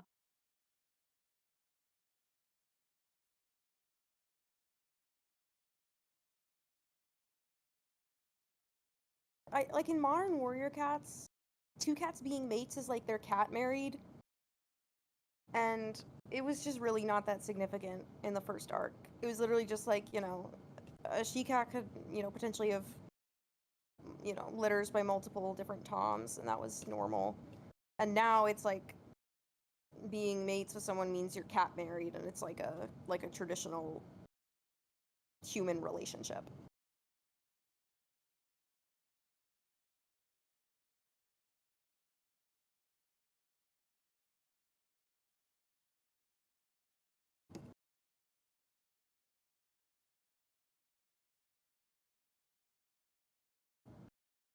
Yeah, the family trees are a mess always, and the timelines are a mess, and it's all a mess. Good stuff. That's why we love Warrior Cats.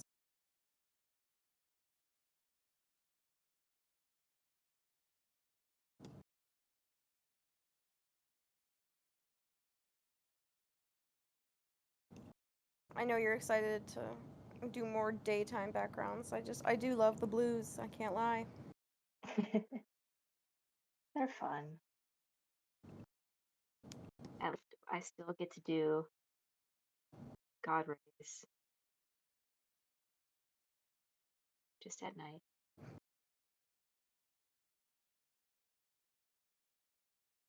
How many of the episodes are currently being storyboarded? We have complete storyboards for episode 1 has moved past storyboards a while ago, and then episodes 2 and 3, and then episode 4 is ready to start storyboards.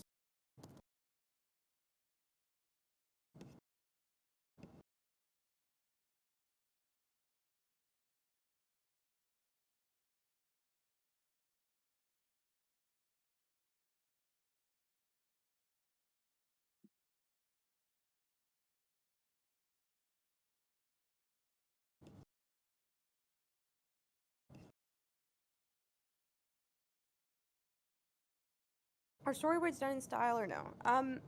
Kind of. They're not on model, but they're in style, if that makes sense. I emphasize to my storyboard artists that to draw clearly, not cleanly. I have had cases where I've had storyboard artists tracing the model sheet, and I tell them not to do that. I'm like, don't do that because I'm ending up with a stiff drawing. You know, I want to see, I don't care if it looks exactly on model. We're not sending this overseas, so it doesn't have to be perfectly on model. But it's like, obviously it's all drawn within the context of the style, you know. They're not, if I see anything that's like not gonna work in style, I tell the board artist to change it. And yeah, so I would say it's in style, but it's not on model.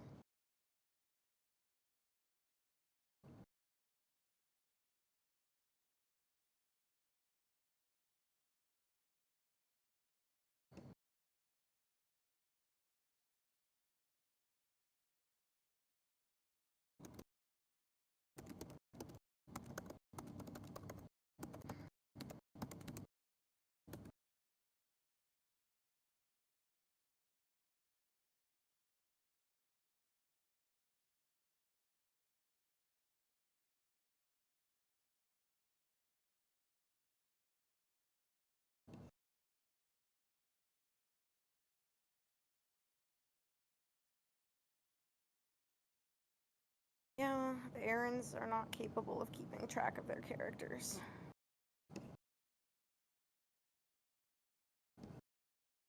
I mean, there is a lot. Yeah, there are certainly a lot. And it's impossible to not have any overlap when you have like small isolated groups of individuals like that. But, you know, whatever. It's not my circus, not my monkeys.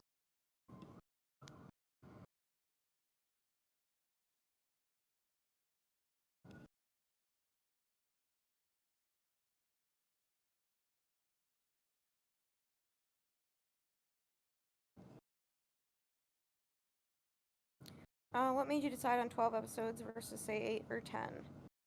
Just how it shook out. You know, the amount of story we were trying to tell, how it best fit in.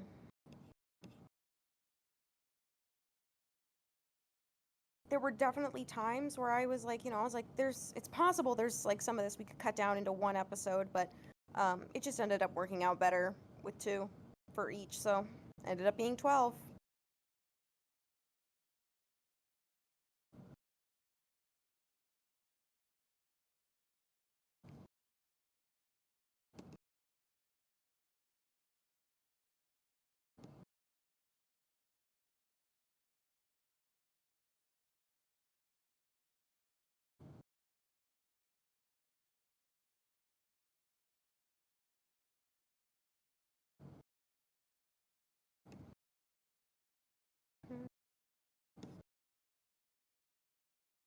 I hate to do this to you, Pomi, but do we know if Comp wants to add the God rays in post, or are we going to add We them? talked about this already, don't worry.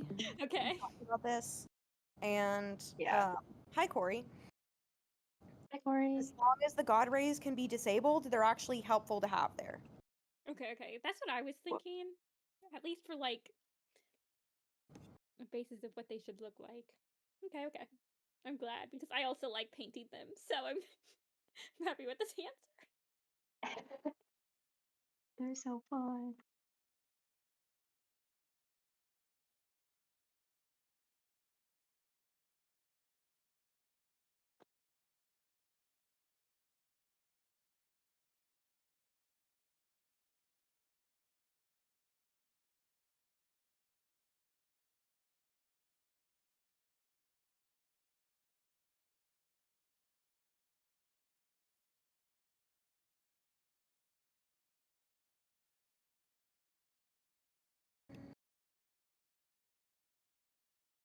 How do you animate the background?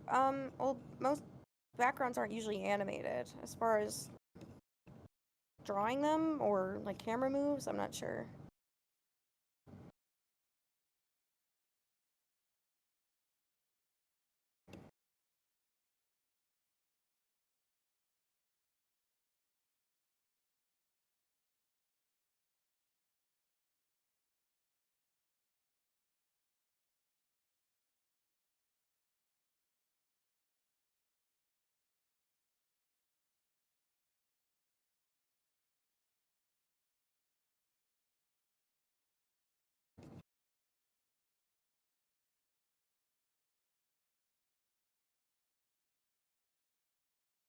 This is so pretty.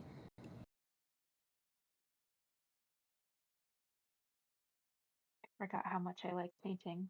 Been doing layouts for so long. Yeah, it looks great.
Thrush call.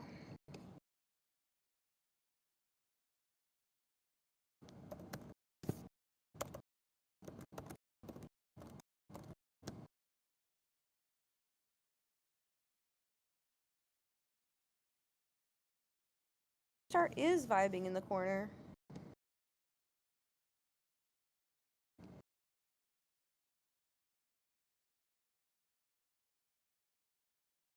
That one I will allow.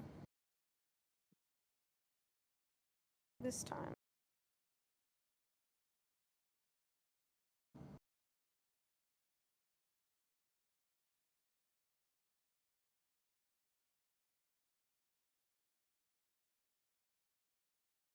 Our animators use a variety of different programs. Some use TV Paint, some use Toon Boom. I know our animation director uses Krita. Just depends on the animator.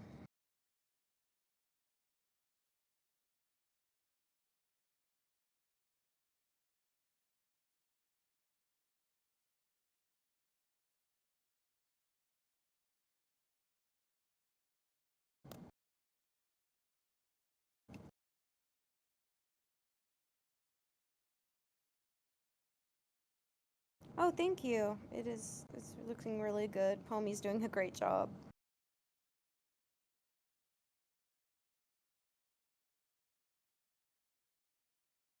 Or if I'm moving the screen too much or flipping it a lot. I No, never do what you realized gotta how much I do. move it. You gotta do what you gotta do. You gotta look at it different angles. Yeah.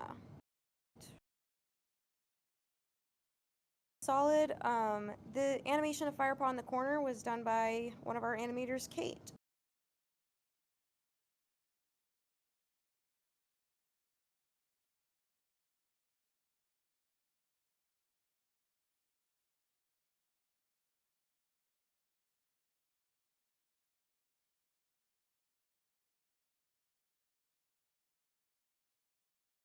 Yes, the same.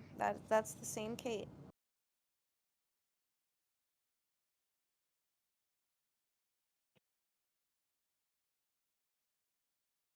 I made the website.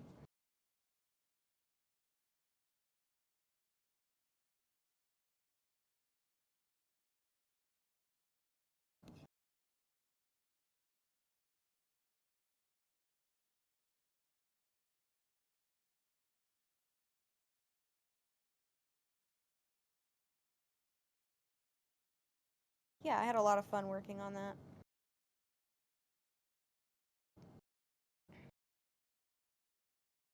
Graphic design is my passion, etc., etc.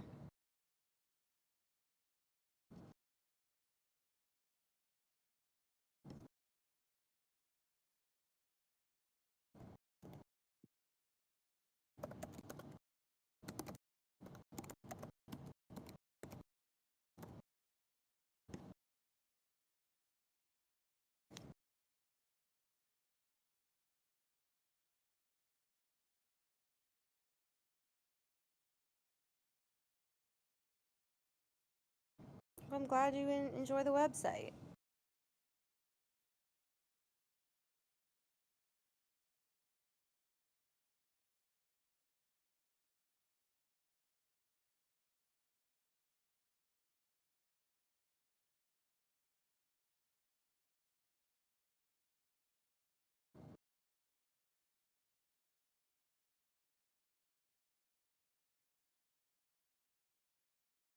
Oh, thank you. Who animated the logo? Like, the outro we have on our videos? Is that what you mean?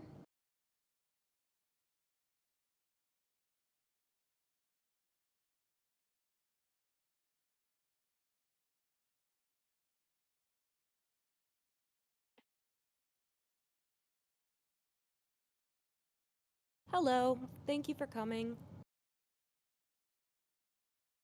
Oh yeah, there's some really great added stuff, if I do say so myself. There's some really good original scenes.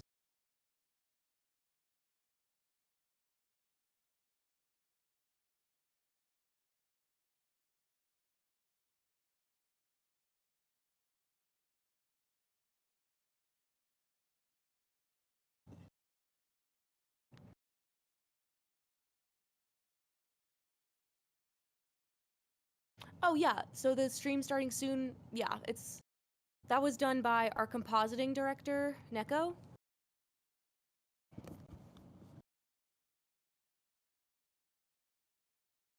Lionheart and Tiger Claw, they're very similar size. Tiger Claw is just a little bit bigger than Lionheart, but they're pretty evenly matched.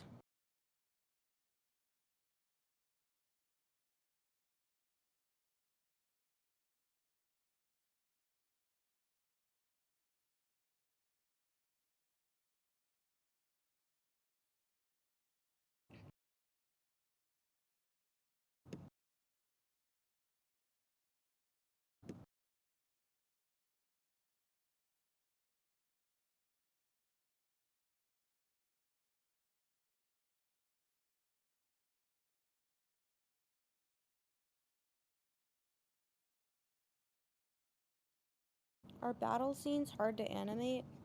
I think what's really hard about battle scenes is keeping track of everyone. There's a lot of characters and... Ugh.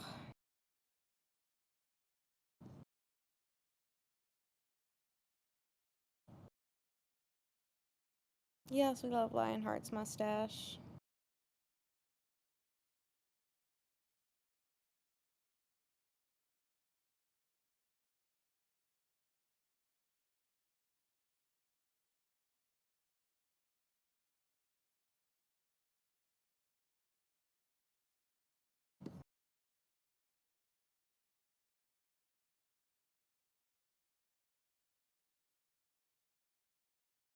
Blue Star's here. She's here.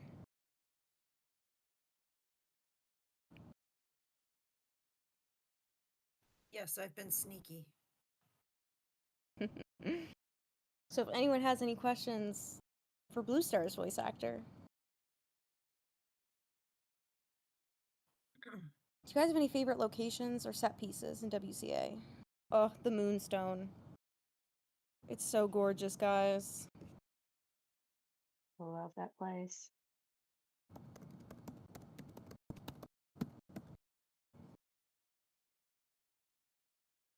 Question for Diana. What made you really bond with Blue Star as a character? Well, I have to admit, I had not read the books when I auditioned. I'm sorry, that is sacrilege. I understand now. No, not at all. A lot of the voice actors hadn't. But I did read the first series and Blue Star's Prophecy. I feel like, I mean,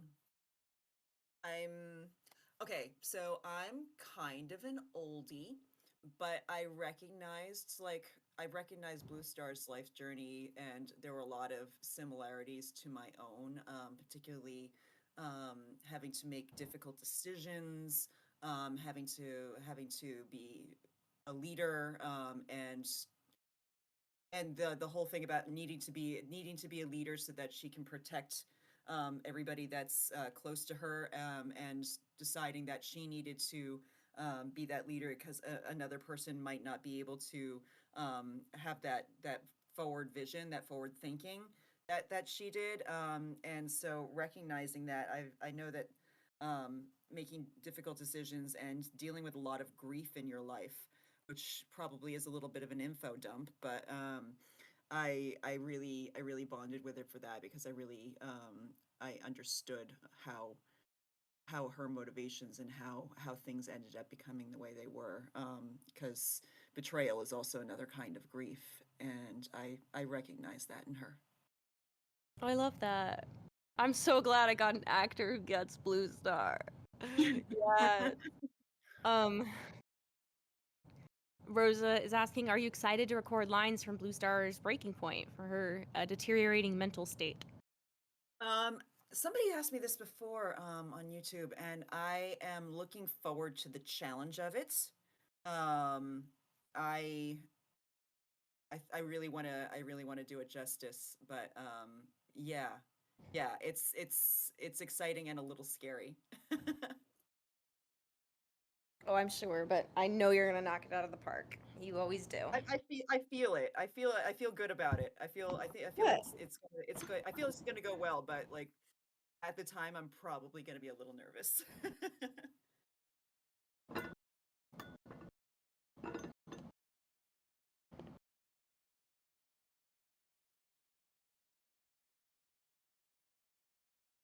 I love you, Blue Star. I love Blue Star too.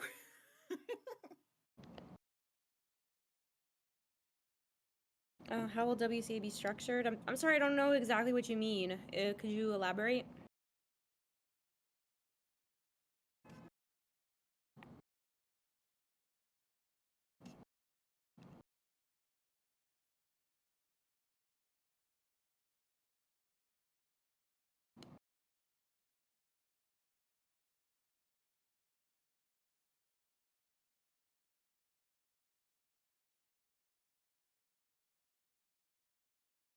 Diana, have you voiced in any anime? I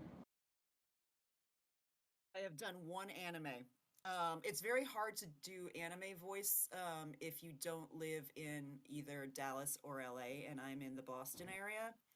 But I've done one anime, and it was the anime pilot for Class of '09.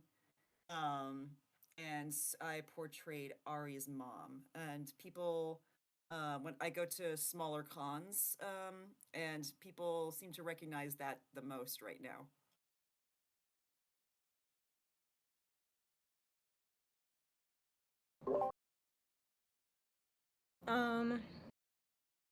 Question for Polly. How long does it take to make a full background? I assume, and I assume for warrior cats, or just like for this project, how long does a background take you from first sketch to completion? Well, one, it kind of just depends on how big the scene is. Like if I'm just doing a regular scene with no zoom in or panning, and it's like a ground scene, it doesn't take very long. But if it has more elements, and just a bigger canvas in general, probably take about an hour, maybe 45 to an hour, 45 minutes to an hour. And then, well, I mean, I guess for painting, what, I started at 12? Started at, yeah, your time. Started at noon for me. So it's been about an hour and 30 minutes, and I'm this far in. So I guess to complete a background to, completion, maybe about 3.5 hours, I'd say. If I'm not taking any breaks, or if I'm just focused in, if I'm locked in and on the grind. But yeah, if it's just a scene like this, sometimes I have to look up other references because, hey, I haven't drawn everything and I have to figure out how that thing is going to be drawn in style. um, and sometimes it takes a little bit of research to get my brain going. Like, how do I want this to look? Like, I have an idea for the moon because I'm thinking about it right now, and I did it in the trailer, but I want something a little detailed, not too detailed.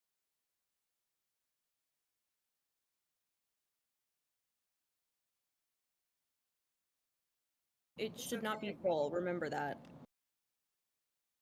Shouldn't be full. Yes. What is it supposed to be? Thank you for telling me. It should be a waning gibbous. Yes. I know what that looks like.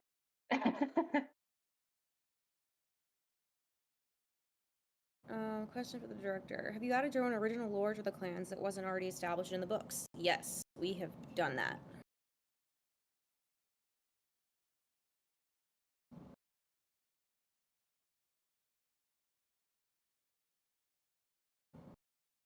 It has been fun, because I really have always wished the clans were more distinct from each other. They're kind of just like, they just live in different environments, and that's like their only difference.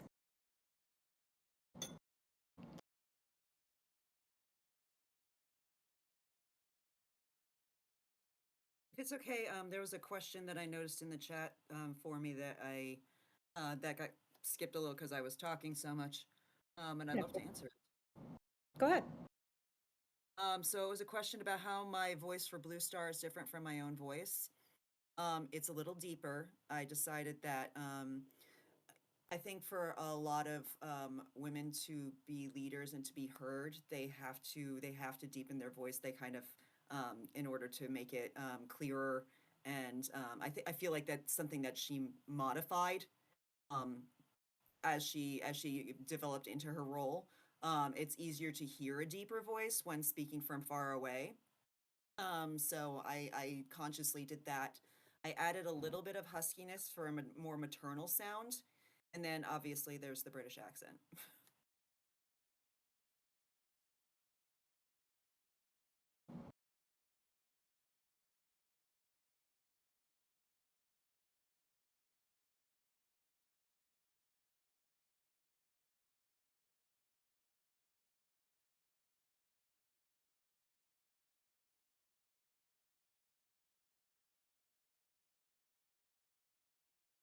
Are some of the cats based off of real breeds, or are they just a mix? I mean, Rusty was partially based on a Somali,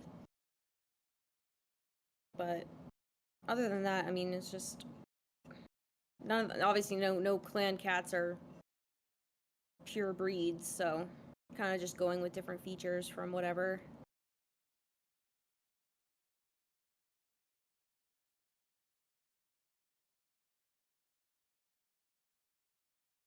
Mudge was originally a Scottish fold, and then that got changed.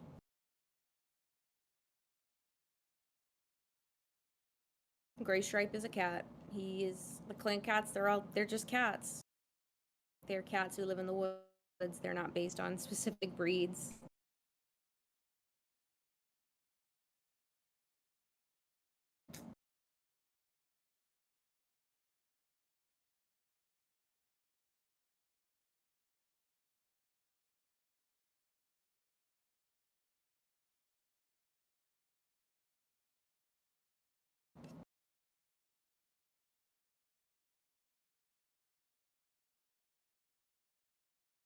Welcome.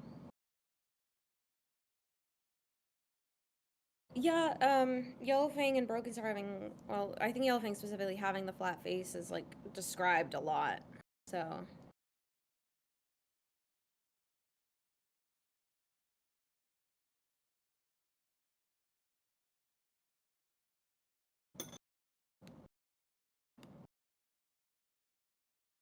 The project originally started back in 2020. Our 5-year anniversary is in October.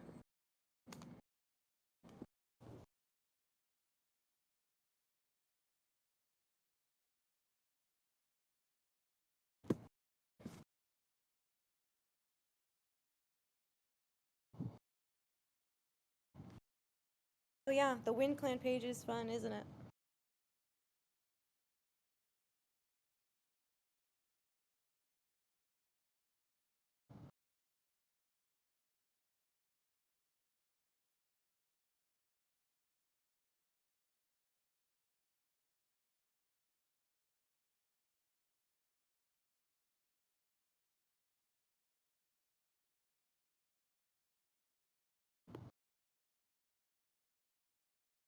Yeah, the project started during the pandemic, which I do consider a contributing factor to our success, is that we were all locked in our houses and had nothing to do.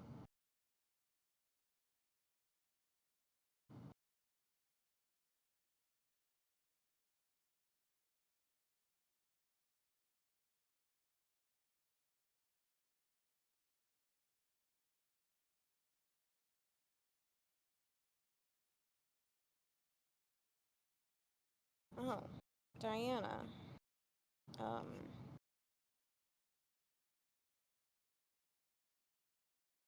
Remind me later. Would love for you to see the work in progress animatics for episodes 2 and 3.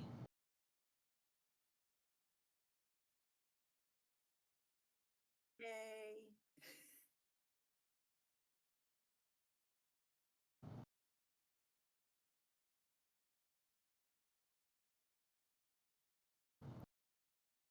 Did you try to get different body types or color schemes for different clans? If so, could you elaborate on that?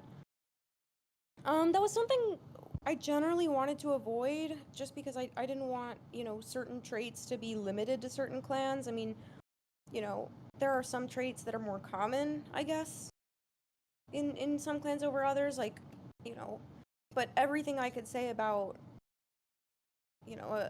traits that are more common in Wind Clan, for example, also apply to characters like Running Wind. So I think we all try to approach characters as individuals, and not focus too much on, oh well, this trait is only for this clan or anything like that.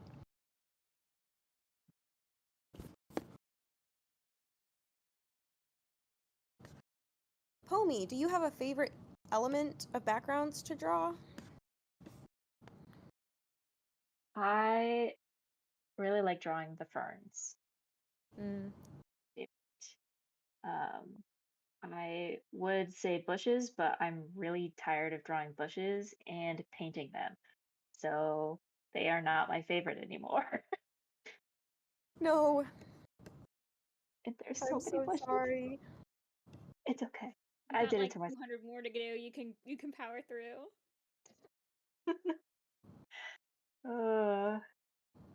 It's okay. Is this moon good? Yeah, looks good. Okay.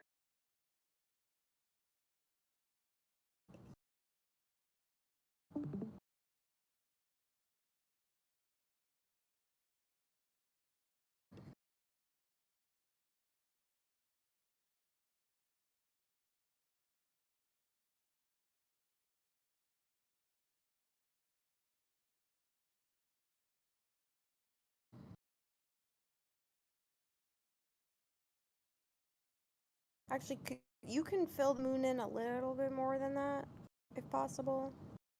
Okay. But it just shouldn't be completely full. It doesn't have to be that. Fatten it a little bit on that side. Okay. I can do that. Where is not there.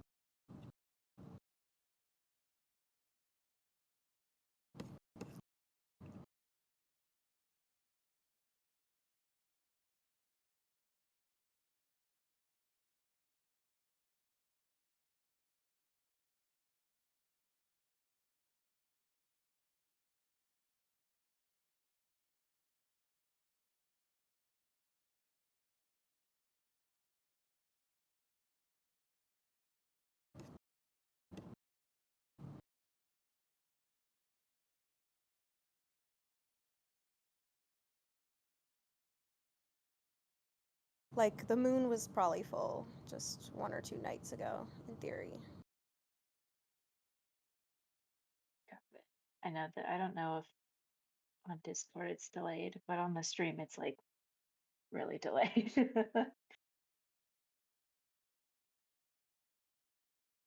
your stream fall behind? Yeah. It's because it's relatively lined up here when I look at it. Check where it says live when you like put your cursor over the screen. If there's no red dot next to live, click where it says live. Yeah. You are correct. I was not. I was like, why is it so delayed? I don't know. I don't remember pausing it. So that's fun. Okay, so you want it more in?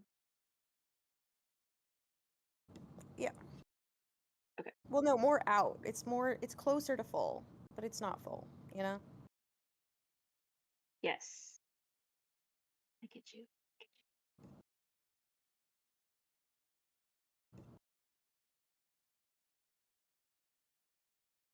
Well, I'm glad we could help you de-stress, Insomniac.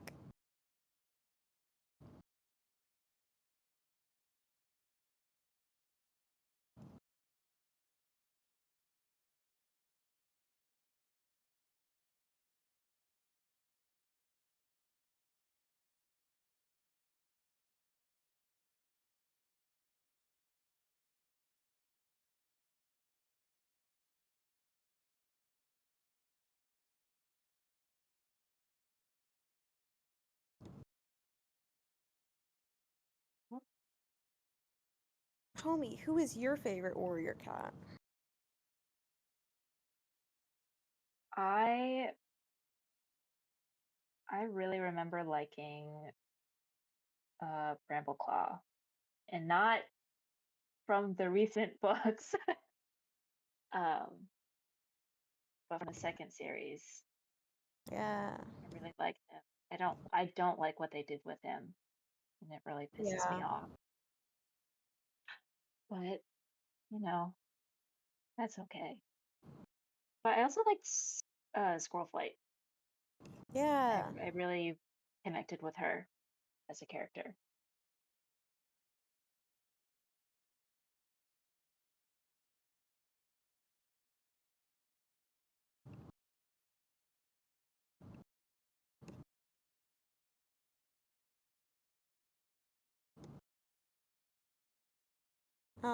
Do you guys have cats of your own? Yeah, I do.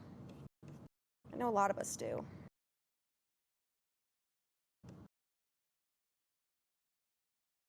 I have one back at home with my parents, but not of my own. Someday. Someday.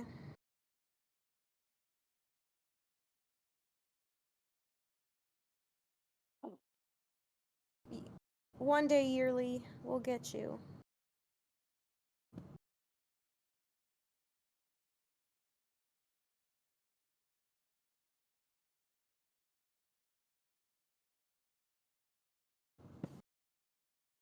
Our art director is allergic to cats, but she still has 2 of them.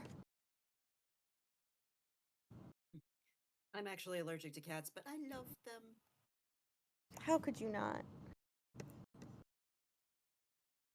It's a cruel fate. Indeed.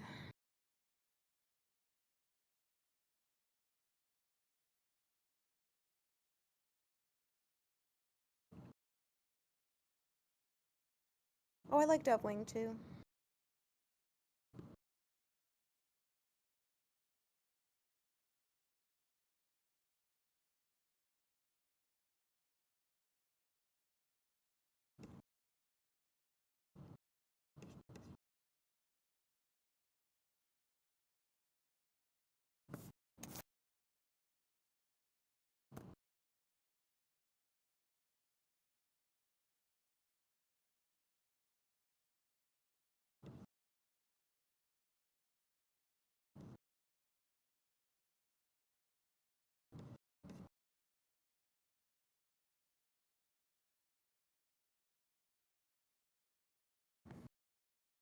That moon looks great, homie.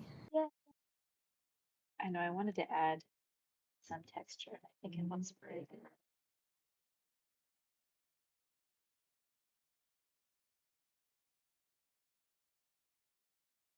could pick any of the characters as your pet. Who'd you pick? Brindleface or Cinderpelt? Bye, Wolfstorm.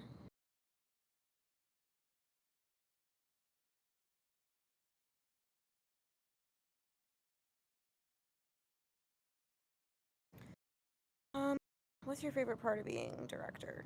I get to work with such an amazing team.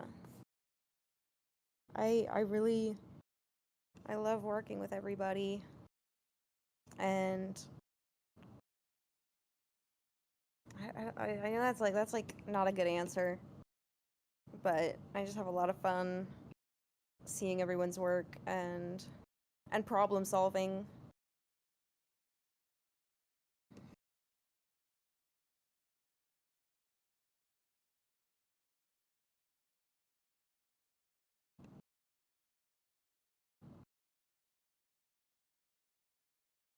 Do you like Pokemon? Yeah, I like Pokemon. I'm sure there's definitely others here who do too. I never played it as a kid, but it looks cool.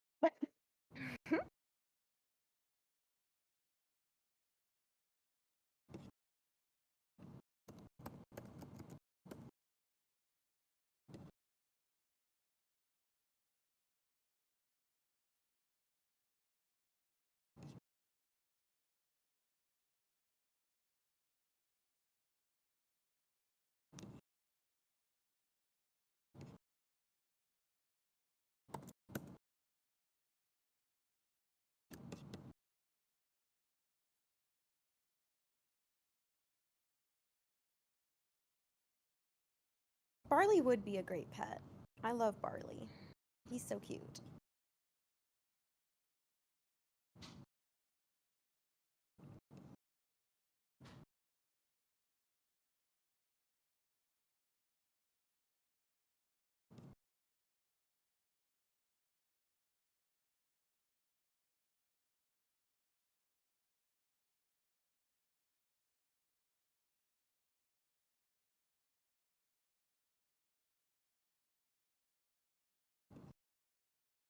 Yeah, it's okay to like characters without, condoning everything they've ever done. I hate that people think that, if you say you like a character who's done bad things, that you're condoning those things.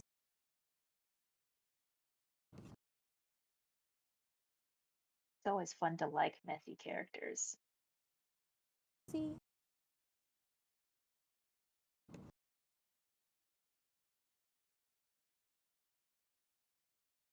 Yeah, I would love to get some background music. We need it.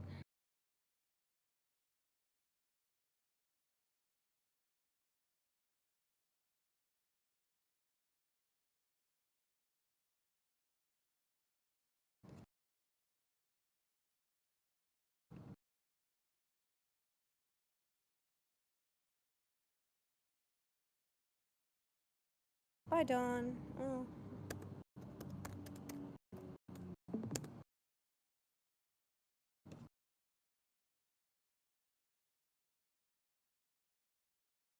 Okay, how do we like this moon?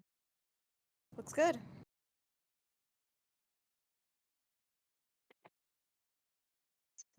I want to see like an export of it so I can see it better, but it looks good from here. Absolutely. So I don't like something about it actually. So hold on. Oh, now you're in closer. Zoom.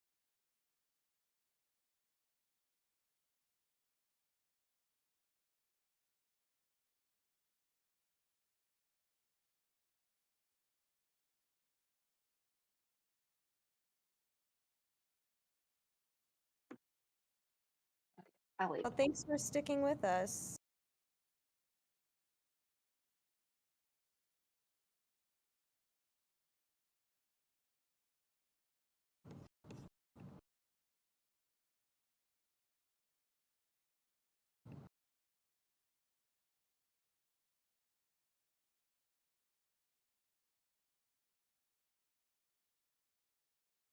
Oh, you know what? Helps it Maple Shade is one of the only female villains in Warrior Cats too. I mean, I think that adds appeal to people as well. She's the only one? She was the only one for a while. Now there's technically, you could count like Curlfeather and Berryheart, but they're not on the same level as like as Maple Shade or Tiger Star or any of those villains. So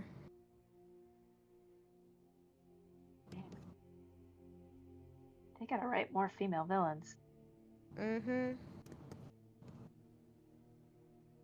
guess there was Sleek Whisker too, but again, not really like villain material when you really think about it.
Yeah, Splash Tail, like, they switched up on him in a way I didn't really care for. That's fine, though. Whatever, man. It's Warrior Cats.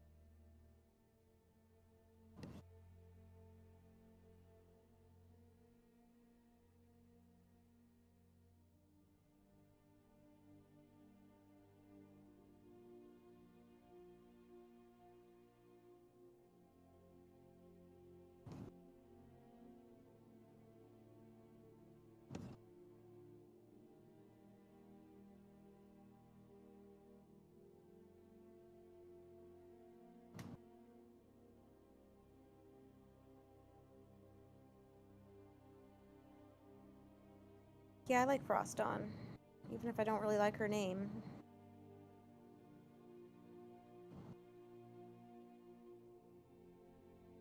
Hollyleaf is not a villain.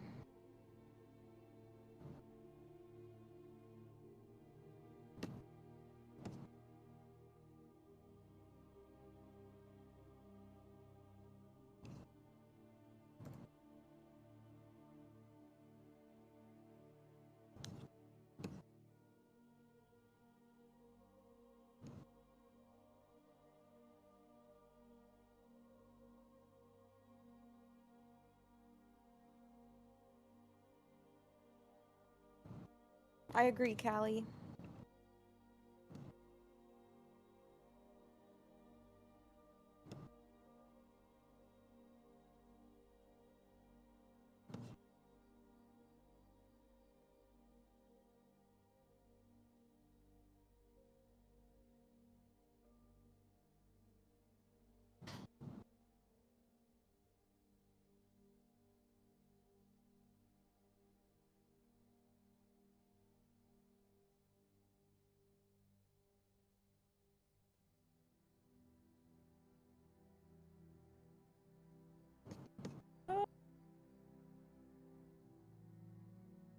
I know. Yeah, stay cool, Diana.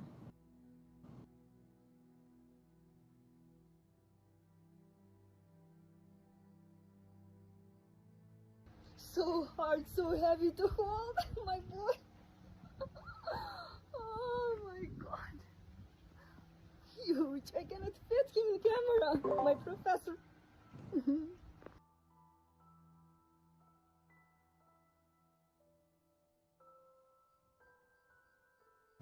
Out of Firepaw, Ravenpaw, Greypaw, Sandpaw, and Dustpaw, who's everyone's favorites?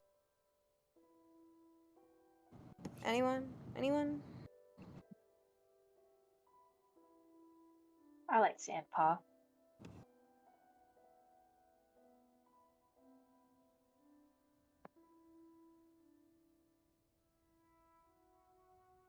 think I gotta Sam hand this one Oswald to. reminds me of my niece. Might have to hand this one to Ravenpaw. I don't know. I don't want to say Firepaw because that feels like cheating. It's a basic answer tune. Yeah. But he's so good though. Like, how could you not like him? Yes, he is so good.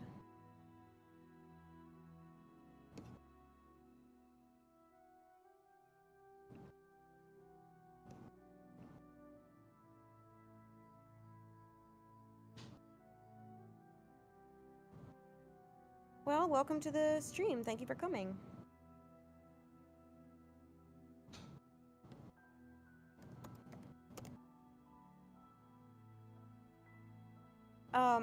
God rays are just, it's like when like rays of light come through clouds and stuff, or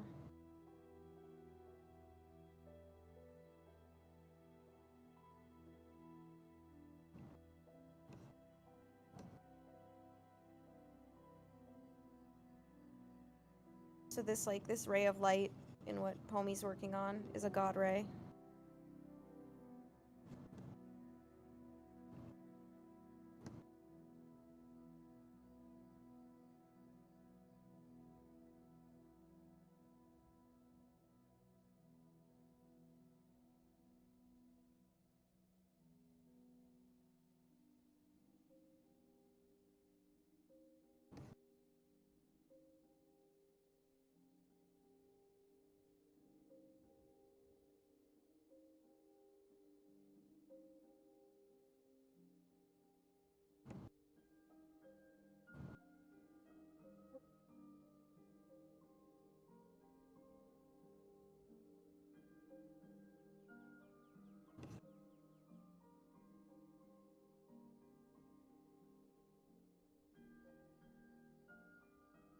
Pomy is,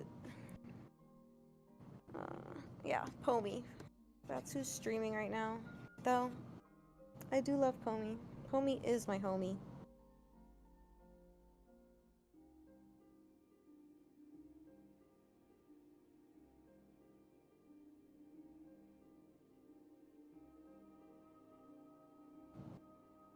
Isn't that the character from the circus show? Pomni? Yeah, Pomni, yes. Okay.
How long did you want me to stream for?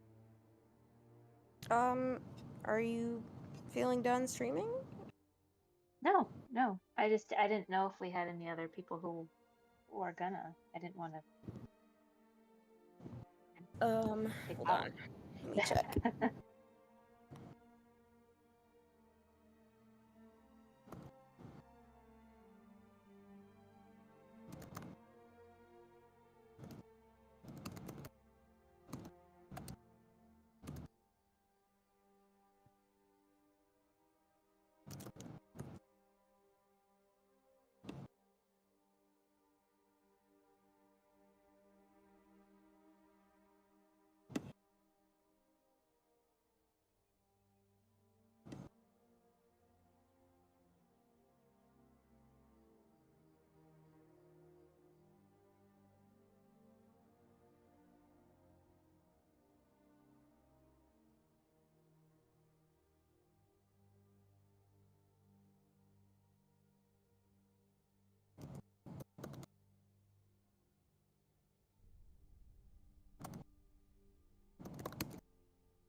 Do you have any new relationship dynamics you're excited to show off?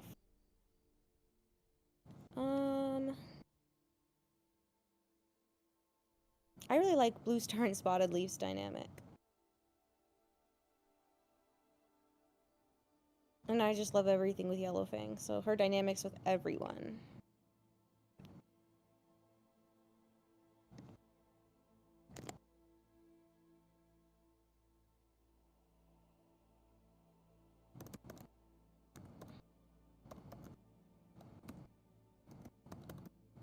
I can't see Yellowfang and Fireheart. I liked their dynamic in the book.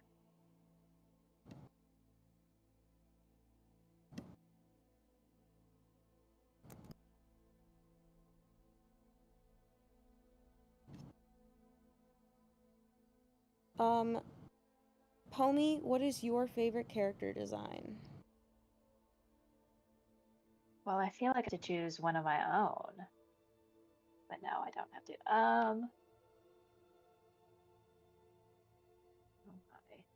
Oh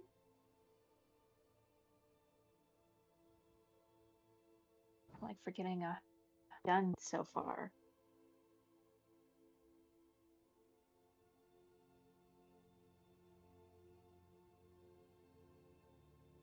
You know, for as, you know, quote unquote plain as he may be, I really like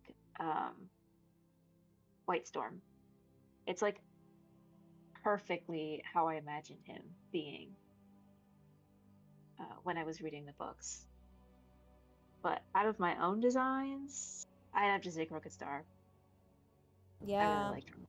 he's a good one. He's a good one. He's just a big guy.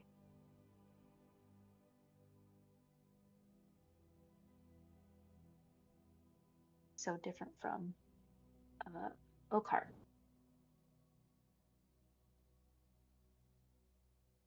I just like doing designs.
Sorry, I looked away from chat for a second. Olivia for Crystar alters voice to match the crooked jaw. That was something we played a lot with in our first recording session. With Crooked Star's voice actor.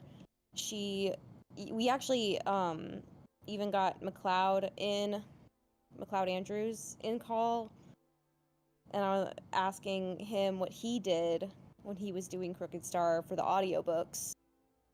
So yeah, it's something we've played with.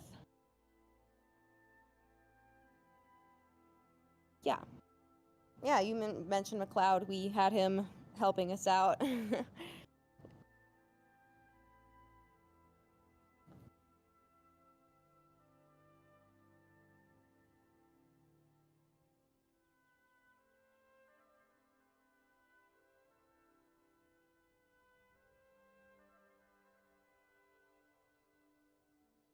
Yeah, she's a great voice actor, so Crooked Star is in good hands.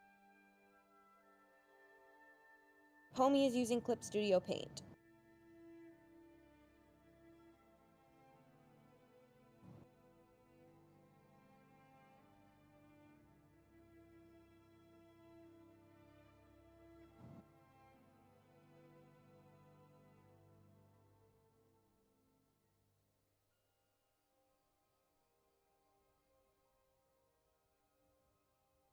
Okay, I think I'm gonna switch to one of these other shots just to give that one a breather.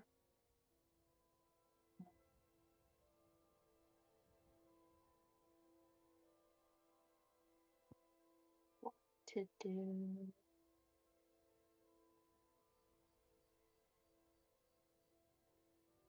I'll do this. 52.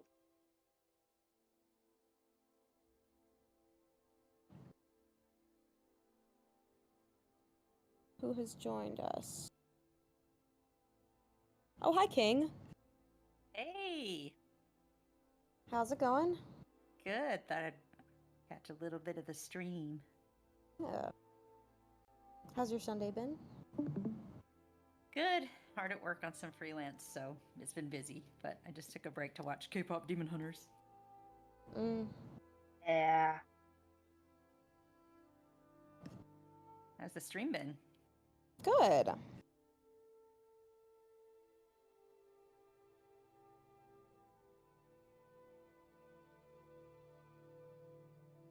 No, McLeod is still with us.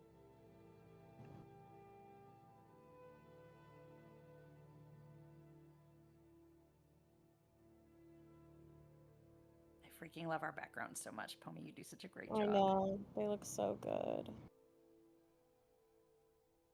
I have a lot of fun doing them.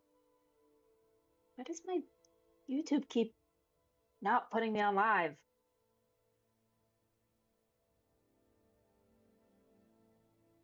Oh.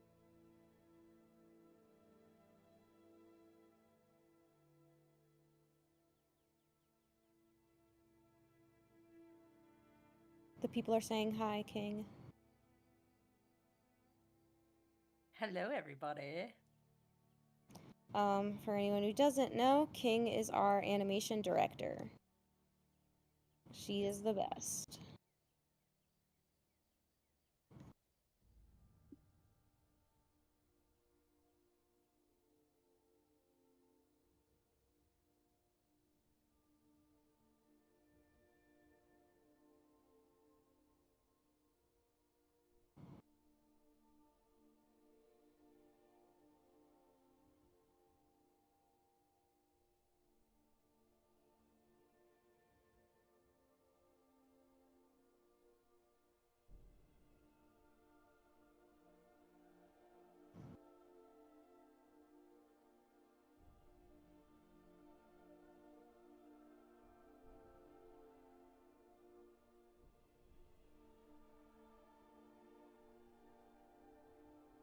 Tune, did you watch Pop Demon Hunters? Have I watched it? Yes, I have. What were your thoughts? I liked it. The scripts needed some work. I could tell something happened there. Yeah. But it was Visually really visually very nice and well performed, so I had a great time watching it.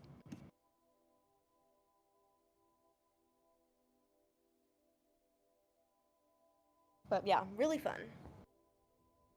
Have you guys seen the trailer for Sony's new movie? The Goat movie? Yes. I'm really excited for that. I really like what they did for the character designs. Yeah, they look cool.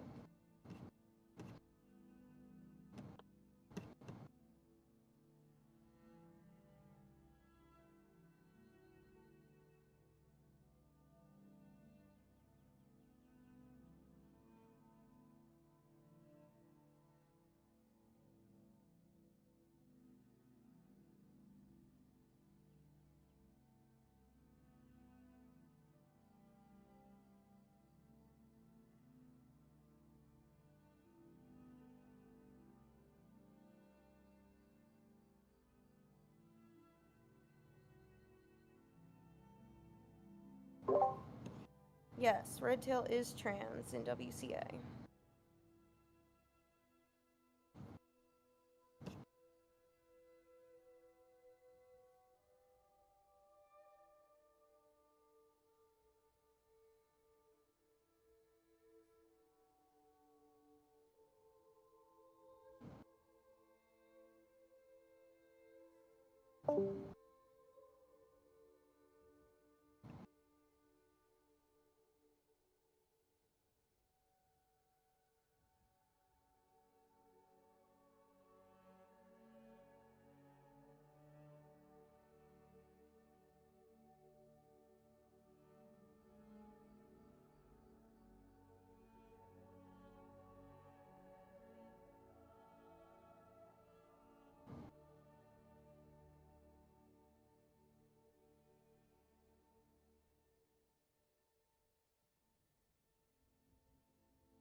There's a lot you can do with a free program.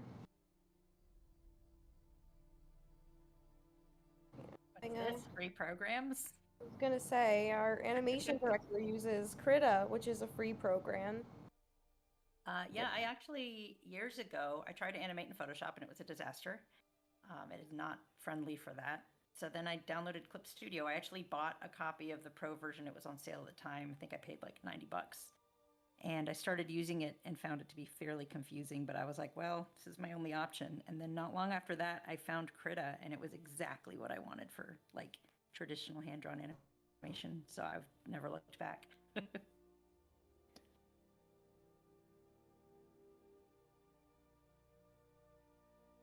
There's a lot of stuff now. There's like Blender, like DaVinci Resolve for compositing. It's crazy how much free stuff there is out there now. What's so different about it that you like? Like, what was it? The timeline.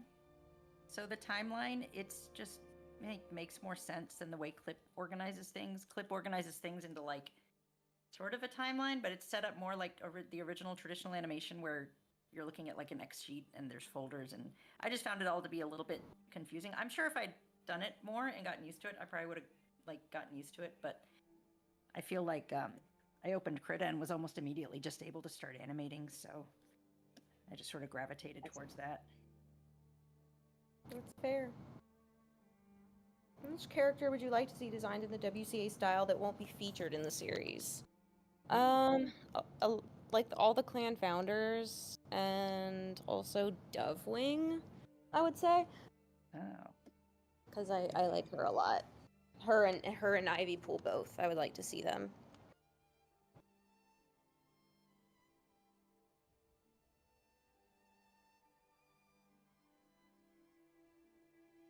Will we not get to her? Or at either? To who? To Dove and Ivy. They're in Arc 4. We are doing Arc 1. I mean, maybe someday our children will animate Arc 4. Oh, God. Yeah, I think I'll be long gone by that point. It's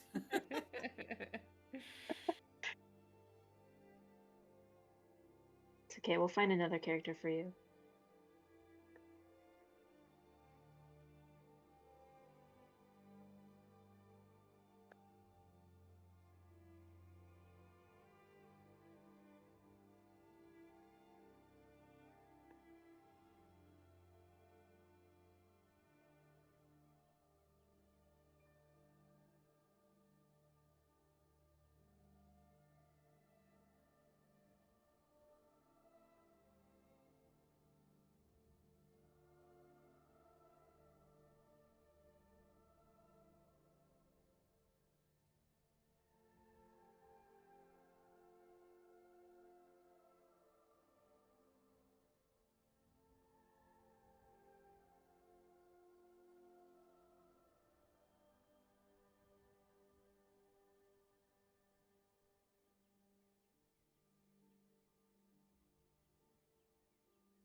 like Firestar too.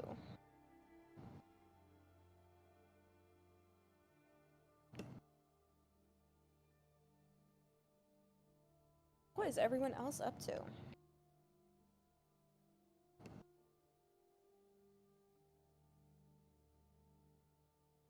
Character sheet. Oh. Covering. Working on cleans for the storyboard.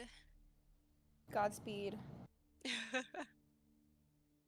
Finally, I don't have to look at the horrible chicken scratches. Well, I do still, but they'll be soon replaced. If you had to pick another arc to animate instead of the first, which one would it be? Dawn of the Clans.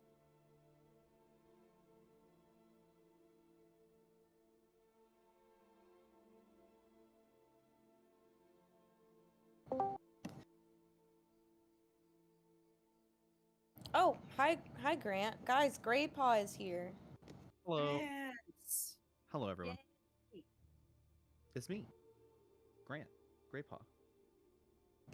Grandpa. Grandpa. That's me. Grandpa. Grandpa. How's your day Very been? close. It's been great. It's been a fantastic day. I know that the people in the stream are not gonna get this, but I'm gonna share some pictures of the venue in the Ooh. in the chat.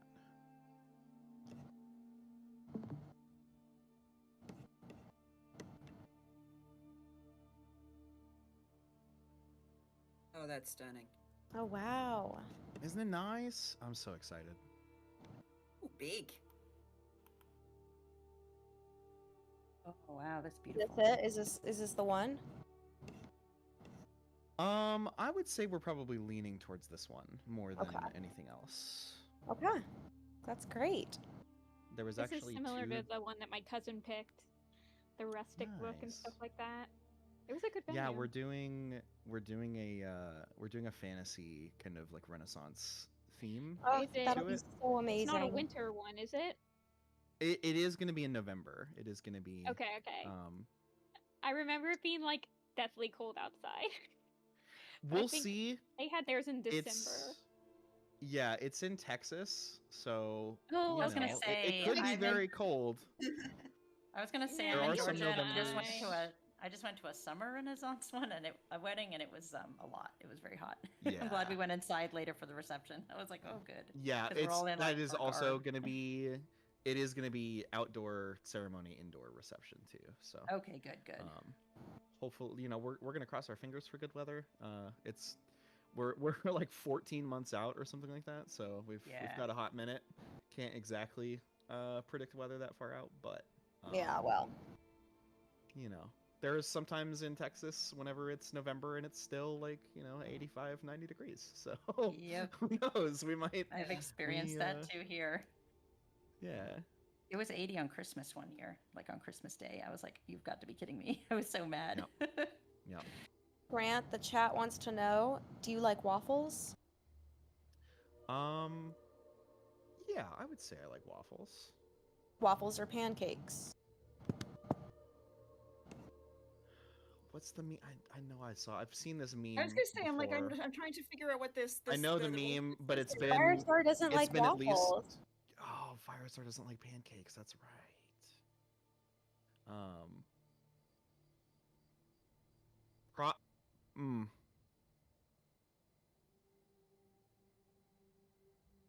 Between the two, between the two, I probably honestly do like waffles better than pancakes if I have to choose. I like both quite a bit.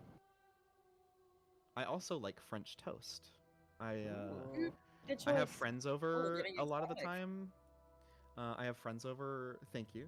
I have friends over to. I host Friday Night Magic at my house a lot of the time with a bunch of friends, and most of the time we'll just like split a big pizza order or something else like that. But every once in a while we'll like all cook for everybody. And a few weeks ago, a friend of mine really wanted French toast, like really bad. So we had French toast for dinner at like 8 p.m. on Friday night. Nice. It was very fun. Yeah. Why do I have to live so far from you? I know. I know, right?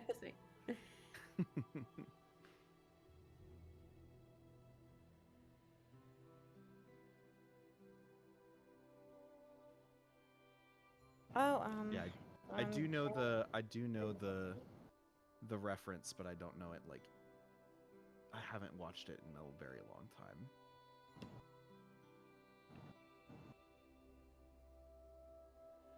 Got a jet, guys, but it was fun catching just a few minutes of Oh, this. bye, King. Bye, guys. Good to see you, King.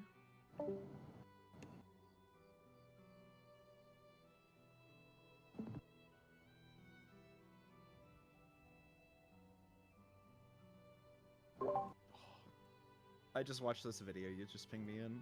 Mm-hmm. Nailed him right in the nose with that thing. Mm-hmm. That's funny. I love it.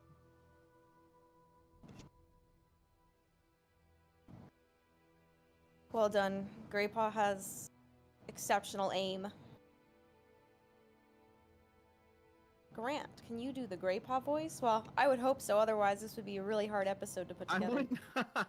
I would hope that I can do it. It would be very weird if, like, in retrospect, it just goes away somehow.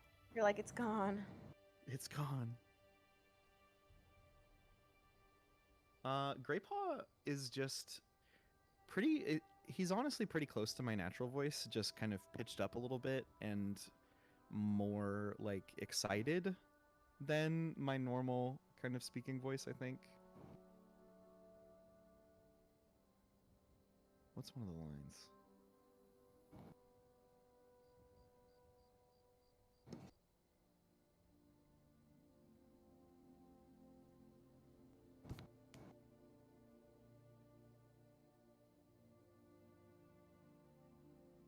How did I manage to get my voice so high for Greypaw? It's a lot about just placement and stuff. It's kind of hard to describe in voiceover and just kind of acting in general, but you use a lot, you just kind of change the way physicality you, like, hold your body and where, like, how you hold your stomach and your diaphragm for breath and stuff. You place your emphasis in your voice a lot higher and in almost in your head or in your throat or something like that, rather than in your chest or in your stomach. And then it's also about just the intonation and how excited you are and talking about how awesome it is to be a warrior instead of a stupid kitty pet, and how terrible their lives are and how boring it must be to sit around in a, one of those two-leg nests all day. But it's just kind of, I don't think I'm the best teacher ever, because I don't know exactly how to describe what I do, but it's a lot about placement and intonation and stuff like that. If that's helpful. Hopefully it is.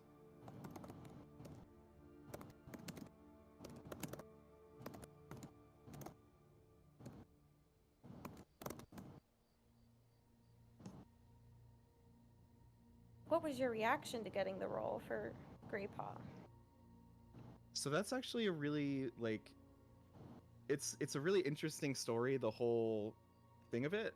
Shot kids. So I read Warrior Cats whenever I was a lot younger. I was, like, in elementary school, and I think at the time all that was out, like, was the first series and a little bit of the second series. I think that is the first book in the second series called Midnight. Am I remembering that right? Something like that? Mhm. Okay. I think it was like the first series and Midnight was all that was out whenever I was a kid and I was reading these. And whenever I was a kid, no one else in the school that I went to read these books. I was just the one weird kid that was, like, sitting at the bench during recess reading these cat books and then occasionally joining friends to play with Pokemon cards or Yu-Gi-Oh cards or something like that. And so I didn't really have, like, a ton of people to talk to about the characters or about the books or anything else like that, and I kept them. I still have a lot of my old books, but I didn't ever really, like, connect with anybody on it. And by the time I actually, like, got access to the internet and, started seeing that there was communities for things that I was interested in, I had kind of outgrown it and didn't really look into warriors at all. So a friend of mine actually, Ariana, the voice of Spotted Leaf in this project, we had taken some classes together, and I saw on Twitter she announced her inclusion as Spotted Leaf in this project, and I saw the trailer for it, and I was like, oh my god, this is a really cool, very well done, high quality production of this thing that I haven't even thought of in 10 years, 15 years, something like that. I haven't thought about warriors in forever, and started to look more into it and reached out and said, hey, just if you need any additional voices or if you need anything else, I would love to be included in this project. I think warrior's super cool. I haven't, looked into this in a very long time, and it kind of led to me going down a rabbit hole and seeing oh, there's been this giant warriors community on the internet for years that I just completely missed out on because I didn't have access to it until I had kind of grown away from the series a little bit. So it's been very cool and very interesting, just joining the community and seeing all this stuff. For example, the Firestar doesn't like pancakes, Firestar doesn't like waffles thing, because I had no idea and hadn't seen that whenever it came out, whatever, 10 years ago or 8 years ago or however long ago it's been a meme in the community. I had no idea. So it's been it's let me kind of reconnect with a lot of stuff that I really enjoyed, and the series that I was so passionate about from a decade ago or even longer. And we are it's been so great. glad you found us. Yeah, it's been fantastic.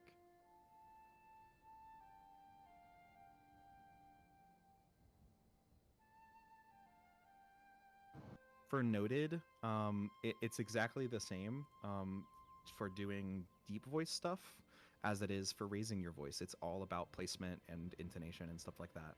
So you're just going kind of in the opposite direction. So if I'm going to do more of a deep voice, you place it much more in your throat, in your chest, or towards your stomach, or something along those lines. And depending on the way that you say the words or how much you even open your mouth can affect the way that words sound.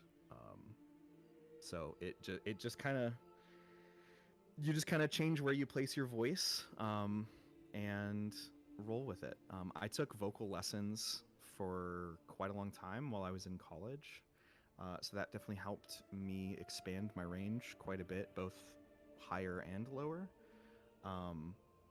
But I would struggle, I think, to teach other people how to do it very well. It's not something I've really looked into a ton. But just kind of trying to change your placement and change where the voice is coming from physically in your body can, be the biggest thing to really help change that voice if that's, something that you're trying to do. It's also just, a lot of voice acting is just conveying emotion really well and being really convincing with what you're saying and how you're feeling in that moment as you're recording those lines. A ton of my work has been for different character voices and stuff, but it's just my natural voice. And so long as you can convey emotion well and be convincing, or even for commercial reads, it's all about being convincing with what you're trying to sell, or what information you're trying to convey to the audience. So you don't have to be able to change your voice a ton or do a ton of crazy voices or accents or anything else like that in order to do voiceover. If you can be convincing and convey emotion well and communicate information well with your natural voice, somebody's going to find a use for it. Going back to the deeper voice, I actually learned how to do a deeper voice when I was a cheerleader, because you have to shout from your diaphragm in order to be heard by the back of the stands. So we had to do a lot of breathing exercises from doing a lot of sharp exhales from your diaphragm, and so gets you like even deeper. Like Blue Star is more like around here, as opposed to my regular. So it's just like a slightly lower register. So taking it from your stomach and bringing it on up. As Grant says, it is definitely a placement thing, but I definitely start with my stomach when I'm doing the deeper voices. Yeah, that's a great point. I think that the one thing I do remember pretty well about whenever I was actively trying to lower my register and expand my range down, one thing I was taught was to do like a long exhale and try to keep almost as little air in your diaphragm as you can. Absolutely. And that will, like naturally just, it's almost like whenever you're breathing helium, it like makes your voice go up. If there's very little actual like oxygen and air inside your diaphragm, your voice will just sound deeper because there's not as much air that it's going through. I see you were asking our pronouns. It's just like hard for me to answer. There's a lot of us in here. And you know, it depends who's talking. But I use she, her pronouns. Comey, who is drawing right now, also uses she, her pronouns. Diana, our Blue Star actress, uses she, her, and Grant, our Gray Paw, uses he, him. Any of you correct me if I'm wrong.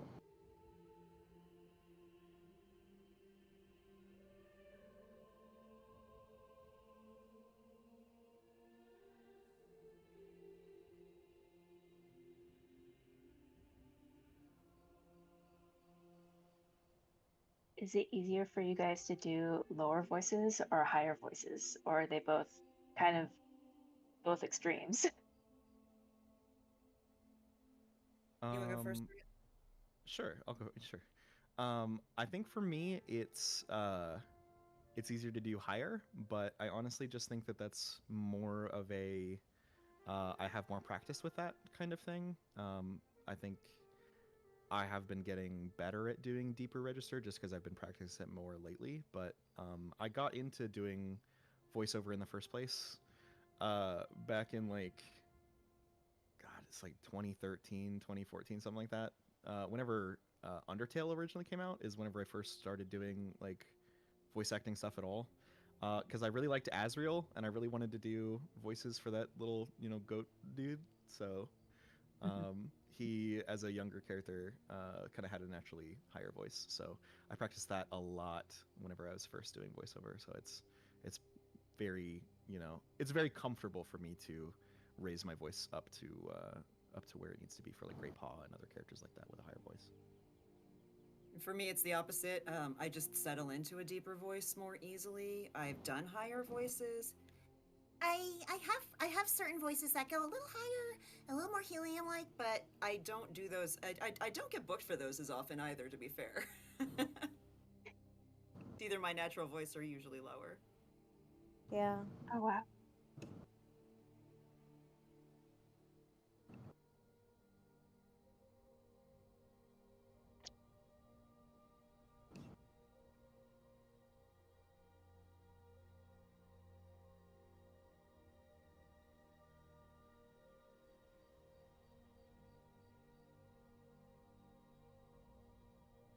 I agree. Journal of the Clans is awesome.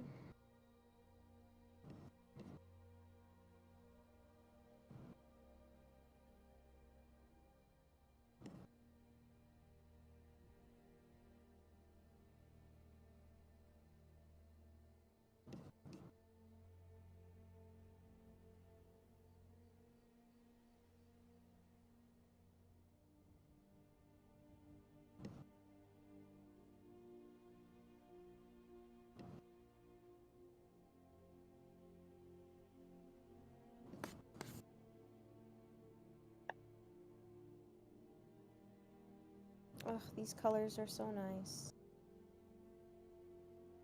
Yay. I know, I'm trying to find a balance between purples, greens. Is it more purple on this section?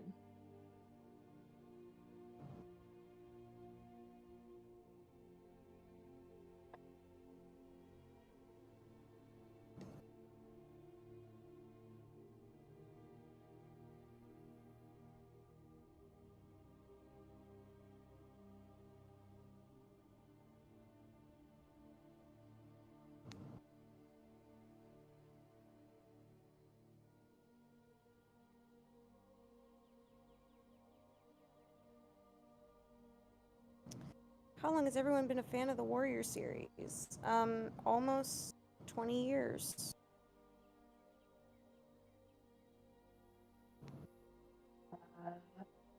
About 10 for me.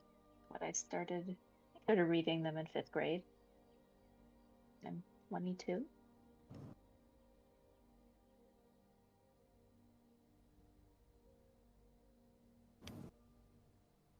Yeah, I started reading them in the 3rd or 4th grade, I think, and I'm 30 now, so quite a bit, like 20 years or so, I think, something like that.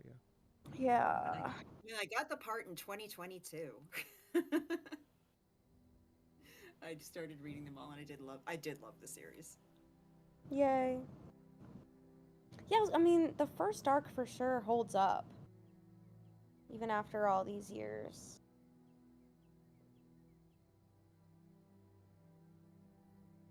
I still need to read Gray Stripes Vow. It's sitting in my nightstand, and I still haven't read it, and I still need to. I bought it like 6 or 8 months ago, something like that, and I still haven't read it. I need to read it so bad. Ugh, I am the worst with finishing books that I get. Like, I've got so many that are just, I've gotten like 3 chapters in.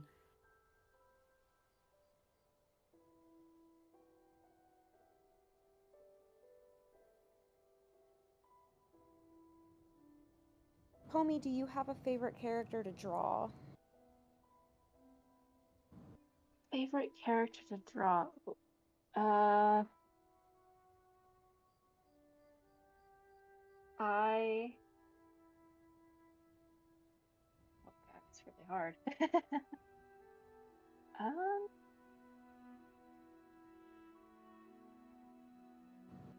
I'd probably say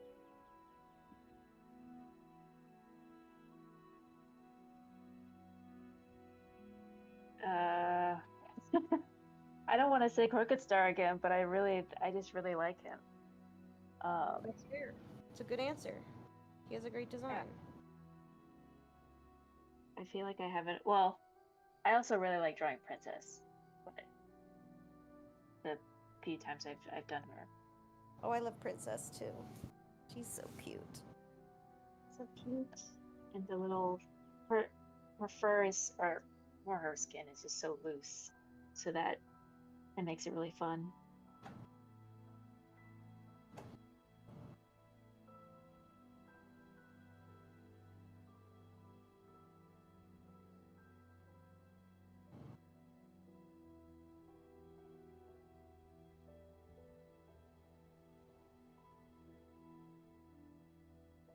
Yeah, I don't usually draw characters most of the time. I mean, for character design, yeah, but I haven't done anything for the style team. Someday, I'll feel confident enough.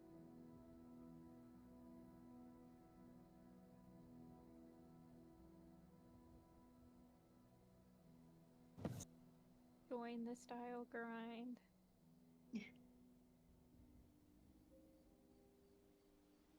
Are you working on Darkstripe right now? I am not, but Yep. I need to. I need to release him from his cage. Despite all his rage, he is still just a rat in a cage.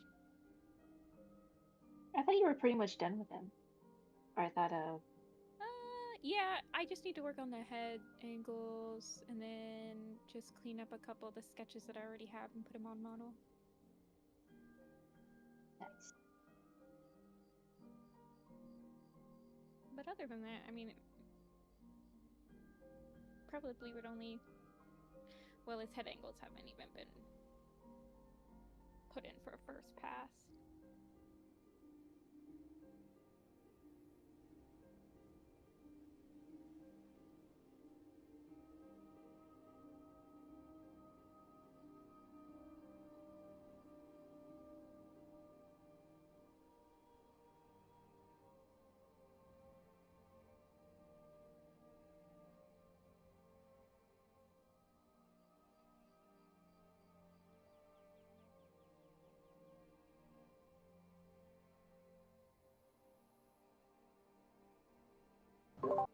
Casey Gothbrog has joined me. Hi.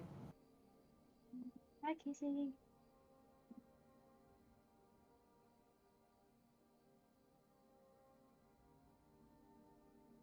She's going for the crackers. Maisie, no.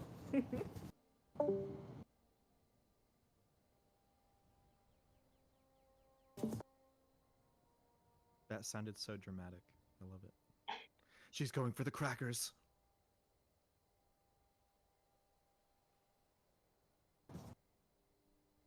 Maisie is a fiend. Her greed sickens me. By God, she's even got the salami. She loves sausage. I made it once and she kept trying to eat the sausage casings off the table. And they weren't like Charcuterie stuff, like crackers, cheese, and like salami or whatever kind of, meat you put on crackers. Very common in the Goat Boy household for sure. Mm-hmm. We get this. I don't know if any of you guys have had. It's called Boursin. It's like this cheese that. Dude, I was just thinking about that cheese. Boursin is so. I got some in the fridge right now. It's so good. It's so How do they make it so good? I don't know. I don't know. It's so addicting. I have to like chop a little bit off and then wrap it up because otherwise I'll just do the entire thing at once. Oh, how can you do that? The garlic and herb. Yeah, exactly that one. There's another version of that type of cheese, but the garlic, salt, and herbs are all on top, so you get to like mix it as you're like spreading it. It's pretty good. I've tried it when there was no Boursin at the grocery. But that soft spreadable cheese is hellspawn. I can only eat a little bit of it, but it's like one of those like I'll eat it, like I'll have it, and then it's just like, okay, it's really rich and it's really delicious, and that was a moment, and now it's gone, and I'm sad. Oh no, I can eat the whole thing. Not to be a Costco shill, but they do have 3 packs of Boursin at Costco. What? Just in case that's of interest to you.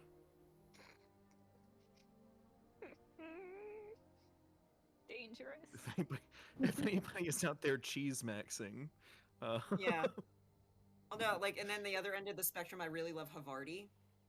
I love Havarti. I like Munster is my favorite like sliced cheese. Dude, you get a fresh mozzarella that comes. Oh, dude. This is true. For me, nothing beats a sharp I have cheddar. so much caprese salad in my refrigerator because we had people over yesterday. Nothing beats extra sharp cheddar for me. Mm-hmm. Good old cheddar I've gotten into cheese the habit is of hard to getting beat. blocks and shredding it on my own for like baked potatoes and stuff. That's the stuff right there. I'm We are glad we all all relate to each other so rats. highly on cheese. This is a wonderful experience. I have to say that with cheddar, it's like I really miss like English cheddar. I lived in England for a couple of years, which is how I kind of learned to develop the accent, and it's just it's so different from cheddar here. It's like really sharp and it melts really beautifully, and then like if you put it on like a what they call a jacket potato instead of a baked potato, it's like, and then like with their baked beans, it's just like, oh my god, my head's gonna explode. Hi, Haley. Hi. You walked into a cheese conversation. I hope you're feeling cheesy. I just heard baked beans as soon as I joined. So do Yeah, we cheese. do we or do we not think that the good old craft American single, like is that cheese? No, Or I is don't that like it. They call it No. I don't use it for food. anything. It's literally It's called just- processed cheese food. It's not like cheese. Yeah, I also think that. What's your grilled cheese? What's your grilled cheese? Pepper jack. Colby. Yeah, Colby Jack. I put provolone and cheddar on mine. Dude, Because you I get the think. Is it provolone that I usually get? I think it is. Provolone and cheddar might be it. Although I will say, I actually this was, gosh, it's probably like a month ago. It's probably like a month ago now or something. But I did cheddar cheese with. I took and smeared a little boursin on it. Oh my god. Let me do some grilled cheese. It Why goes, didn't I think of this? dude, it goes insane. Oh man, I think I know what I'm having for lunch tomorrow. I am going to try that. Have you Wow. guys ever had a cheese and jelly sandwich? Hello? I'm sorry, what's Like a jelly? Swiss cheese and then some jam. Huh. Oh, like you could do like That's cheese with like a fig jam. I've done that. Isn't that like a bluey thing? Bluey? Like it? jam and cheese? Yeah, it's an Australian thing. Oh, I didn't know. Yeah, because I remember going to my niece's birthday party when she was like really into bluey, and she had these crackers with jam and cheese that we all had to try, and it was not good. No. Oh, Of course, it was like American cheese and everything.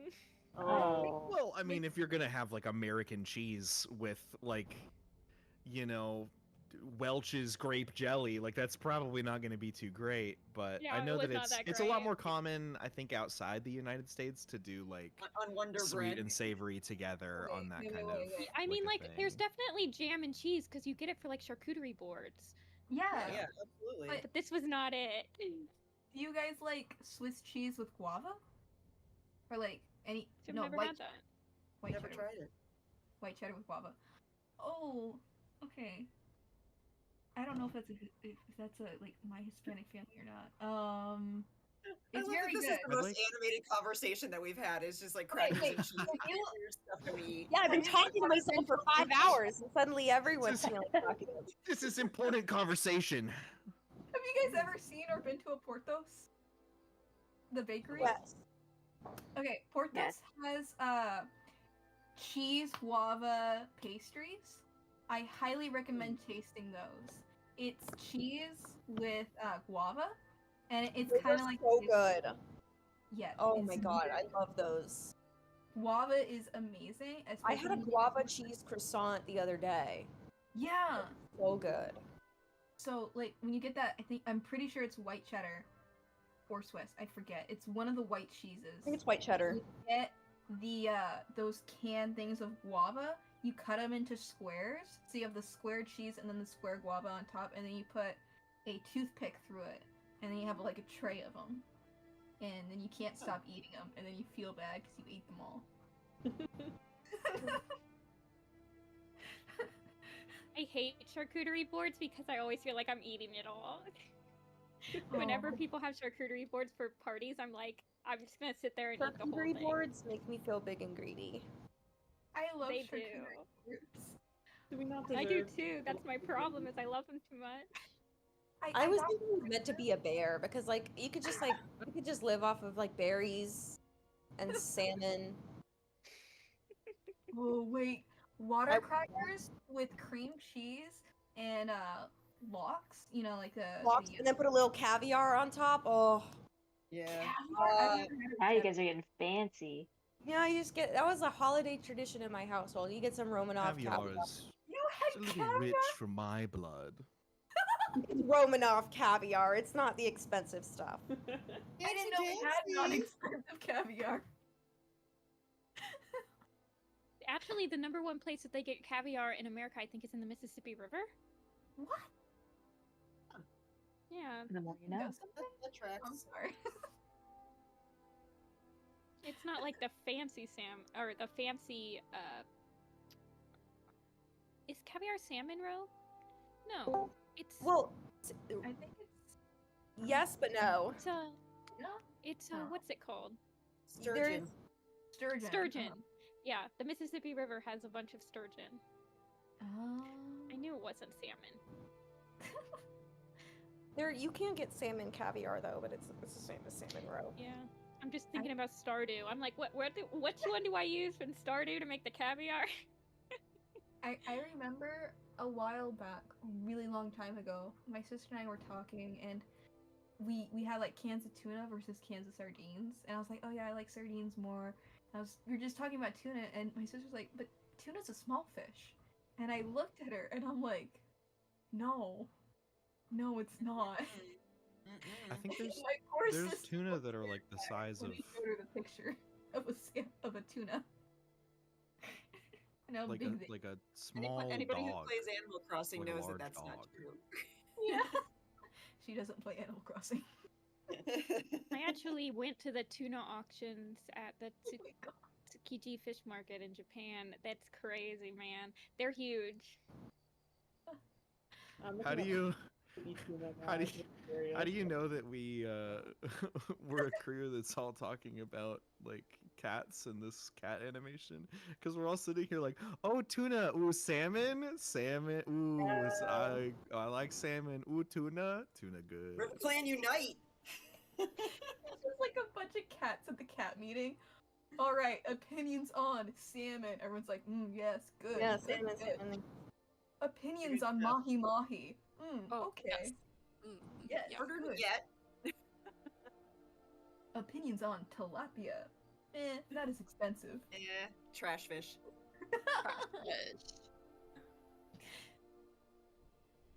Oh my goodness, it can be so tiny. Yes! Yeah, that I was fish. thinking that. Yeah. That fish is larger than a small dog. That's correct. That's. Oh, this is exactly what I thought of. Bear. Tuna. Bear. Salmon. Bear.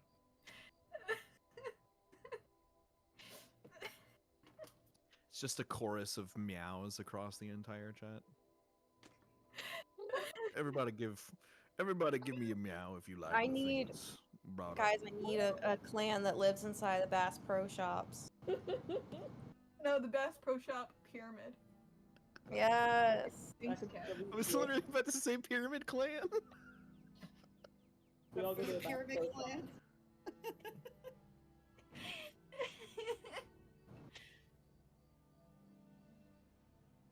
I actually I drove past a Bass Pro Shop pyramid on my way home today. No way. On the way back from the wedding venue, yeah. Crazy! Stop it! Scratching post right there. What are you doing? Let's terrorize. She likes to really insane likes right to now. scratch this couch or chair that I have, and it's like the only nice piece of furniture I own. And her scratching post is literally right next to it. Yeah, literally. She's got zoomies. I don't know what that is, but she's got right.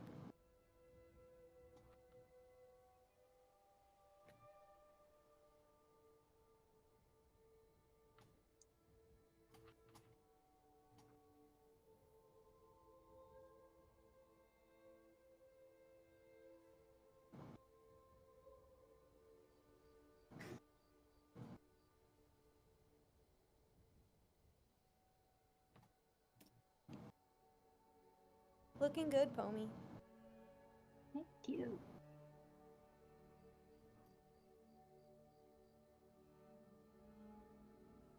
Just imagine like a wave of like an army of cats just going in and out of like the Bass Pro pyramid.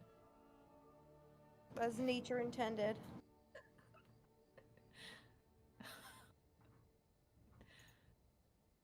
Yeah, it might be the odd one out, but I don't have cats. I have dogs. One of them acts like a cat though. But the one that acts like a cat was like walking away from me the other day, and I looked at her and she had like this pitch black thing sticking out of her mouth like a stick. And I told her to stop and to drop what she had, and it was just a plastic fork. I don't know where she got it. It's just black plastic fork. She's just gonna sneak off with it. Fucking Bass Pro Shop Pyramid? Oh, bye, Diana. Oh, bye, Diana. Everyone say bye to Blue Star. I'm gonna bounce. It's gotten really hot in here. Oh my god, happy almost birthday. Thank you. It's in a week. Excited about that. Bye, everybody. It was nice talking to you. You See too. you Bye. later, Diana. Good to see you. Another. Of course I know about the Bass Pro Shops Pyramid. I didn't. Another birthday for my calendar. Looks down embarrassingly.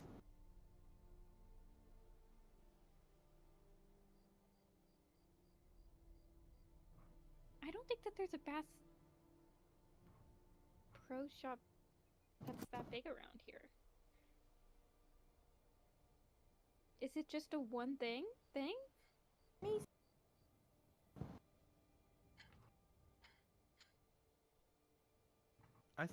I'm pretty sure there's more than one. Because I think there's one. I mean, there's one like pretty close to where I live, but I'm pretty sure that there's one in like Las Vegas. As I saw a pyramid in Las Vegas, but I don't think it was a Bass Pro Shop pyramid. I think it was a pyramid hotel. Do you guys want an Oliver update? Yes, of course. Have a few Oliver updates. Oliver and Smudge. Yes. Smudge is in one of them as well. Oh my goodness. He's so big now. Happy. He used to be like the size of the palm of my hand, and now he's so long. And then biscuits. Yes, very noble. Yes, Oh, incredible. yes, very noble. Very stunning. How's the toy going? Well done. So that I can get. Oh, okay. Yeah, I How's the start toy videoing going? and then you run away. So that I can Yeah, very. get. Oh, okay. Yeah, I start videoing and then you run away.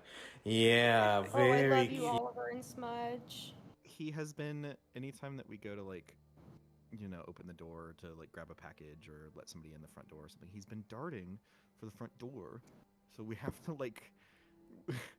We have a strat of like you'll grab a couple toys or something and you'll get his attention and you'll throw them across the kitchen, so he'll run after that as you open the door quick and slip out while he's not looking.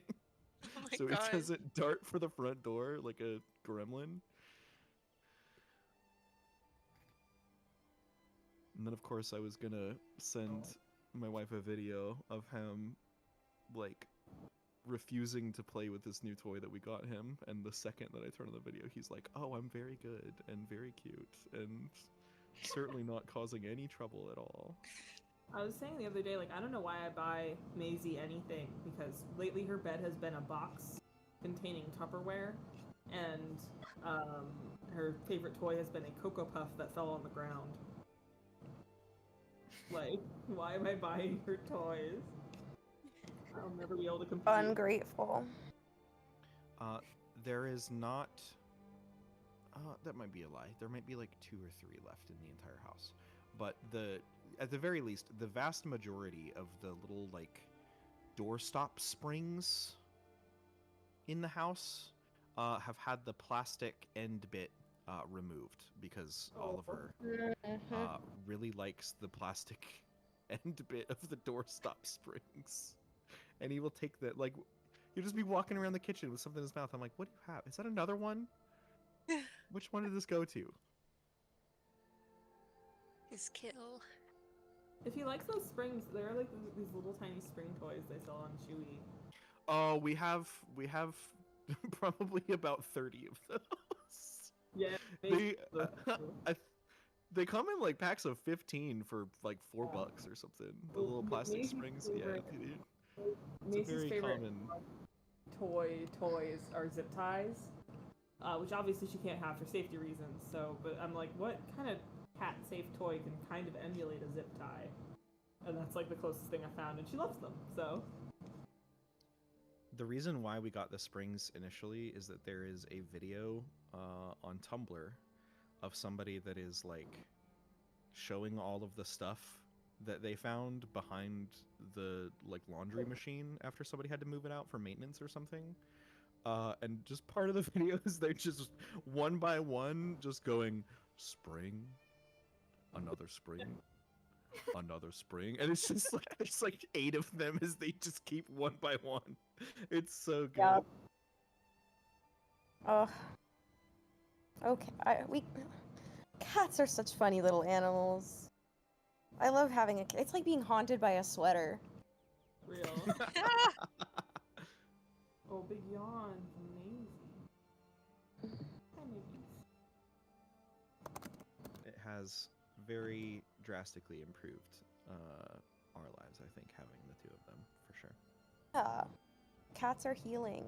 Even if they As drive much you as crazy sometimes. as much as it might be slightly annoying whenever Smudge decides that she isn't getting enough attention at, 4 a.m. and will just bite your...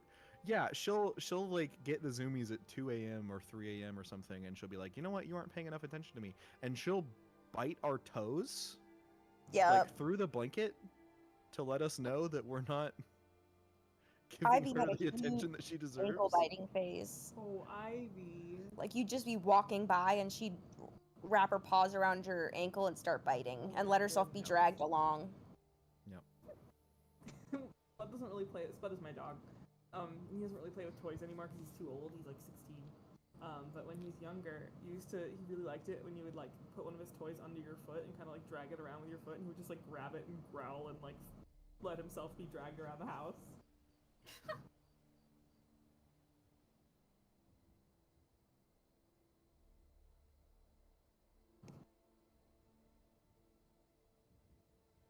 Blue stars in the art share. Blue star.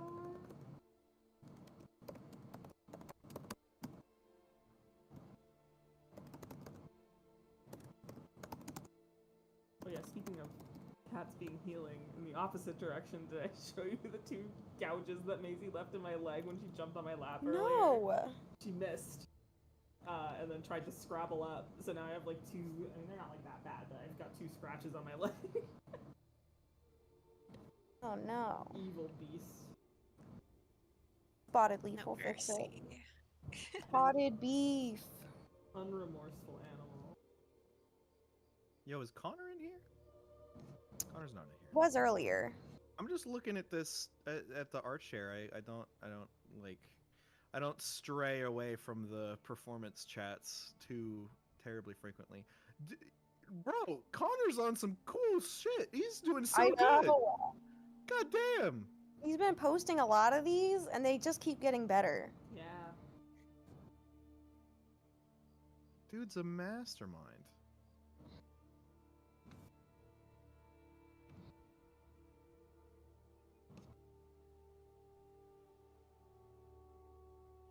Bye, thank you for coming.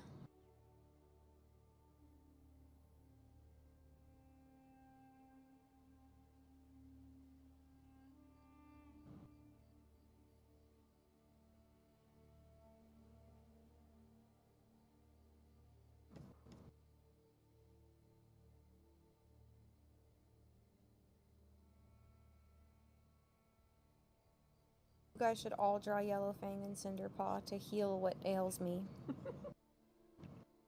I don't know if you want me to draw Yellowfang or Cinderpaw. I don't know if you want that. I need an army. You did not hire me for my art. But Also bad. he is very smelly, I can confirm. But he's adorable and very funny. Oh, there's thunder outside. StarClan is angry. This gathering is over. And the street. No. What kind of dog? He's a poodle. It's like he's like a mini poodle. Yeah. He was supposed to be a toy? poodle, not too big for that. Is it a toy poodle? He's a mini. He's a mini.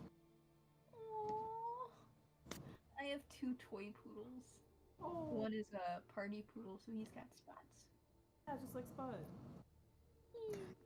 Yeah, Blue Star and Spotted Leaf look great in this shot. And every shot. They always look good.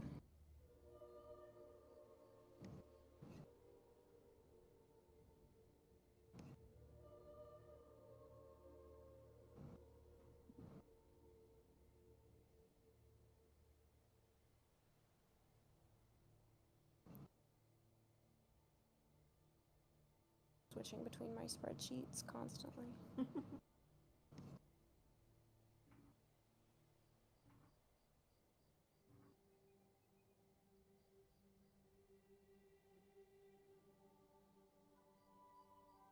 Is this shot 59 question mark, Homie?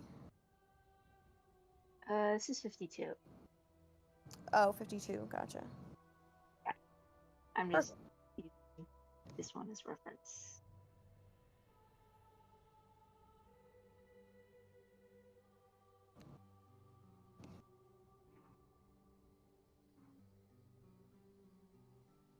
Yeah, badgers are not that. I mean, warrior cats makes them sound like huge hulking monsters. So, you know, I think it's, you know, when you read badgers through the lens of warrior cats, it's like easy to forget that they're like the same size as cats. Same as foxes, right?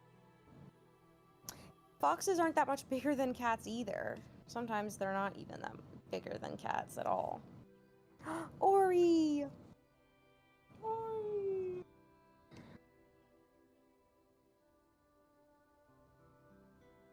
This I'm gonna share one of my favorite pictures of my dog. Please. This funny shaped thing that Indigo sent. Oh my goodness! Why does your dog have such good hair? Hold on, I'll send this is like a cropped picture of him in a little outfit. No. No. No way. Oh, he's so cute. Hold on, let me type his name.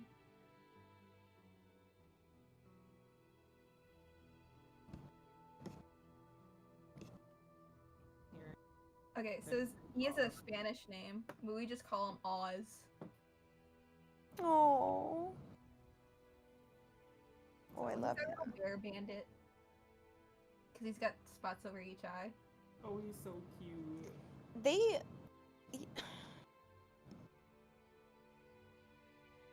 Are foxes... Wait. Foxes are never a legitimate issue in Arc 1. Not really. No, they don't even really, like... If I'm remembering correctly, they don't even really, like, make it a point to drive it off. They're just like, we'll drive it away from camp. They're not, like, Yeah, we need to there's get like it out of one... There's one around and they're like, ah, should watch out for that. But there's never really an interaction. There's not really... There are confrontations with badgers in Arc 1. And rats. And hawks.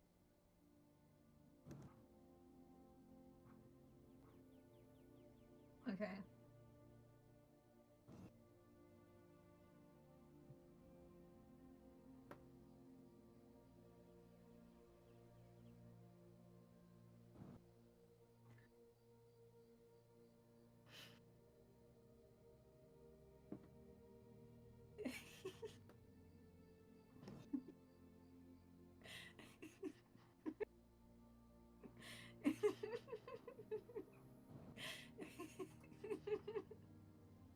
Giggling.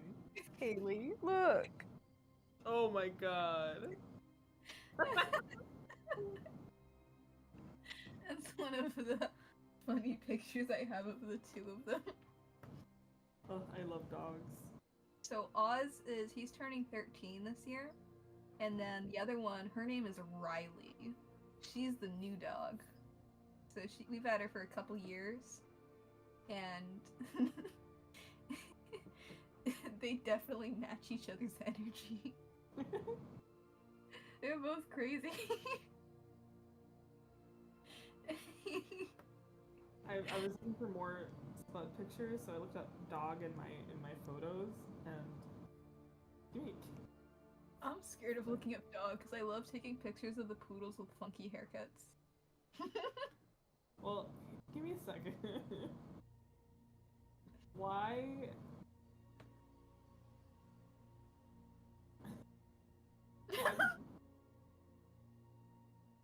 Why did this come up when I looked up dog?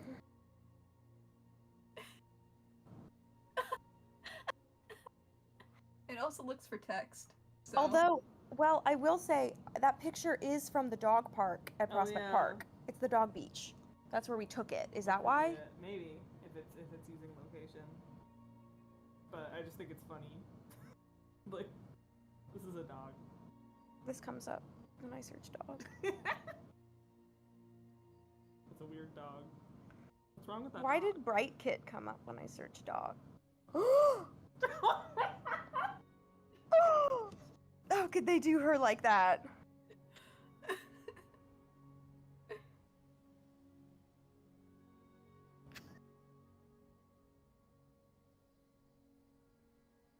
Oh my gosh, I looked up dog in my phone and pictures of bats came up.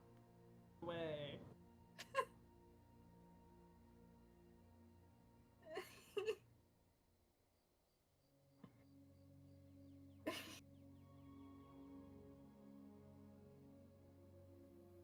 Oh dog.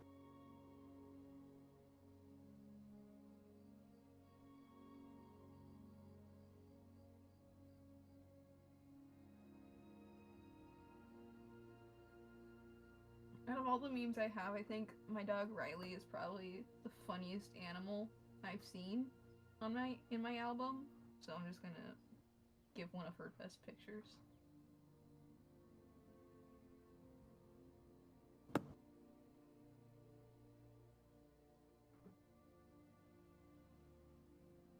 Boars are not native to the Isle of Britain. They used to be, and they were hunted to extinction, and then now there are invasive populations.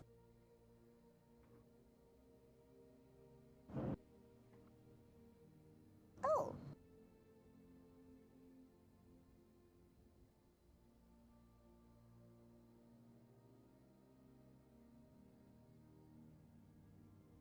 Oh, good night, Zigatino.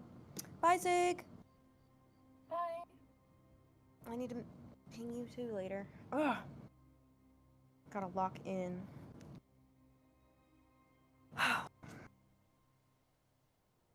Gotta talk to Zig, gotta talk to Haley. There's a lot of people I gotta talk to.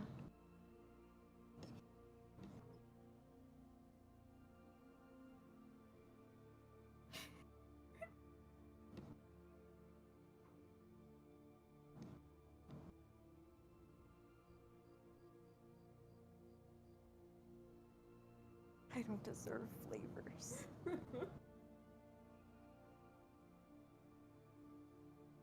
Yes, Rose, yeah, I love the Bright Kit pet emote. It's a good one.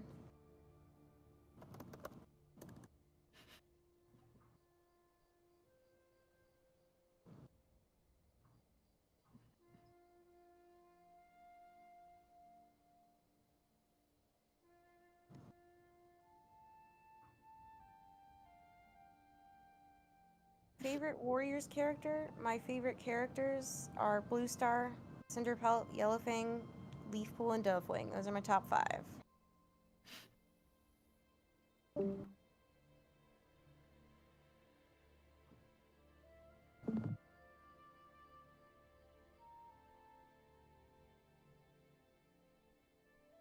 And Mariah asks, how are you guys?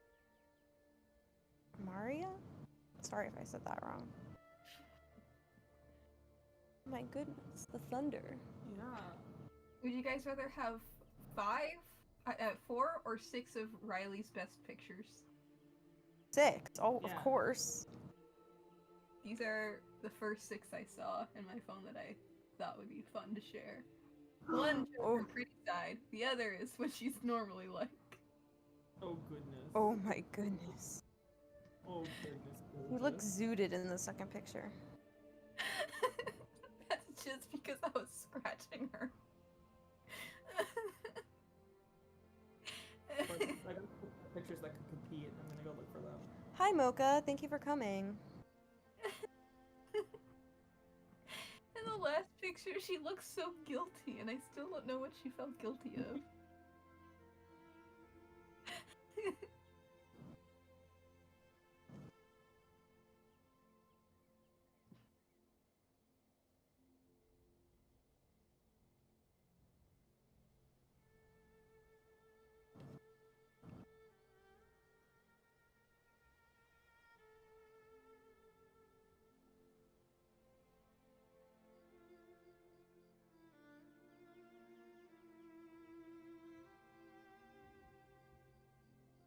A lot of my favorite headcanons made their way into WCA, so there is that.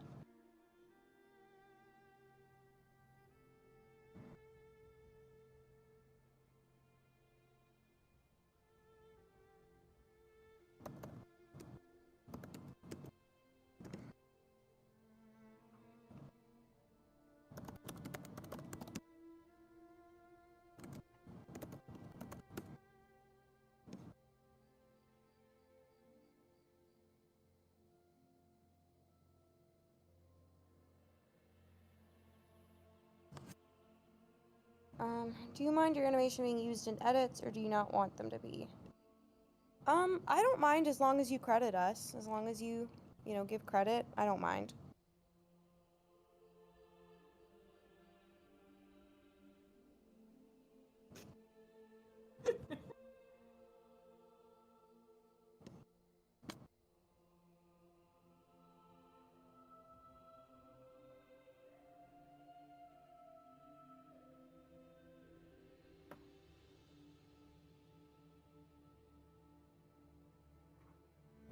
If we were cats living in the Warrior Cats universe, what clan would we be in and what position? I would be in River Clan, and I would be a leader. My name would be Owl Star. I know that Hi, this is a. Nicole.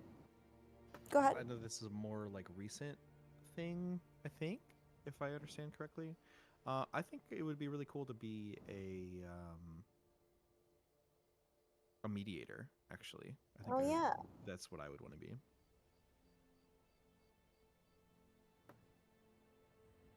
I can see that. You assigned me ThunderClan once. I think I did. I stand by that. Yeah? Mm-hmm. I just like to swim, though. It could be River Clan, too. I'll pull Gray Stripe. Yeah. I feel like, I don't know. I feel like I personally give off Shadow Clan, but yeah. either that or Wind Clan. Yeah, you have Wind Clan vibes to me. I'll take Wind Clan.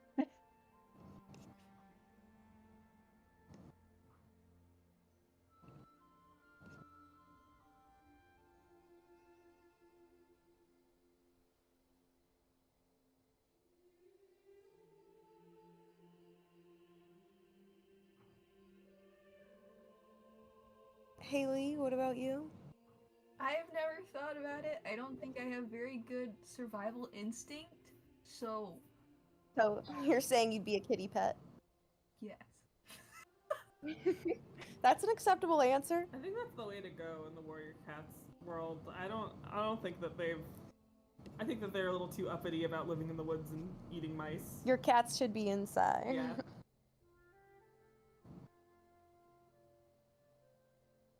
I'm having way too much fun looking at pictures of my dog. I love your dog. I'm kind of obsessed now. Hold on, I got more of her. Please. A lot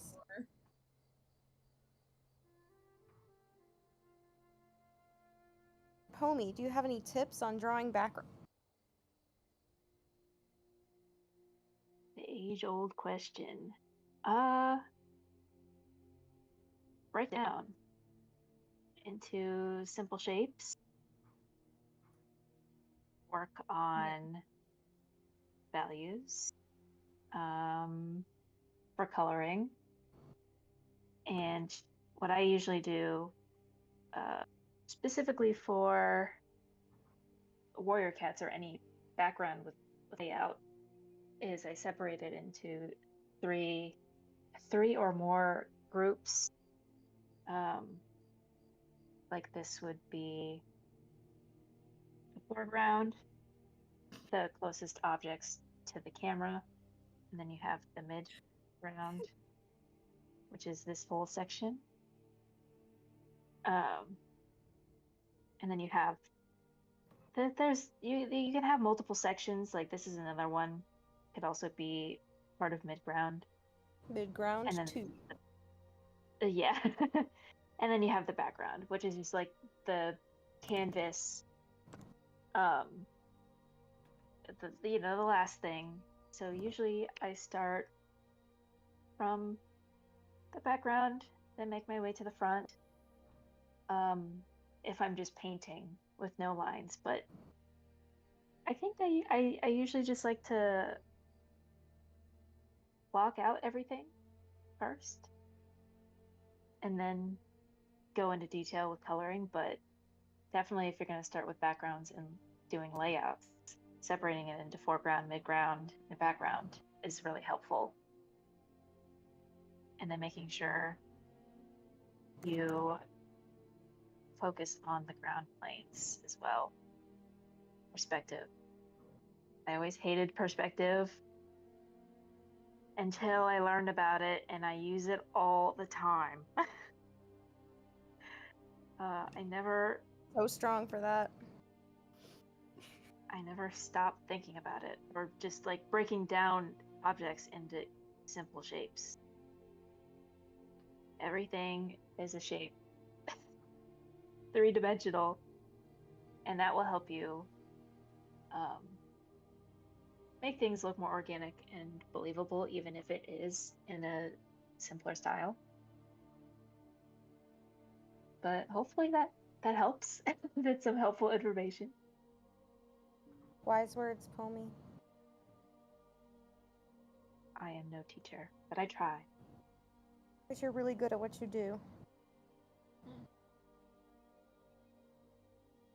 I would hope so. I spent a lot of money on college.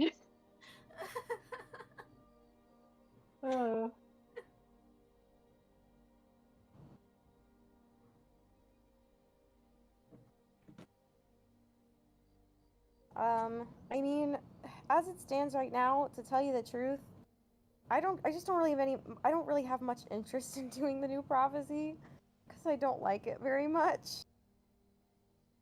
I'm supposed to be rereading it soon, and I'm like actively dreading it.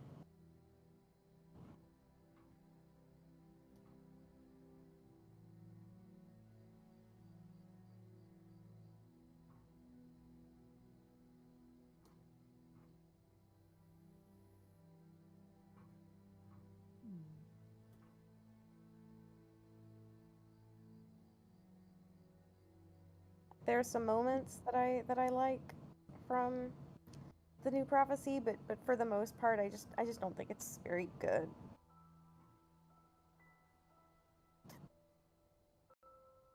Which one is the new prophecy? Arc 2. Arc 2, okay. That's what I thought.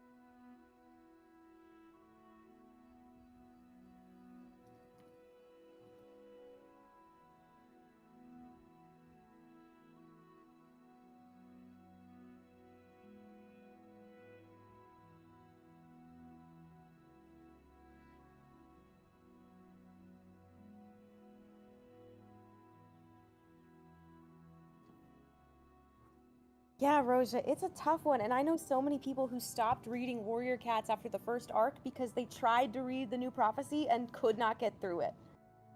Which is so sad.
You know, I know for some people it was their first arc, totally valid, and some people really love it. That is completely valid. I think it could be a lot stronger.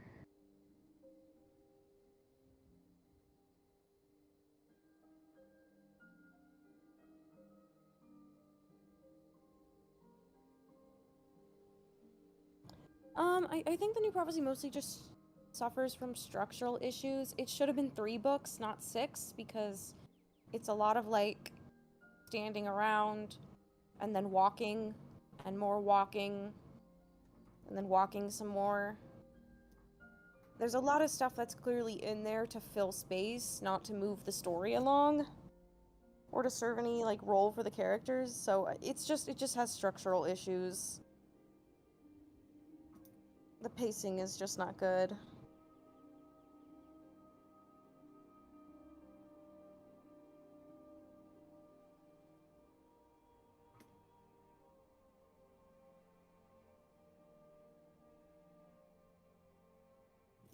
I am a sucker for journey part in the book. I think that's why I like it, or that's why I remember like. Nothing against them, but, you know. Get ya. I really need to reread them. Ice cream. Been so long. But I'm almost a little afraid to reread them, thinking that they won't hold up as well as I remember. For some reason.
Yeah, I think there's a lot of people who don't even read the books, who just interact with it through fan stuff, and that's valid.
I agree, Widgie. I mean, I don't think the books would still be going if not for the fan content. That's like the main draw at this point. It's gotten a lot of people into the books, so I don't know where the books would be without it at all.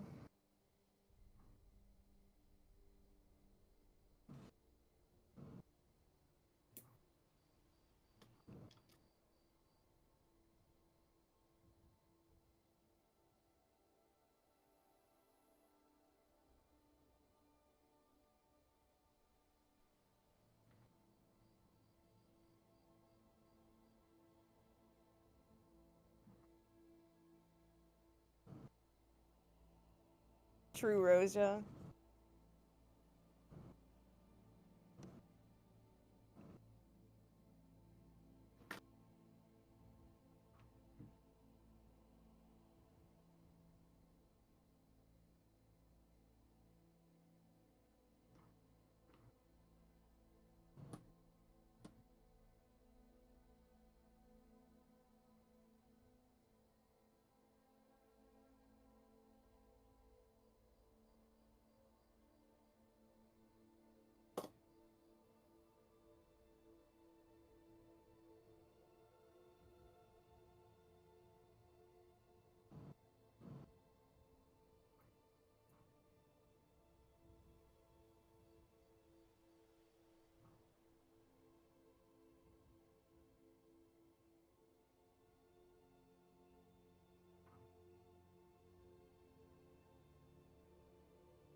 Beautiful.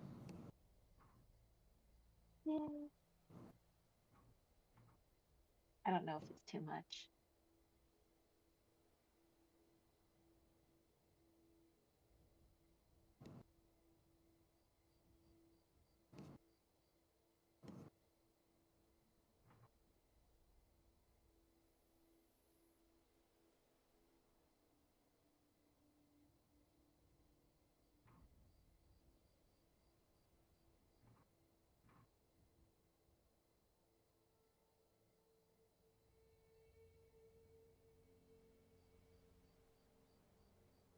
Oh, thank you, Momoneko. That means a lot. That's really sweet.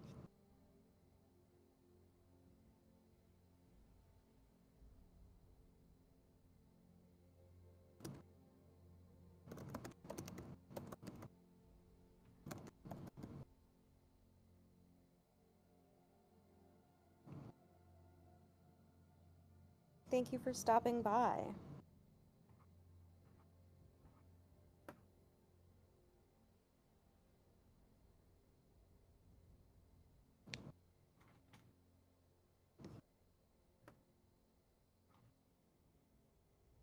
Bye, Yowns. See ya.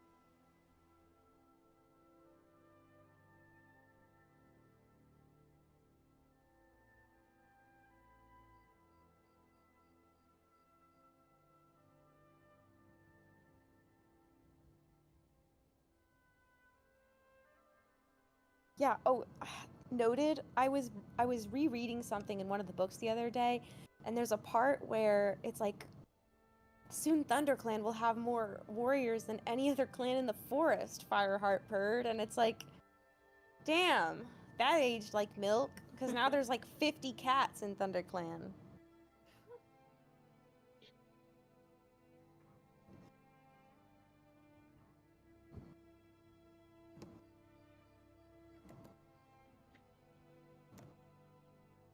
Soon ThunderClan will have more warriors than all of the other clans combined, Fireheart purred. Yeah, that's the line, I think. Like, Hold on.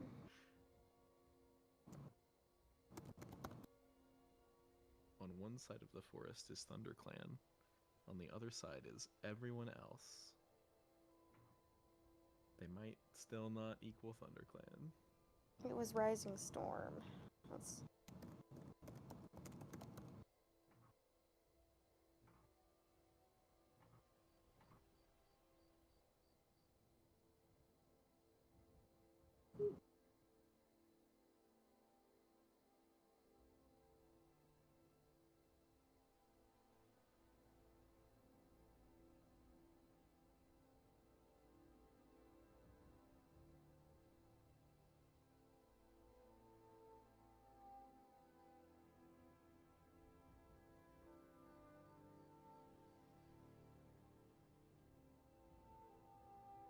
Yeah, Fireheart purred. We'll have more warriors than any clan soon, he meowed. Chapter 10 of Rising Storm. Little did he know.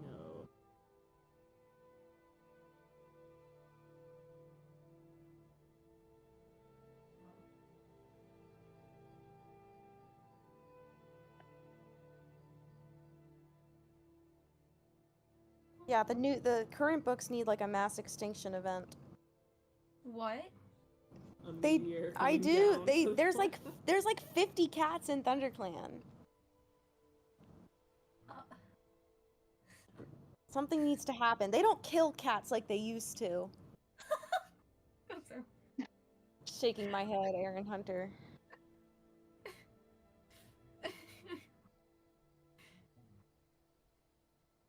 My brain immediately goes to they need to have a civil war.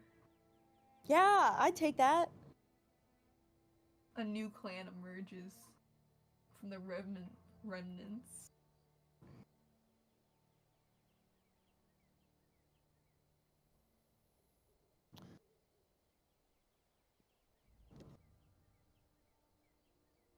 The plagues of ThunderClan. Ooh, that actually could be interesting.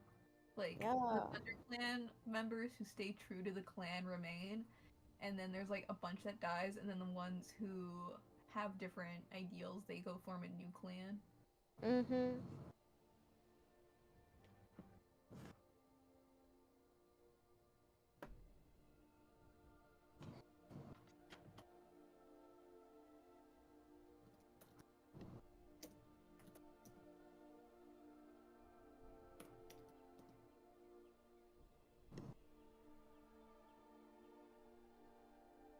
Back in the day, when you had characters like Running Wind, you killed him. And now we have, like, I don't know, Eagle Wing. What's Eagle Wing doing? Kill that guy! Have an eagle kill him! There! Poetic! Yeah. Yeah.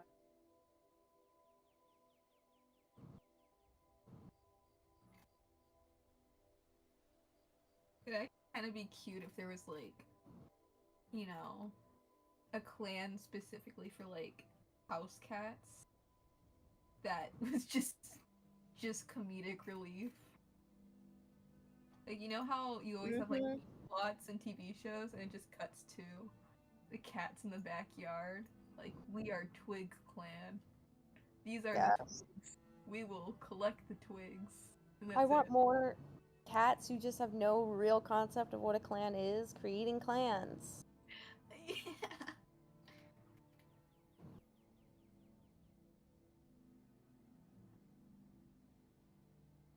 I think the whole clan concept can be really fun, but 50 cats in one does not make sense.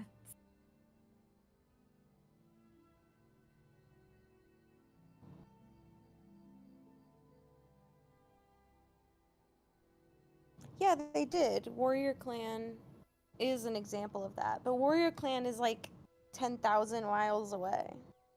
Mhm. Want something closer, who we can check in on periodically.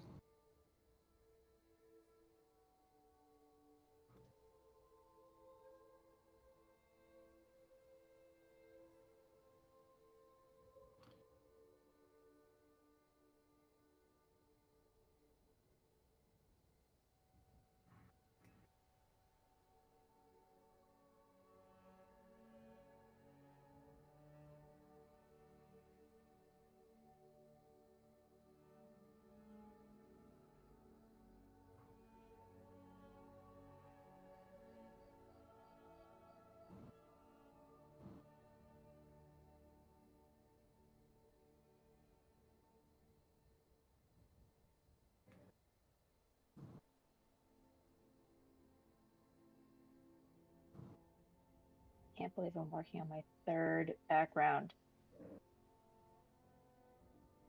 You're so powerful. I'm on the grind.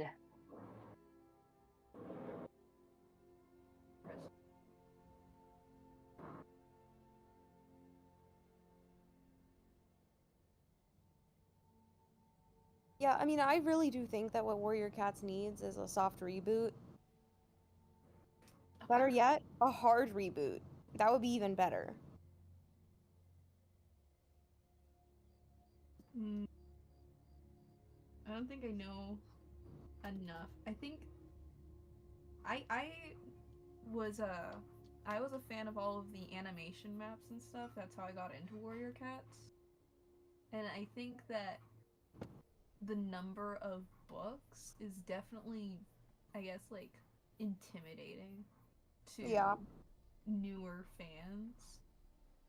And also, I think when you go in from a, you know, perspective of joining from, like, all the fan art, the later you join, the more you feel like you missed out on the hype, I think. And it's just that as time goes by, there's just a bigger gap in the generations. I guess. Yeah, honestly, I think the problem Warrior Cats has is that it's so focused on, you know, letting us follow the generations too closely. So it's like, you know, we had Firestar's generation, and we have literally just basically followed his lineage for 23 years.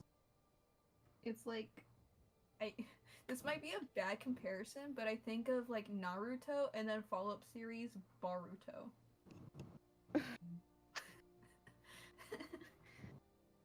It's a very, like, you know, good series versus bad series that follows immediately after, but a lot of series follow that plague of eventually, when it's so close to the first generationally, eventually just becomes like a parody of itself. And I haven't really read any of like the newer books, but hearing 50 cats in ThunderClan is just kind of like, Let me, like, I'm actually gonna go count.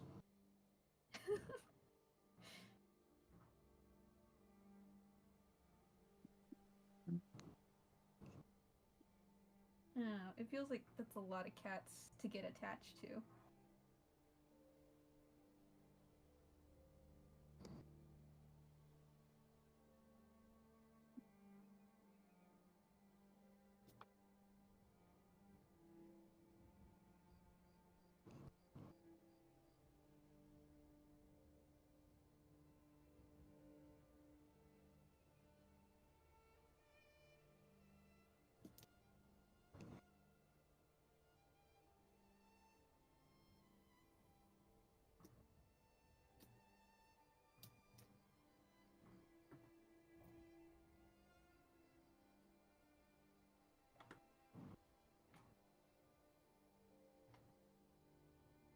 There are 53 cats in ThunderClan in the most recent book.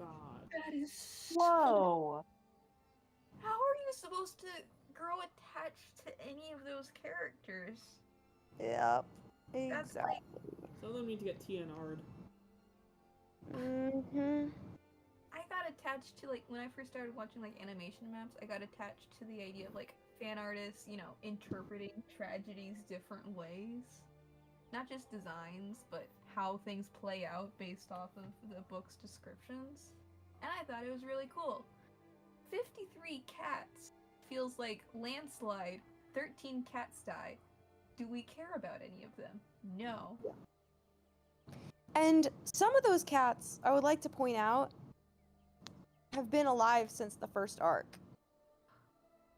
The entire Elder's Den of ThunderClan is cats who have been alive since the first arc. It's Brackenfur, Brightheart, Cloudtail, Thornclaw, and Brambleclaw. Some of those are cats that have been alive since the first book. Yeah, all of those except Brambleclaw have been alive, and Cloudtail have been alive since the first book. And Cloudtail was born in the second book, and Bramble was born in between book 3 and book 4, somewhere in there. And I would just, like, you know, ugh. Oh, sorry, my brain went to, how are these cats still alive naturally?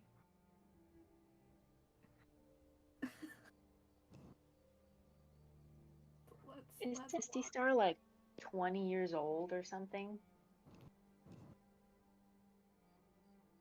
In the new book? Is who what? Isn't Misty Star like Misty Star 20 years died old? at the beginning of last arc. She died. She Oh. finally died. But how old was she? Really fucking old. Too old. Too old for a wildcat.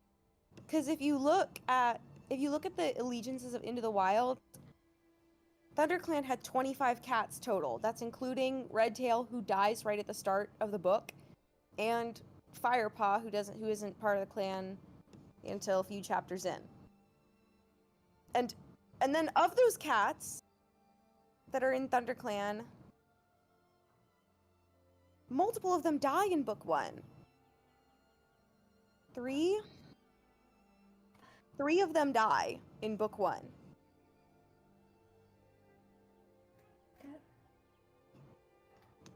Wow.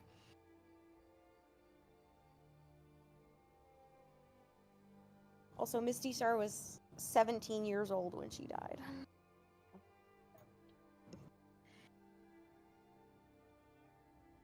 For books about cats fighting and dying, there seem to be a lot of cats that just take a while to die.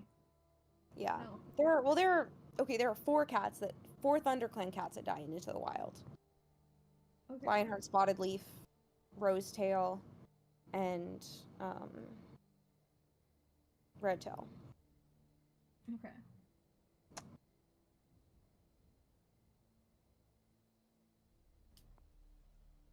I can't get over the 53 number. I know.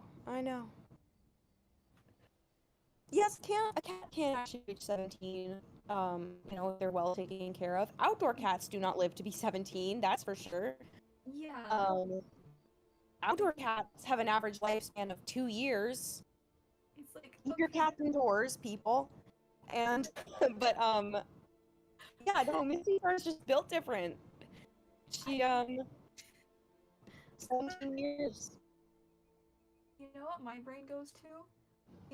Old cats just sitting there like, back in my day, cats used to die. And it's like, okay, Grandma, let's get you back to get bed. you back to bed.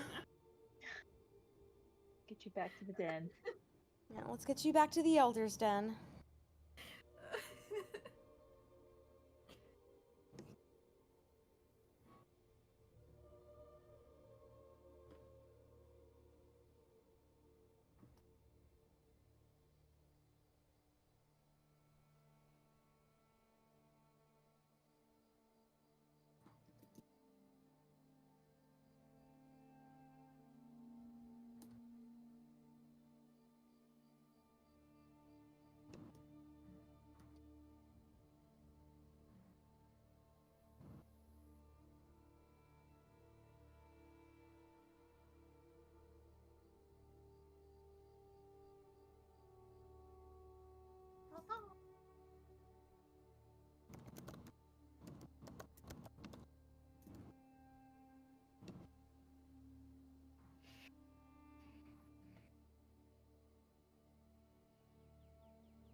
I have a question.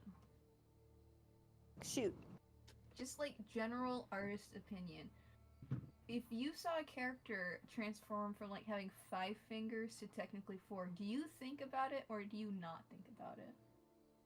I think it would depend on how it happens and the art style. Like, are we talking about something super cartoony? Because then it doesn't matter. It's like, because, there's like, hold on, let's see if I can find a gif of it.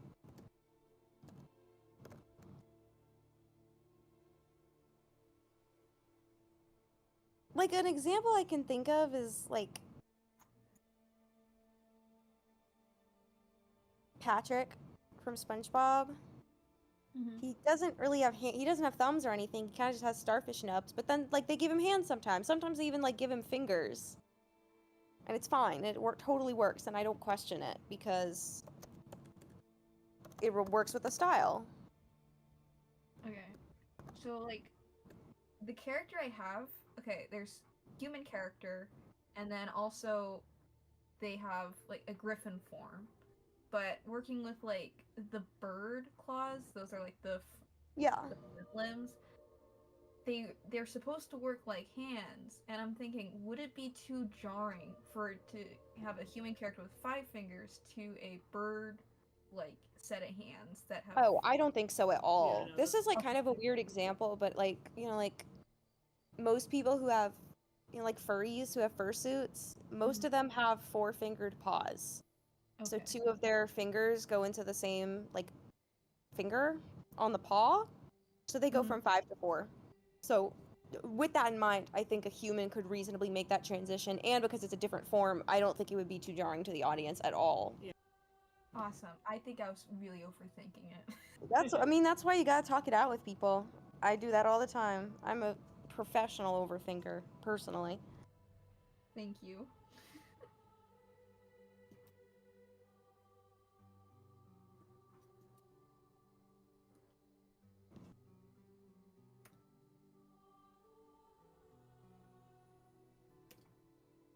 Will the series be translated into Spanish? Yes, we will translate into Spanish.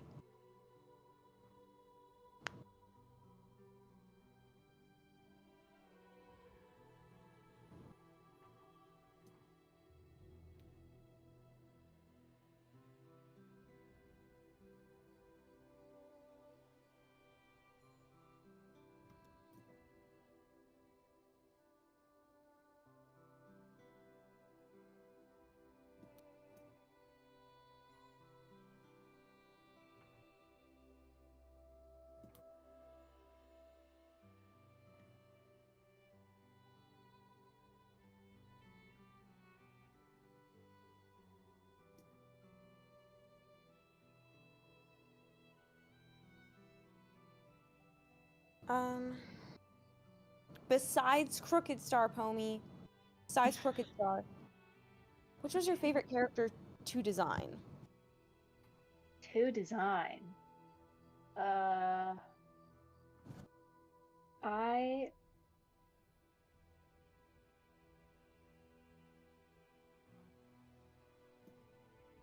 gonna have to say Misty Foot and Stonefur. I liked doing them a lot, but those are more recent.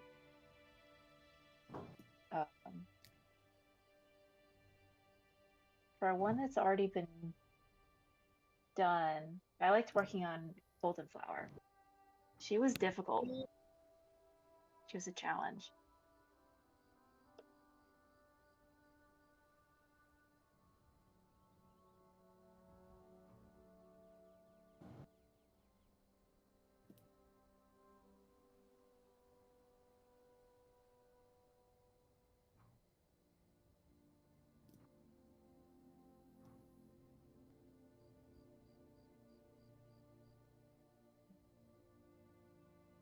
Do you have Casey? Oh, That was your favorite to design, your favorite character to design. Oh, probably Spotted Leaf. Potted beef. Potted beef. I love her tail. Although, are we allowed to talk about ones we're currently designing? Yeah. I've been having fun with Fernpaw. Mm-hmm. Coming up with concepts for her.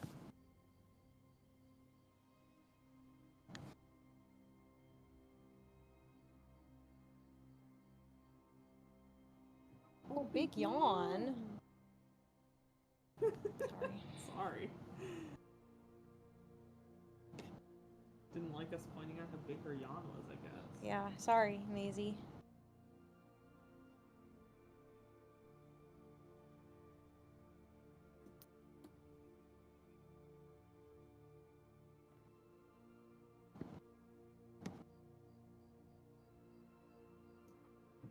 We love Longtail in this house.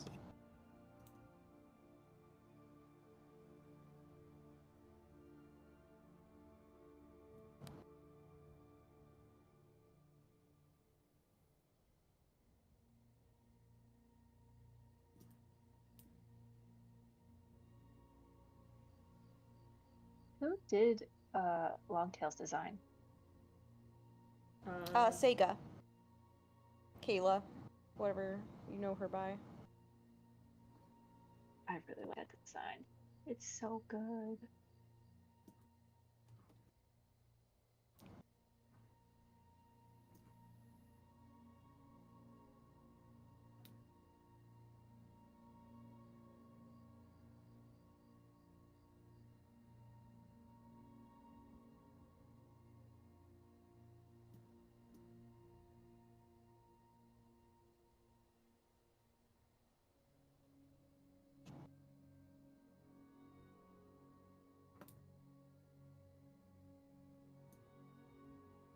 Alrighty, I think it is time for me to go and get started on dinner and everything else like that. But it has been great hanging out with everybody.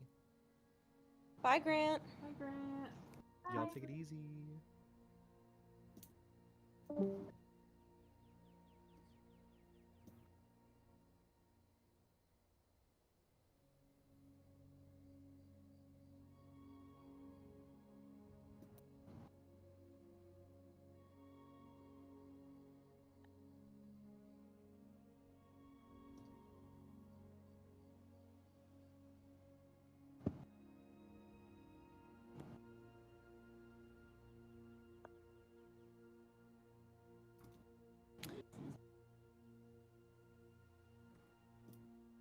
I also love Blue Star's design.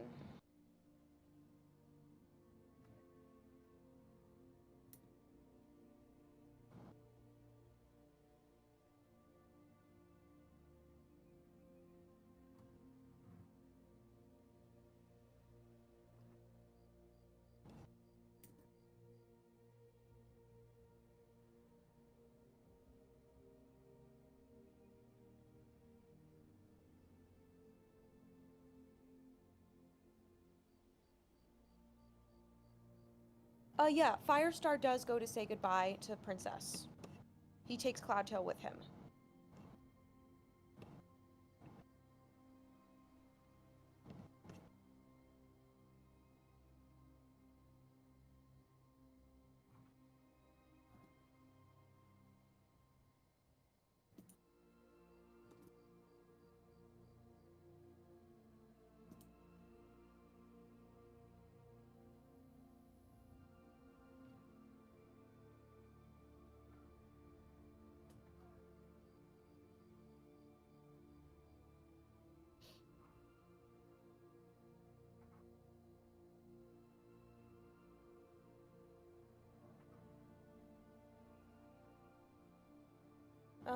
Homie will be able to answer this better than me.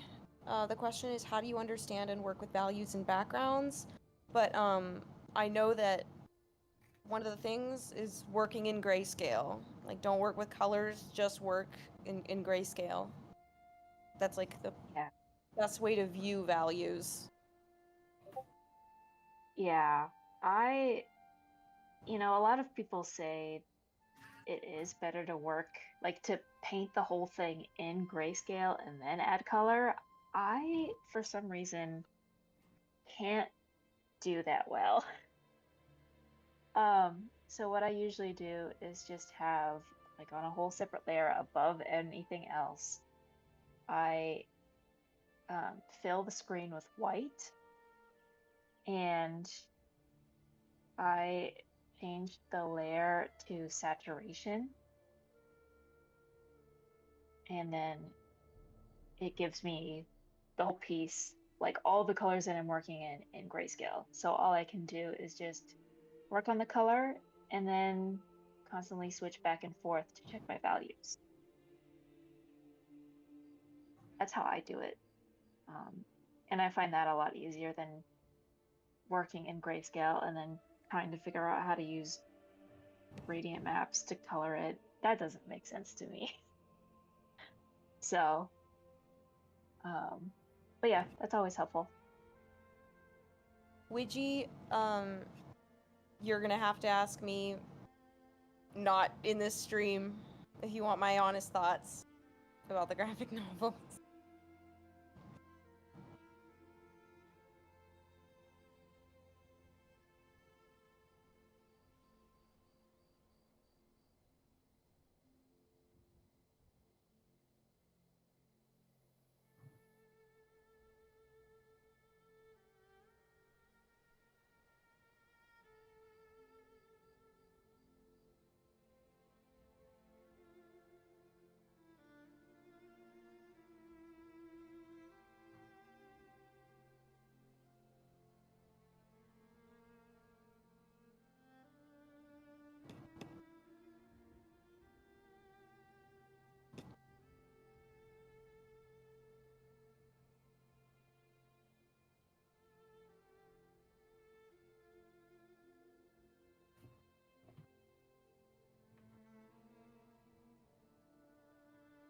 Yeah, I mean, the graphic novel's cutting stuff was inevitable. There's no way that they could have included everything when they had to put books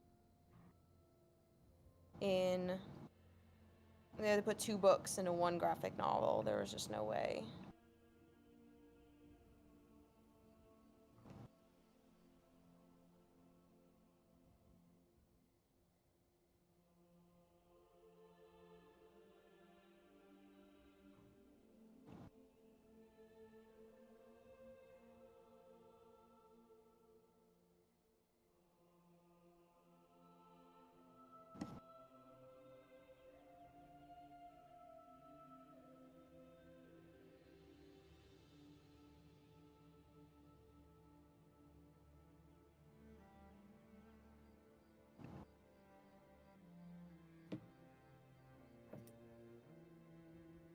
Bye, Noted. Thank you for coming.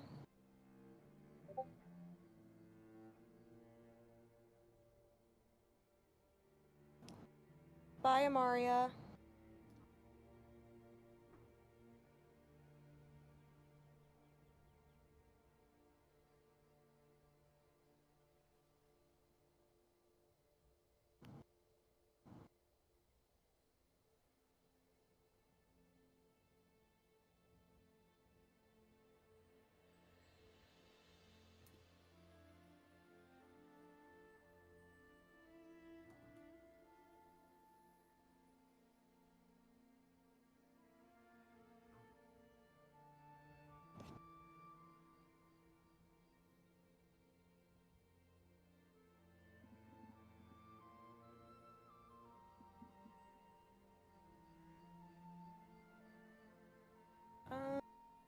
I feel like I've seen most of the characters in WCA have more relationships than they do in the books. How do you guys plan on writing so many ships in the episode?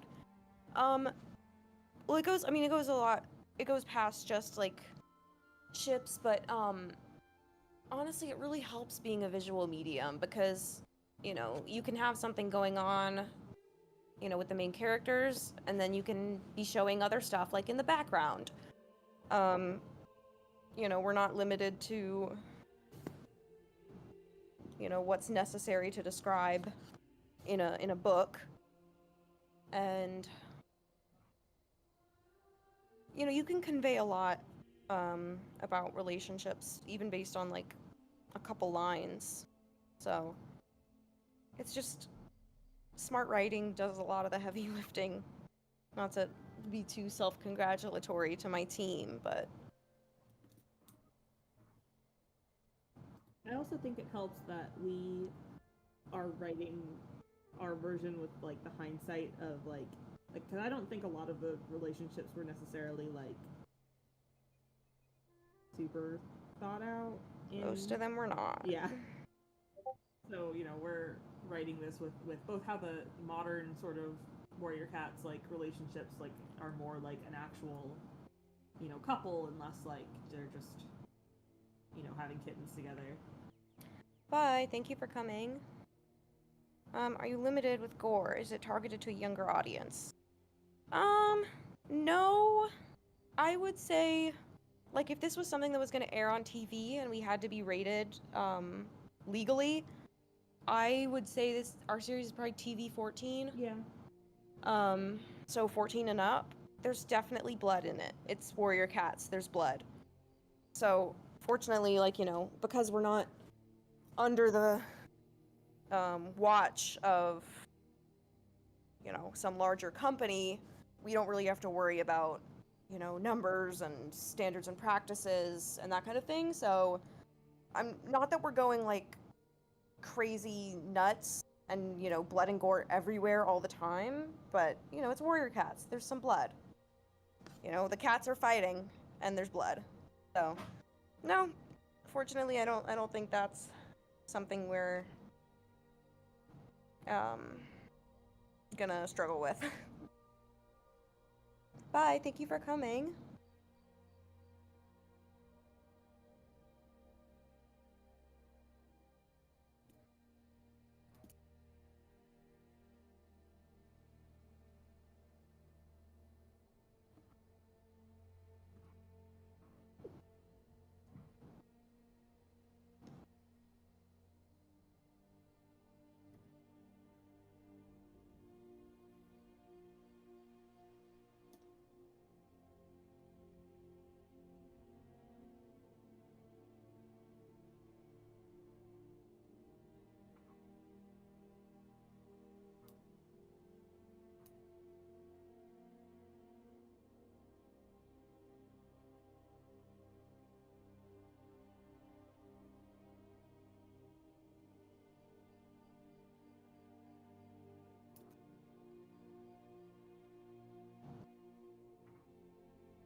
Do you have a special brush packs for the animators and the background artists for Photoshop?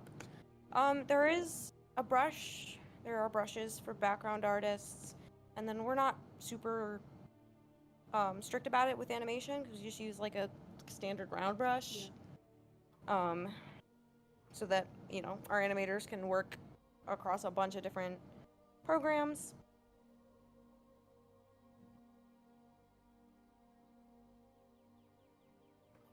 Draw some.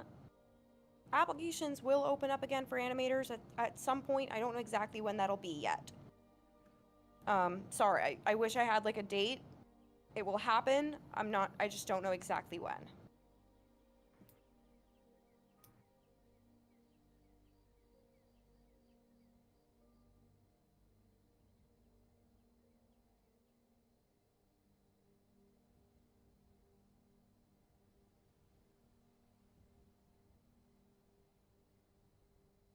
You guys must be so sick of hearing my voice after this.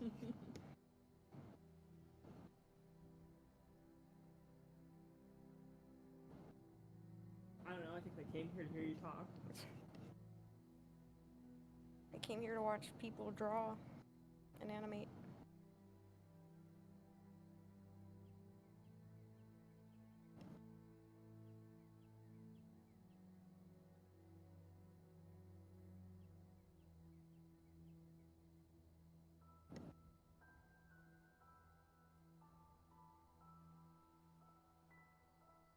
Casey, how long were you working on your animation earlier?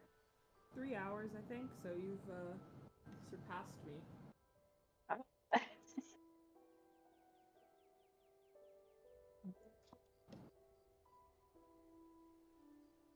Yeah, we always announce when they open, and they're always open for like a month, so should be plenty of time to get a submission in.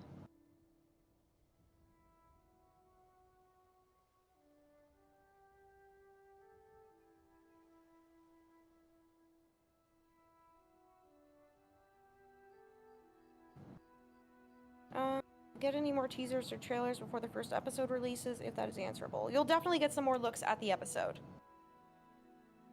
You know, I'm gonna show some stuff here and there. Might release a scene or two for you guys.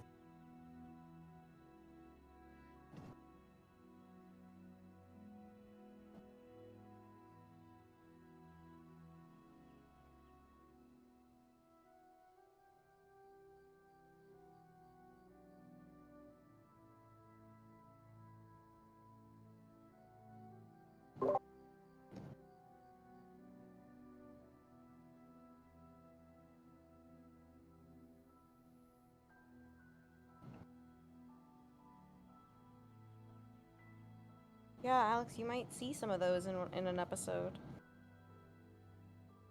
Maybe. I mean, what do I know?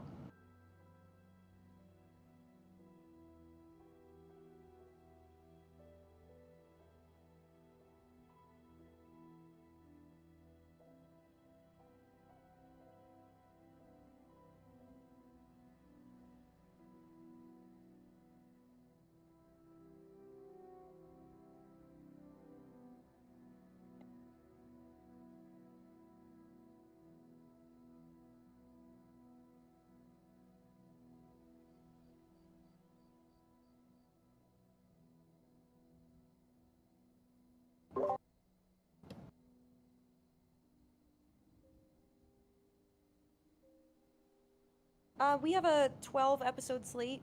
That's our take on the first arc.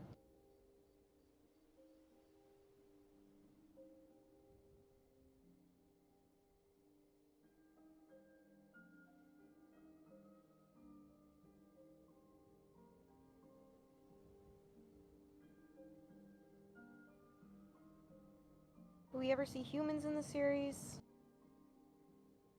Yeah.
I don't know how Reddit works.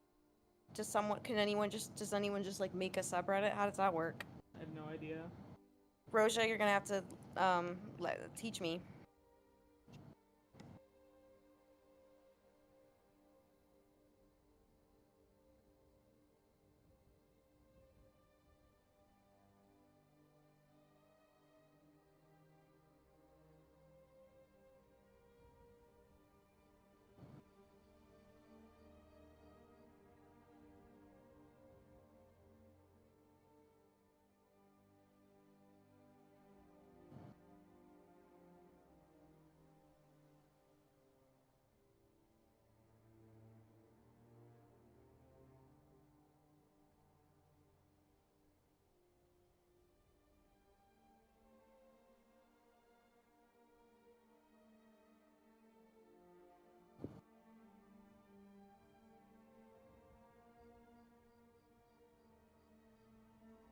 Oh.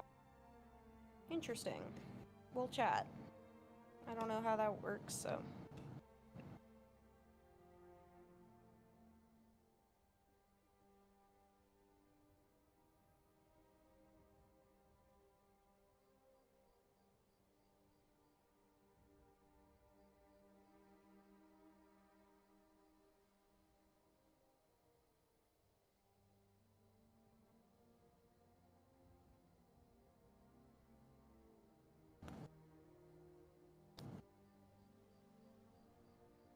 Interesting.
The episodes are like, it depends on the episode, from like 35 to 40 minutes, about, I would say.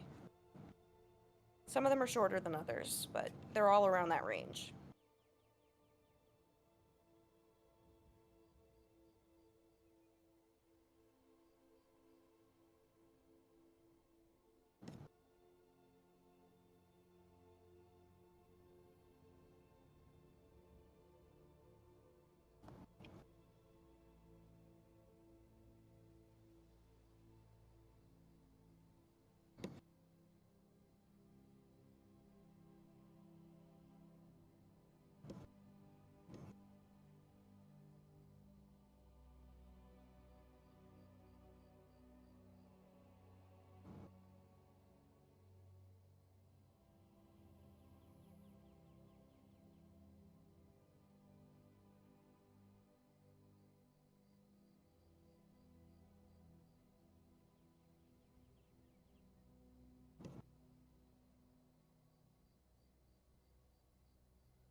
Hello, Ari.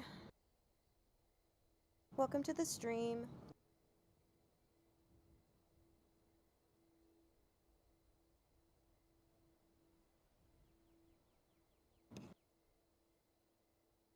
Yeah, I mean, the ambition of the project is not lost on me ever, but Hey, here we are. And hey, we're doing the thing, so. Yeah. The thing is happening. I'm really, really excited to share it with everyone.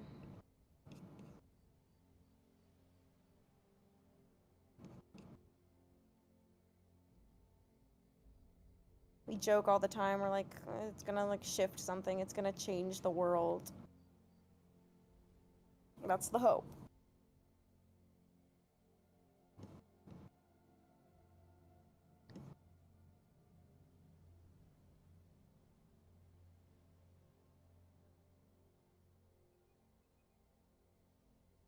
Oh, I know. Homie's backgrounds are so gorgeous. They really are. I'm in awe Thank of you. how fast you've done this.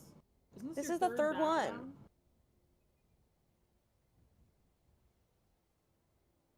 Is the Homie's a third one. beast. Started with this one, which I still have to go back and clean up some bits of it. Beautiful. And I did this one.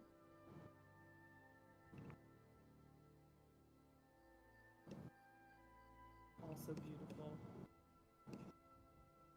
I feel like this one pretty much done.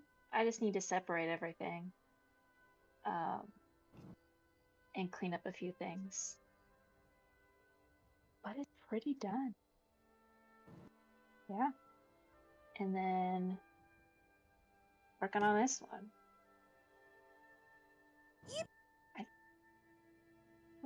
How many paint backgrounds have I done so far?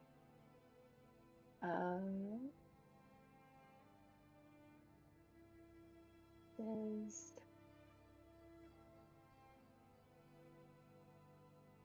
maybe done like 6 so far for the whole project. It will be more. It will be more.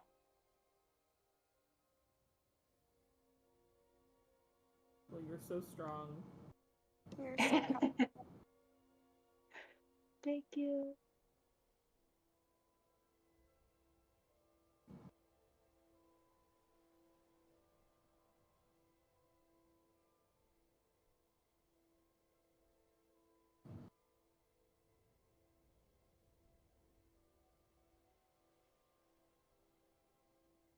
As a director, which software platform do you use to keep track of things and give access to the team and keep up with progress? I use a lot of Google Sheets since it's easier to share than Microsoft Excel.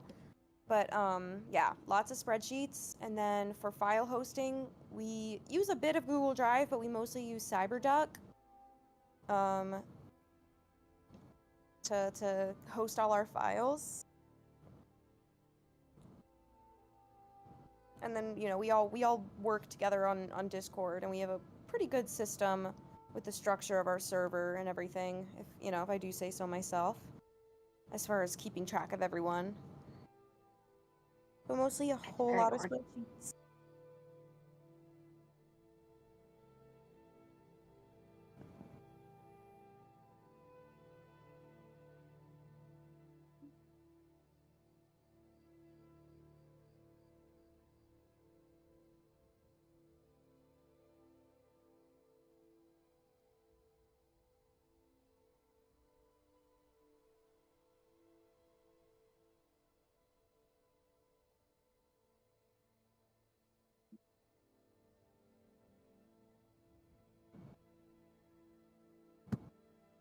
Bye, Combo. Thank you for coming.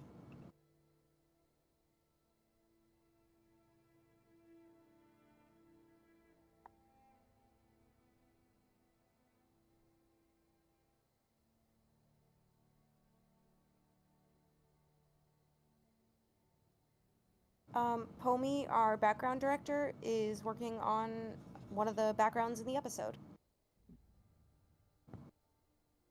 Yep.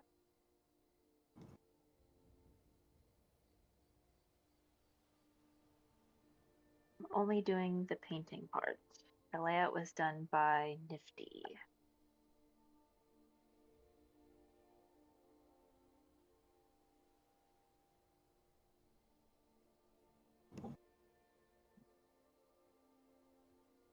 Color scripting is pretty much exactly what it sounds like. It is making essentially a little script of what the colors are going to look like so that background artists and compositors can keep the look consistent between shots.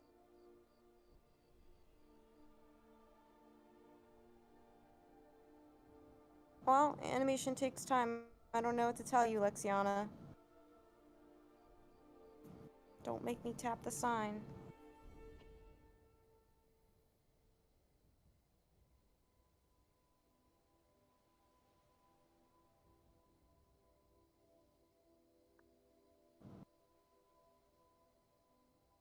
My favorite background character is Whitetail from Wind Clan.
Thank you, Briar. I appreciate that.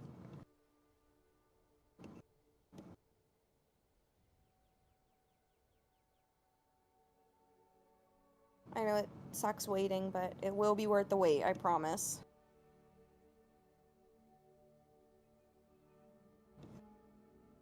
We're working on getting you guys some top-notch stuff. Mhm.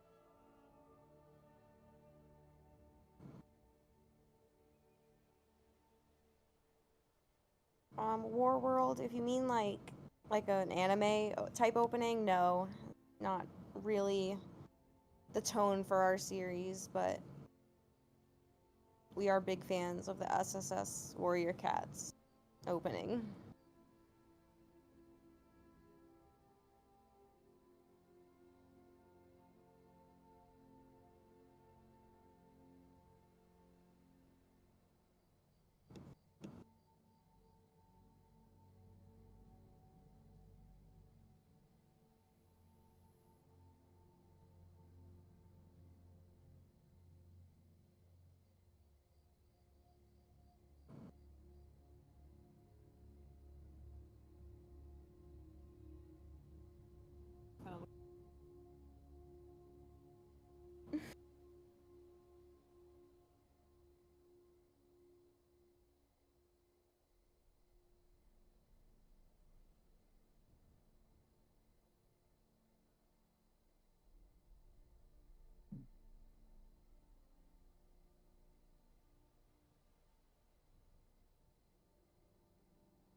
Yeah, Whitetail is in One Star's Confession. She's in, Omen of the Stars a bit because she goes on the journey to the Beaver Dam. She's Breeze Pelt's mentor.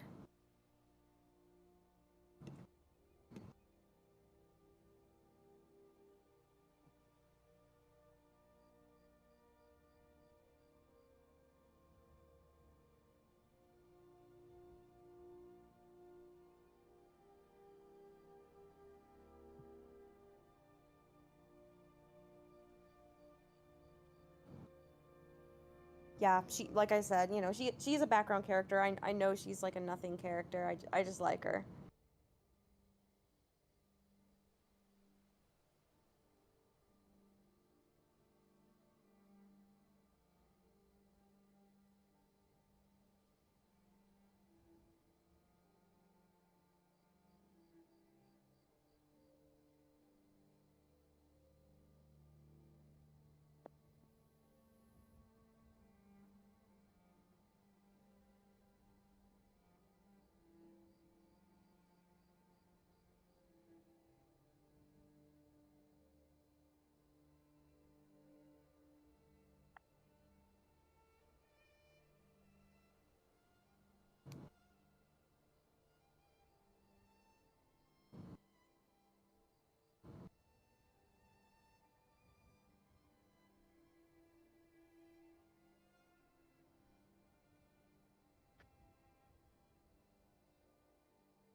Yeah, Clawface's design is an interesting one. He's very unique. We love him for that.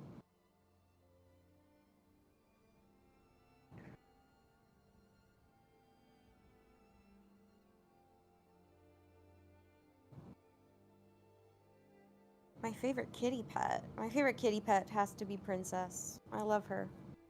I'm a Princess fan for sure.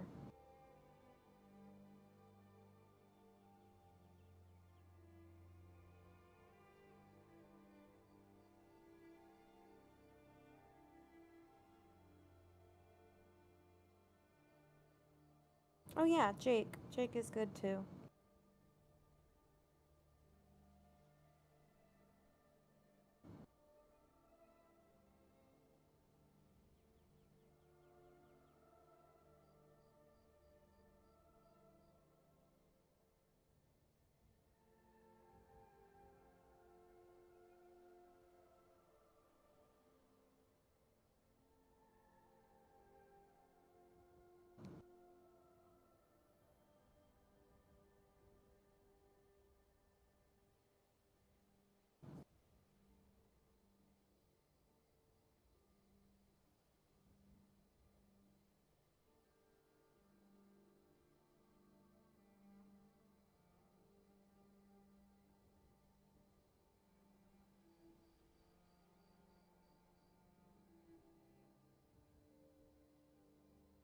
Bye. Thank you for coming.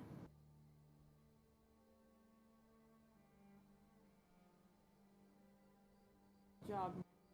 Scratch the scratching post and not my chair.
Yeah.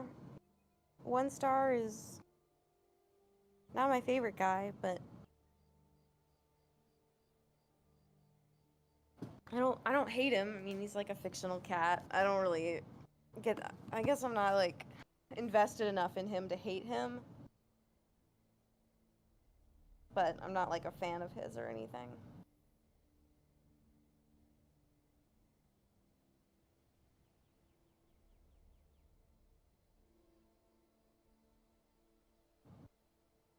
He used to be a cool guy. Yeah. Until he wasn't. He changed his mind.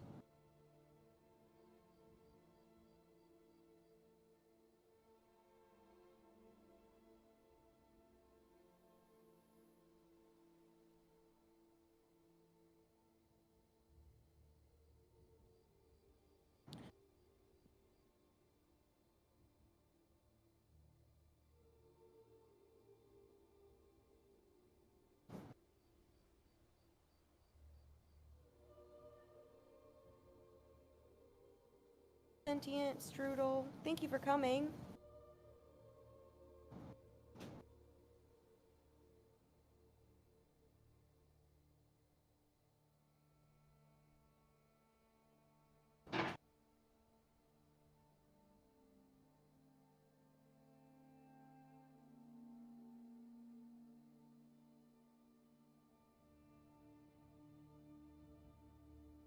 Thank you so much, Kate. That's so sweet. Thanks for sticking with us. Like I said, I know the wait is hard, but the wait will be worth it. I promise that.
Welcome back, Haley.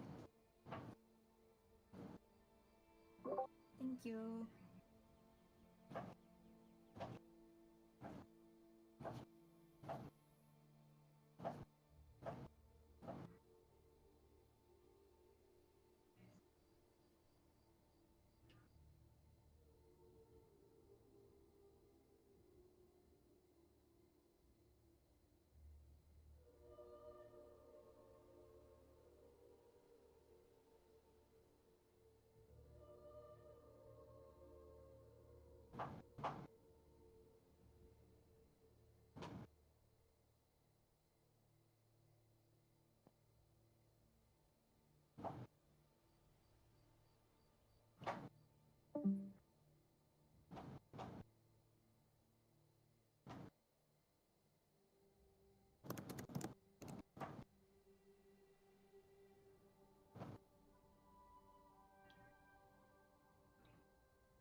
Yeah, sorry we took up your whole day, but thanks for hanging out with us.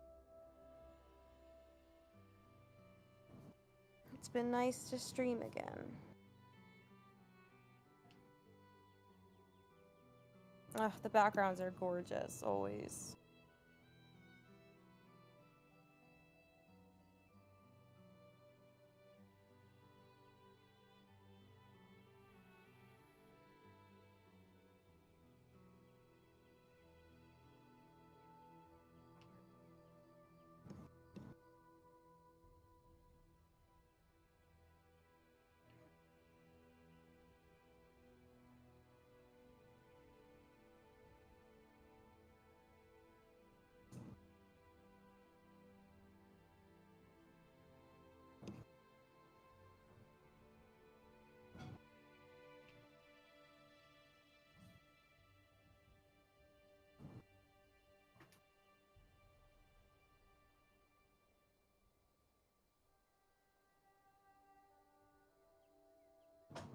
Thank you, guys.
Oh, that is stuff being chopped on a chopping board. Sorry.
Well, welcome into the live.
Oh, I'm so excited by how everything's looking. This looks great, Pomi. Thank you.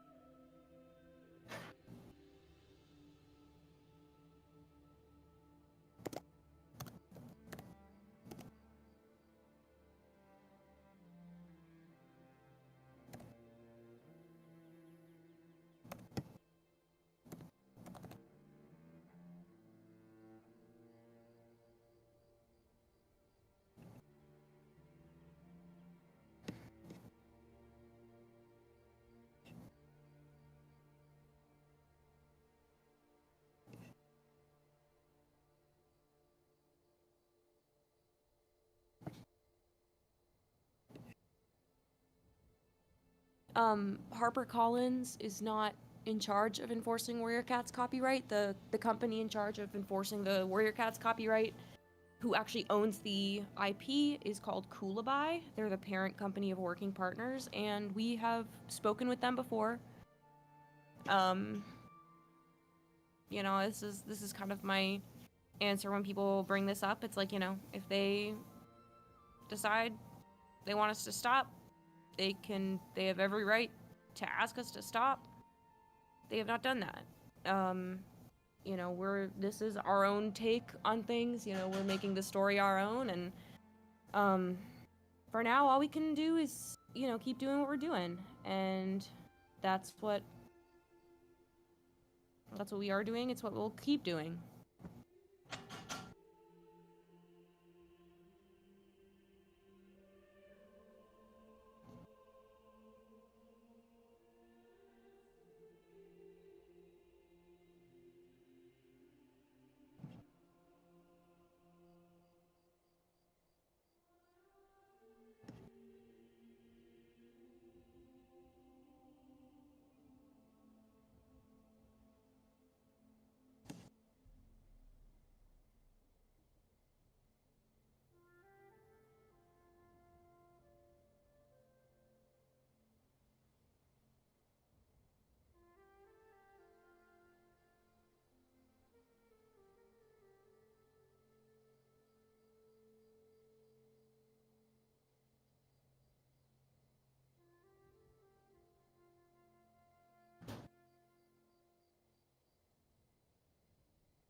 All right.